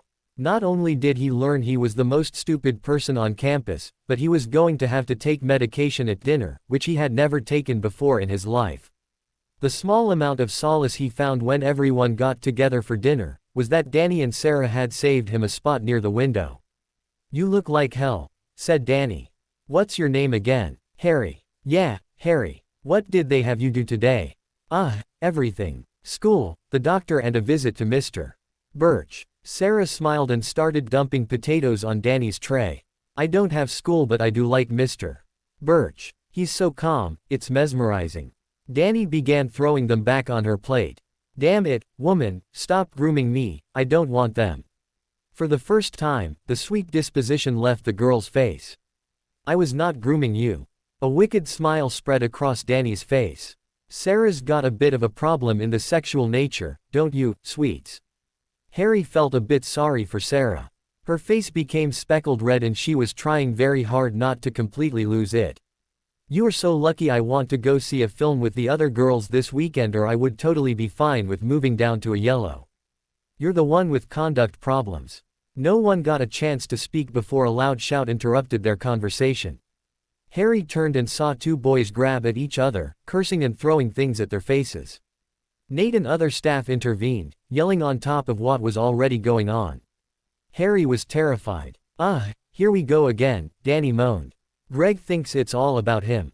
Harry turned back to the boys that the staff were wrestling off each other and hoped it wouldn't escalate further than that. Thankfully, after being separated, the fiasco ended, and everyone felt more at ease to finish their meal. Sarah attempted to encourage him. "Don't worry, doesn't happen all the time." Harry looked over at Danny, who mouthed, "Yes it does." His insides squirmed. As Ner ended, Harry idled around the cafeteria as he waited for his medications. Harry noticed they were paying more attention in particular to Danny, who exaggerated an "ah" so that the staff could check inside his mouth. Harry's medications weren't all that special looking, and he felt on the spotlight as the nurse watched him take a drink. After choking only once, he threw his cup away and followed his new friends back to the table until everyone was done. He let the two talk his ears off, not really wanting to be a part of the conversation. He had no idea who anyone was they were talking about. He almost cried in relief when the staff announced it was time to return back to the dorms. Harry was even shocked he managed to be the first one in the shower. "Hey, Harry, do you want to play cards with us?" Danny asked as he left the loo. No, I think I'm going to turn in." Harry felt terrible but was completely done with the day. The night staff took over for Nate and the other male CA. Regiver, and he wanted nothing to do with anyone else new. Harry fled to his room, shut the door, leaving the light on for Danny. He jumped when the door opened again. "Harry, you good?" It was Nate. "I am leaving and want to update the overnight staff." "Yeah, fine. All right then, let them know if something comes up. See you tomorrow." Harry nodded and found himself sitting alone in the room. His mind wanted to sleep but his body kept squirming. He buried himself under the covers and crowded as close as he could to the wall, hoping to fall asleep. The boys outside the door were getting very involved with their game. And Harry sighed as it made him think about the night at the party. He just wished he could run away from everything. Over the next few days, Harry came to realize that no matter where he went in his life, there was always going to be a Dudley and a Malfoy. Crammed against a bookshelf and a row of desks, Harry became the new target of Ethan and Wyatt during the school hours. Not only was he ridiculed by his lack of knowledge of basic mathematics, but he became aware that his overall demeanor shouted, "Wimp." Naturally, Harry would have defended himself in any other situation. But without the help of his friends Ron and Hermione, or anyone for that matter, he felt very alone. That, and he was trying his best to do good in order to leave the facility on time. Ethan appeared to have had a drug abuse problem in the past. He was very thin and his teeth had seen better days. The tattoo sleeve on his left arm was pocketed with scars. Wyatt had a much more normal presentation, boasting about how his family was wealthy and had multiple properties in India. Everyone knew it was a crock of shit, but whatever Wyatt said, went. Harry was proud of himself for moving up to a yellow over the next week. Nate fist bumped him and he couldn't help but smile at how excited the man was. It did not last long, of course. Harry had made a beeline from the school downstairs to meet up Danny and his friend Clyde. Clyde only had a few more weeks left of treatment, and already he was rubbing it in with the two of them. Danny gave him a punch in the stomach anytime he mentioned it. "Hey, Harry," said Clyde sarcastically. "Ready for emotions management. Whatever, as long as it isn't grief support again. That one was rough." Danny laughed. "Well, every time I have anger management I feel like breaking a chair." Harry couldn't help but laugh himself, and the three of them marched across the grounds to Building E where a group of residents were filed in by the adjunct therapist Mr. Marks. Quickly. The sooner in, the sooner out. Harry liked Mr. Marks a lot. He reminded him of Mr. Flitwick with his witty remarks and bouncy demeanor. Danny just called him Mr. Poof. "All right now, take a seat." 3 to a table, different setup today. Harry noticed a group of small tables bunched together with craft supplies. Harry managed to snag a table with Danny, but before Clyde could sit down, Wyatt ripped the chair away from his reach and sat down. Harry's insides squirmed uncomfortably. "Oh, sorry there, lad. Why don't you try the table over there with the meth heads? Suits your type. I have a word I need with Mr. Danny here." Clyde looked as if he was going to explode. Danny chimed in, "It's fine, Clyde. We'll talk to you at lunch."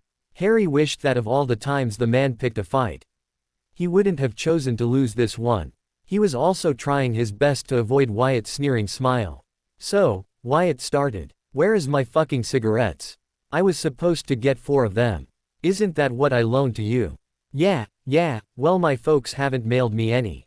Obviously I can't leave the campus and get them myself. Have your dorm lead buy them when he goes to get supplies. He has your money. Danny shrugged his shoulders. We don't get along. Harry could see Wyatt's face changing colors, and he was very grateful that the session had now started. Mr. Marks herded the rest of the group into the chairs and began passing out National Geographic and travel magazines to each table. All right, my friends. Today we are talking about increasing our positive thoughts and creating distractions for those feelings we find brewing inside us, just before they escalate. A good skill to practice is similar to a vision board.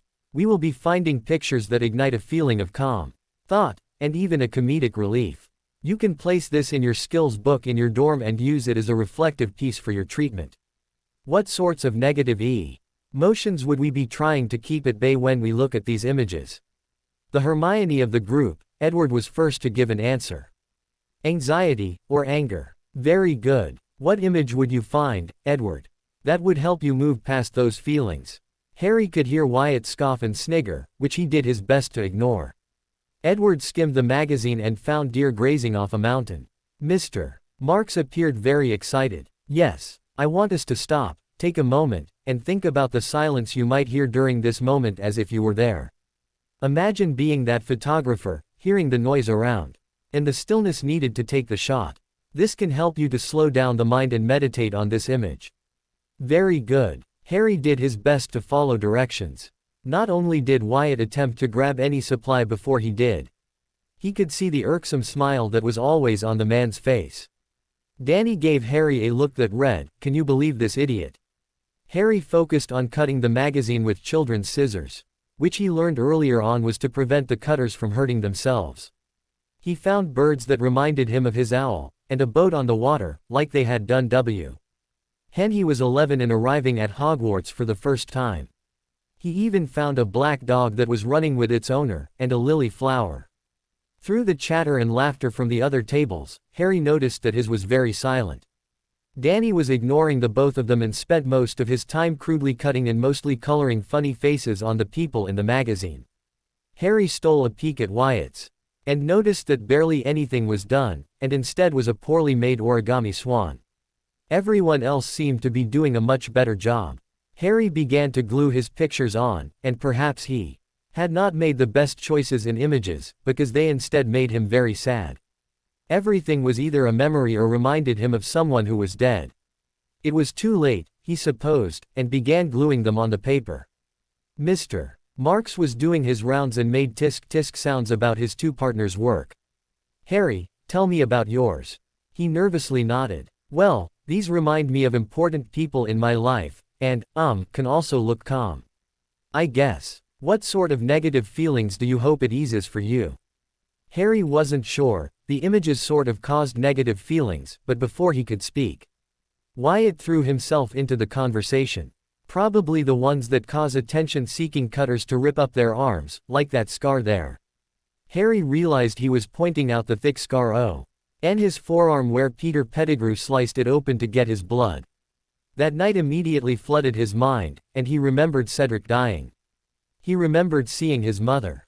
Anger boiled inside of him. I'm not a fucking cutter. The room went quiet at once.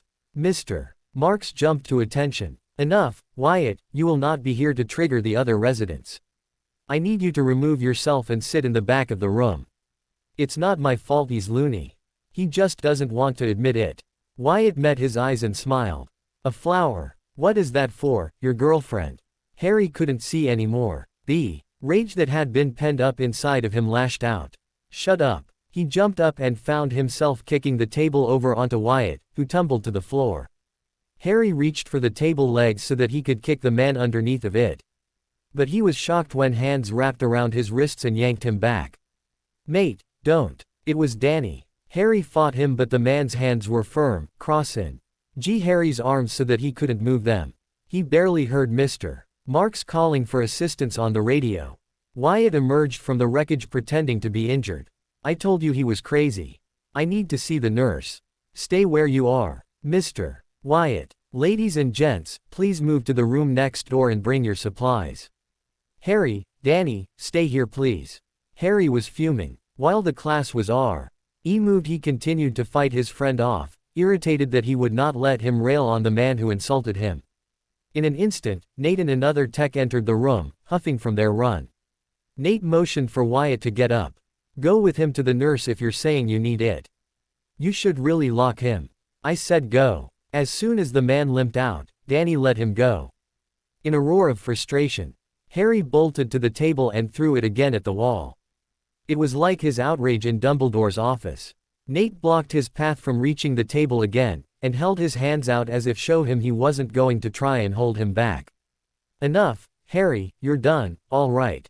Harry yelled in the man's face. First, he calls me a cutter, then he insults the people I care about. The ones who are dead. He's a fucking. Hey, Nate interjected. I'm not talking about what Wyatt did. Knowing Wyatt, it was dirty and uncalled for, but this is your reaction. That is all I care about. Harry paced around angrily, feeling very wild and unmanageable. Danny was trying to keep his distance. I've been ignoring him all week, Nate. I had enough. Nate lowered his voice. You have been very strong, Harry. I understand this has been your breaking point. It is normal after everything you have been through to come here. But I need you to calm your voice and your body so that we can talk it out. I don't want to talk about anything. Nate's eye contact did not waver. Then relax, and when you are ready, you can return to your schedule. For now, you need to come with me to Blue.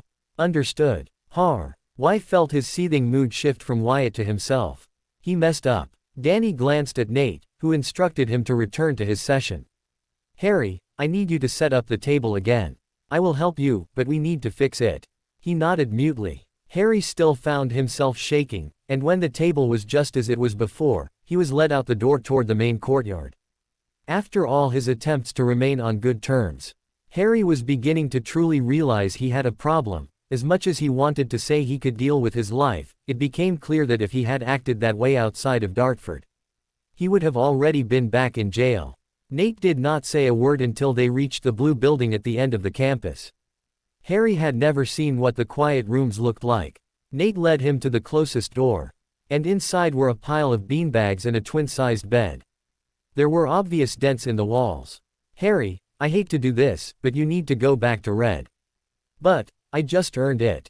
I'm sorry. But that was a huge deal what you did. Especially if Wyatt was hurt. He scowled. You know he was faking.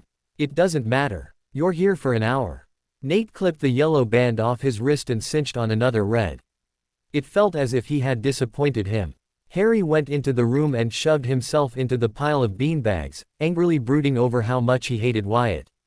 Nate hut the door and he heard the click of the lock. Through the side panels of plexiglass, he watched his dorm lead walk away, and again he felt very alone. He began to really miss being with Ron and Hermione. He'd give anything to be able to walk through Diagon Alley again, or wander around Hogsmeade Village. He wanted to fly and play Quidditch with Ginny, but he was stuck sitting in a residential treatment facility, moping about losing his yellow status. After about 15 minutes, his anger turned to sadness, then sadness turned to understanding. He knew he could do better.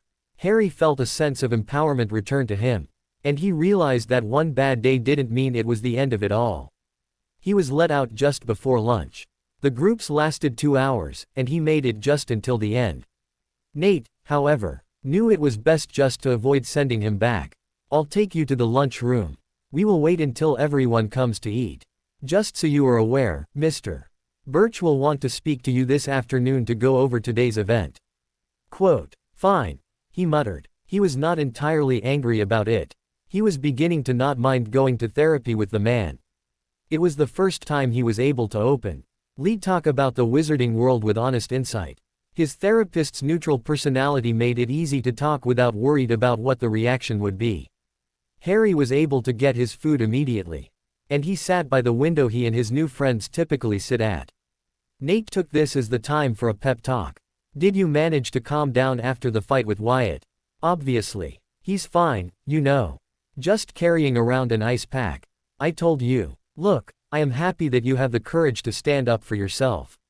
Not many people can handle Wyatt. I think he knows now that he can't bother with you anymore. He likes the ones who shy away. Let's just make sure that we can work on expressing assertiveness without tossing a table, yes. Harry let a smirk cross his face. Seriously, here. It gets you stripped of your status and locked in a quiet room. Outside these gates, that's a charge of assault. Hear me? Yes, I know. Harry shifted uncomfortably in the chair and picked at his noodles. He could see groups of people begin to flood out of the buildings, and Nate moved to allow them in. Harry didn't see Danny or Sarah come in, but soon they had snaked their way through the crowd with their food. He avoided Danny's face. Mate, I didn't know you had it in you. Don't get me wrong, it was pretty awesome. Sarah was confused. What happened? She looked at his arm. Harry, you're a red. I thought you made it up to yellow. Harry shrugged. Well, things happen. Danny reached over to give Harry a playful push on his shoulders. Harry here, bless his heart, overturned a table onto Wyatt's face. You should have been there. Sarah's face appeared alarmed. What? Harry, don't worry, I stopped him before he beat him to a pulp.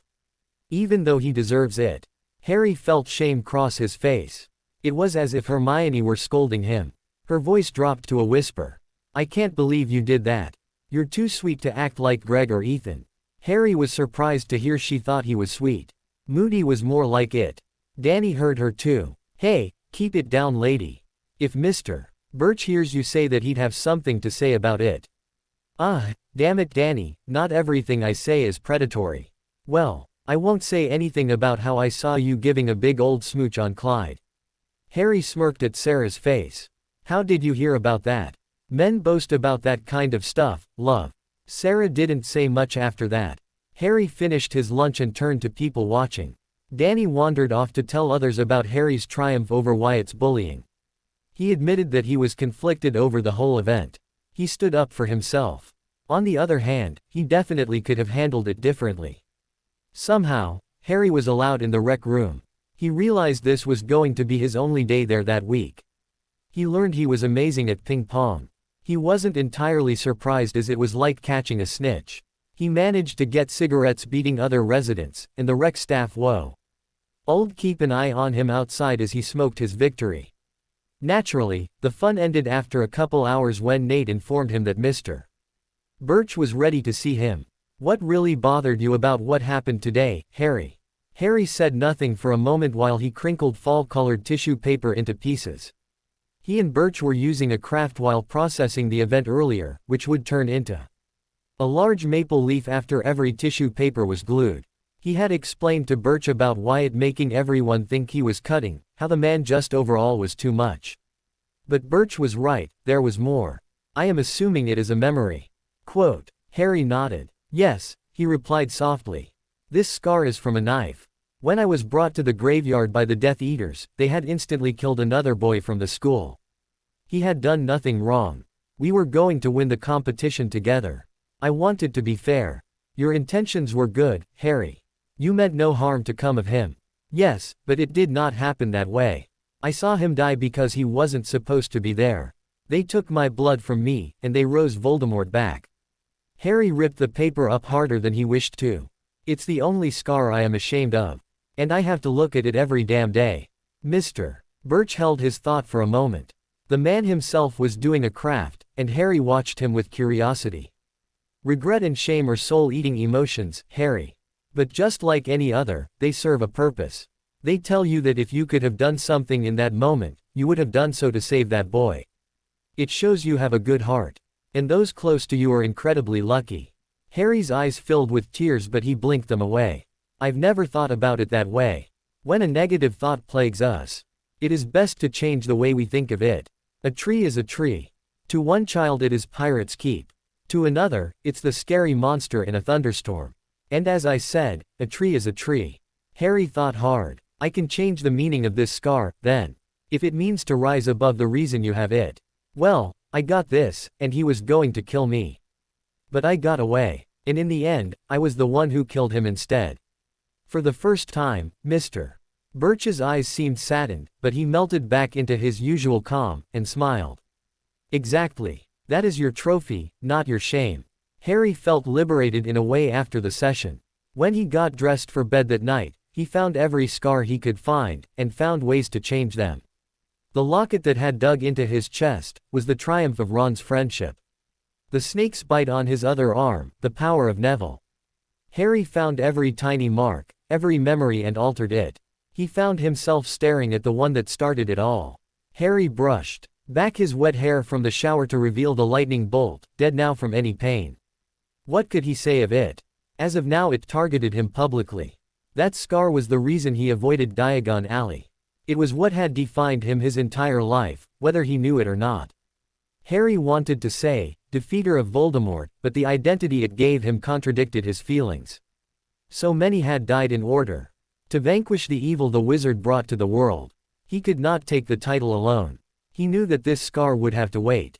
As the days turned into a full month, Harry admitted that he saw positive changes. His mood remained neutral on most days with the medication and therapy sessions, unless he was aggravated at Wyatt or depressed about a topic in group. Several times he had to take Brea KS during grief support because he felt ashamed of his feelings. He didn't want to talk about Sirius. He didn't want to talk about Remus, or the scores of dead over the past 20 years. He saved that for Mr. Birch until he was ready. The treatment center had received a grant for a music program, which was an instant sensation. Harry decided on guitar over the piano and hoped that one day he would be able to play it enough to become good and add it to his skill journal. He already had a list. Running a lap around the track. Asking to see Mr. Birch. Focus on a picture. Guitar. Ask to go to blue. Breaths. Muscle tightening. Harry found that he was actually pretty good at track. He ran faster than Danny, who now attempts to trip him every time instead. He only managed to careen into one of the hurdles by accident and sported himself a rather impressive abrasion on his knee. Clyde was gone by this time, and Danny found out he was running out of friends, except for Harry and Sarah, of course. Harry teamed up with him to play table tennis. So, how long do you have left? I think you have been here longer than everyone. Danny shrugged. I dunno. Don't care to know. Honestly, I like being here than outside. Too many bad folks where I come from. I'm just here until court tells me to go. Never, I hope. Harry could not believe his ears. Don't tell me you sabotage just to stay. Danny pretended to hush him. Don't let Birch know. He laughed. Seriously though, I don't like what I was. I also don't like going back to my old life anytime soon. I wasn't a very nice person, you know. For once RRY actually missed the ball and he dove to pick it up. Danny did a victory dance. You realize you don't have to really go back, right? Tell that to the courts and see if you can be set up somewhere else. Empty promises, mate. Heard it all before. This is the only promise that actually turned out great. I don't know why people try to AWOL from this place. There's food, beds, meds, and girls. What else would you need? Harry laughed. He had mild altercations with Evan now that Wyatt had moved on to easier prey.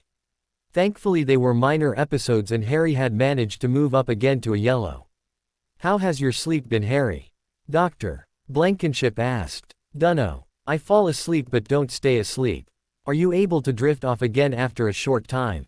He nodded. The dreams were few and far between. But when they did rip him from his sleep, Harry became incredibly embarrassed. Danny wanted to charge him for the amount of times he woke him up in a panic. Tell me about your anxiety. It's still there but fading a bit. Anger. I have it when I'm triggered, but not at myself as much. Dr. Blankenship smiled at him with pride. Making strides, Harry. What do you think you need right now? Harry stared off but just shrugged. I'm still depressed and feeling guilty. Just remember, medicine can't fix everything. I can't make you unfeel the world. Keep going with your groups ND sessions and that hurt will become less. Harry thought about this as he went through group that day. The hardest, he knew, was doing the opposite of what he felt, especially when he knew it was his guilty conscience and not truth. How could he find anything happy in complete misery? He was given a task to look at a flooded village, obliterated by debris and water. How was he to find hope in this? He saw the tree, standing tall and strong amongst the current, and Mr. Marks asked him to find the positive. Harry knew he was supposed to be witnessing strength, but all he saw was himself, led away in the flood of the life he didn't ask for. He felt like that tree often, and in his opinion, the tree was not strong, it was hanging on for life. Mr. Birch encouraged him when Harry explained the project. But he could feel himself sliding into another bout of misery. The second week of October faded away, and the weather was definitely chilly. The day was cast with heavy clouds and physical education was put on hold. Instead, Harry and the rest of Maple and Ash had a rainy day session in the building near the track, playing indoor sports and games. Feeling tired from not sleeping well, Harry decided to do a 300-piece puzzle. Danny was out egging on his competitors doing relay races. A poor 32-year-old with a bad knee kept falling. Sarah wanted Harry to play chess with her, and BEF. Or she could finish the sentence he cut her off to decline.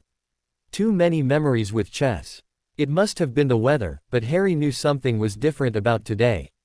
It was confirmed when R.O.N. popped his head in and scanned the crowd until his eyes landed on Harry. "Hey, come with me. People to see you." Harry felt a lurch in his stomach, the same uncomfortable feeling when the goblet of fire spit out his name. He left his puzzle unfinished and followed Aaron out the door and into the cold. "Who is it? I wasn't told. Front desk just asked to come get you. I will put you in the family room. There are couches and such in there to meet in." Harry felt sick. He had a good right to be. Aaron scanned the key and the door unlocked loudly. He followed the man down the hall to a door near the front desk. "Here you go." Harry froze. Hermione, Ginny, and Ron all turned to look at him. He didn't know what to do. "Harry." Ginny squealed as she leapt over the couch and gave him a crushing hug. Aaron laughed and said he would be back when they were done. Harry wanted to leave with him. "Hi, Gin," he whispered softly, feeling very awkward. Hermione embraced him more gently, and Ron remained seated grinning widely. "Sorry we didn't visit sooner, mate, but Kingsley thought it was best we gave you time to settle in. It's been torture." Harry sat stiffly on the edge of the couch and Hermione tried to get him to relax. "Mr. and Mrs. Weasley wanted to come too, but they didn't want to overwhelm you with everyone. They both miss you." Harry wanted to ask, "Are they mad?" But he couldn't get a word out. Ginny gave him another hug, one much more gentle. "How are you in this place? It looks nice on the outside." Harry wanted to shy away from her. "It's been fine. Better than jail." "Oh, good," Hermione said. "I was afraid of it being an awful place." Harry shrugged. "Depends on who I am with." Ginny reached over and played with the band on his arm. "What does that mean?" "I get some extra privileges but not as much as the Greens. Red is the lowest." "Have you ever been red?" "Most of the time." Hermione raised her eyebrows. "Really? Why?" Harry picked at a spot on his arm where pen ink bled in. Trying to avoid her eyes. "Fights. Being overall miserable." He could hear her sigh. Ron chimed in, trying to be encouraging. "You'll be out soon. Then we can get back to the way it used to be. The Quidditch pitch at our house is still there, you know." Harry faked a smile. He didn't know why he was so tense. Every lonely part of him wanted to reach out to his friends and hold them tight. They were the only people who truly loved him, but why could he not feel it? Ginny filled in the silence. "So, what sort of things do you do here?" "Lots of groups. I go to school to catch up so that when I am done I can work. I see a person I talk to, and a doctor." Ron gave a disgusted face. "Well, how about for fun?" Harry managed a small smile. "We have a recreation room and I have met a couple friends. They are catching me up on films and music that I have obviously missed out on. I can't leave the campus unless I am a long-standing Green." "What groups?" asked Ginny. "Yeah," Ron added. "They sound awful." Hermione gave a sharp look. "Well, we have projects and talk about stuff. Usually about why we are here and how to deal with it."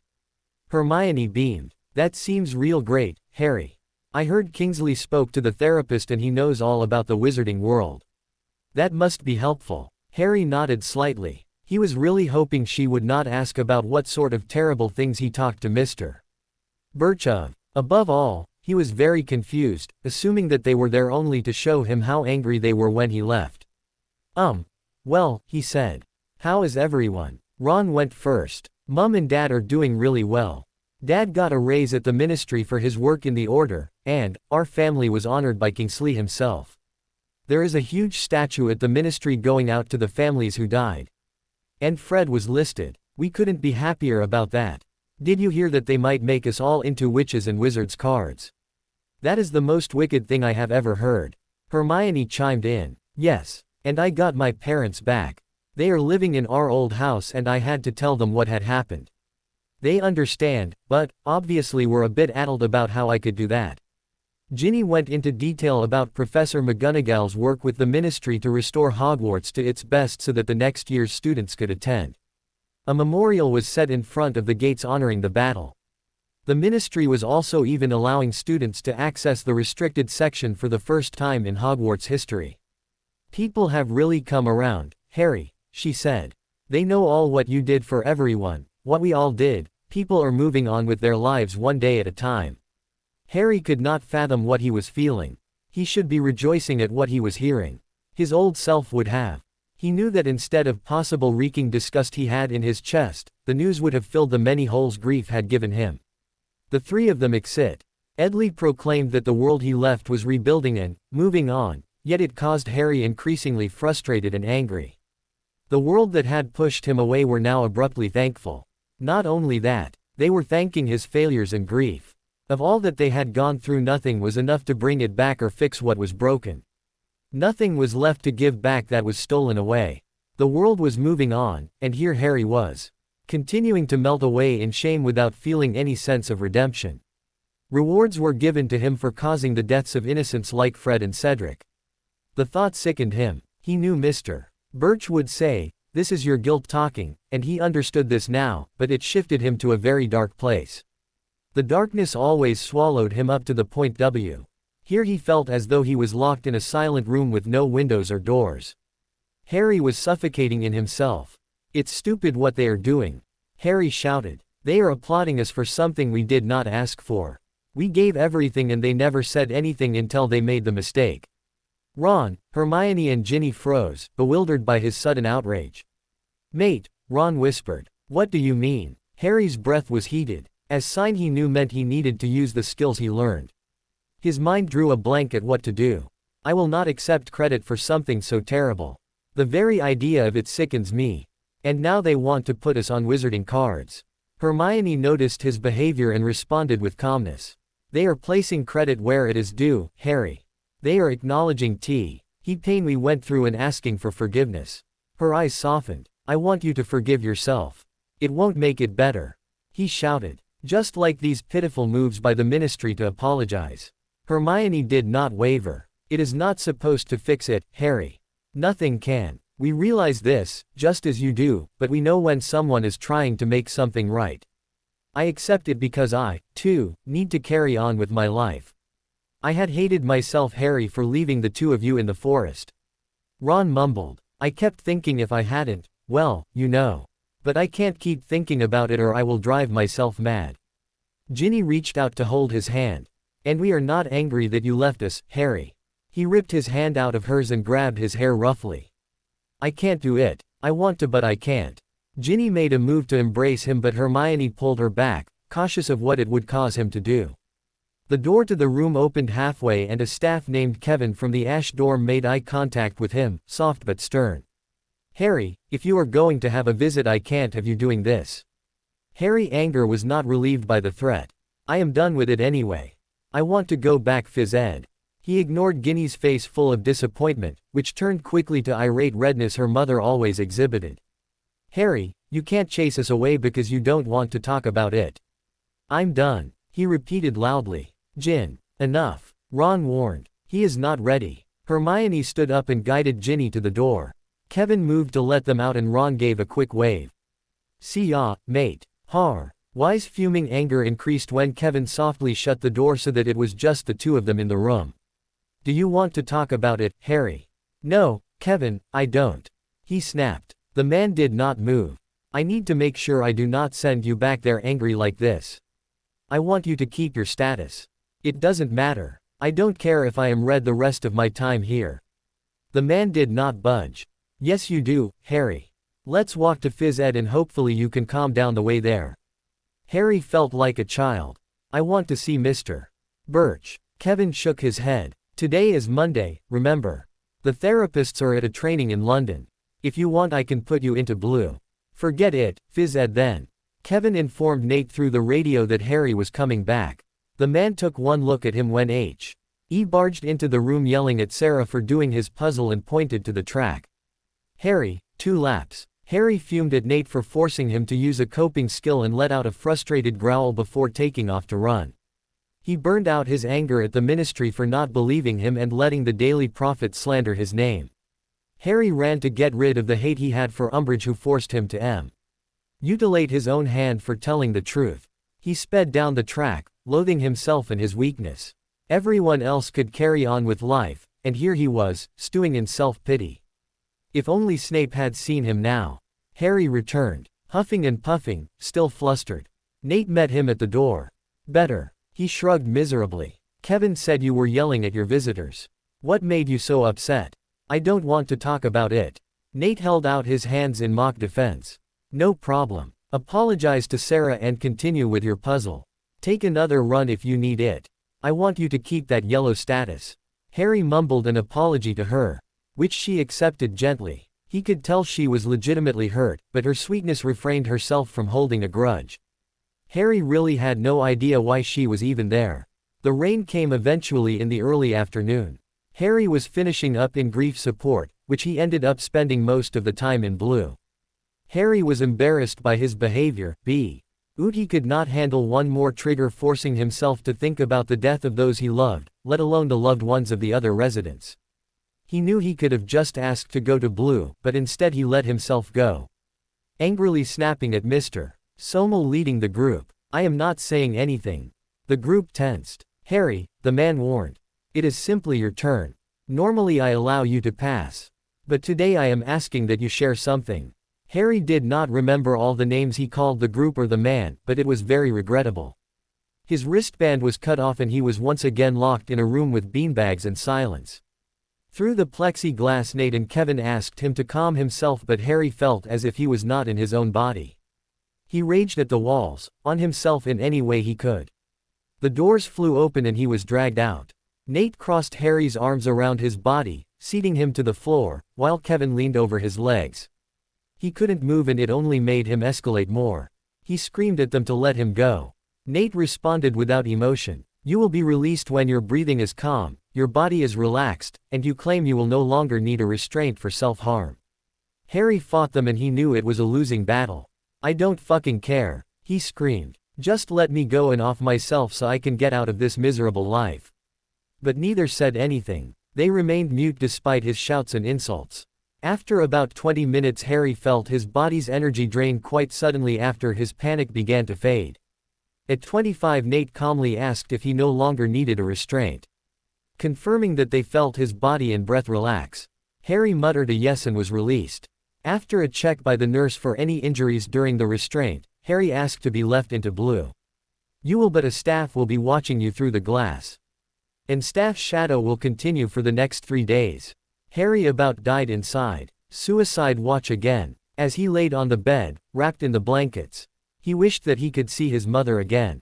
He missed her gentle voice when she said that they had never left. Was she looking down at him now, wishing that he was with her? I should have gone on that train, he thought, remembering the day he died. He fell fitfully asleep hearing her words and imagined what it would feel like when they would embrace. That's it for today, I will stop here. I hope you all enjoyed this video. If you please consider subscribe and make sure to hit that like button, share with your friends, and don't forget to check out my Patreon. Details in description.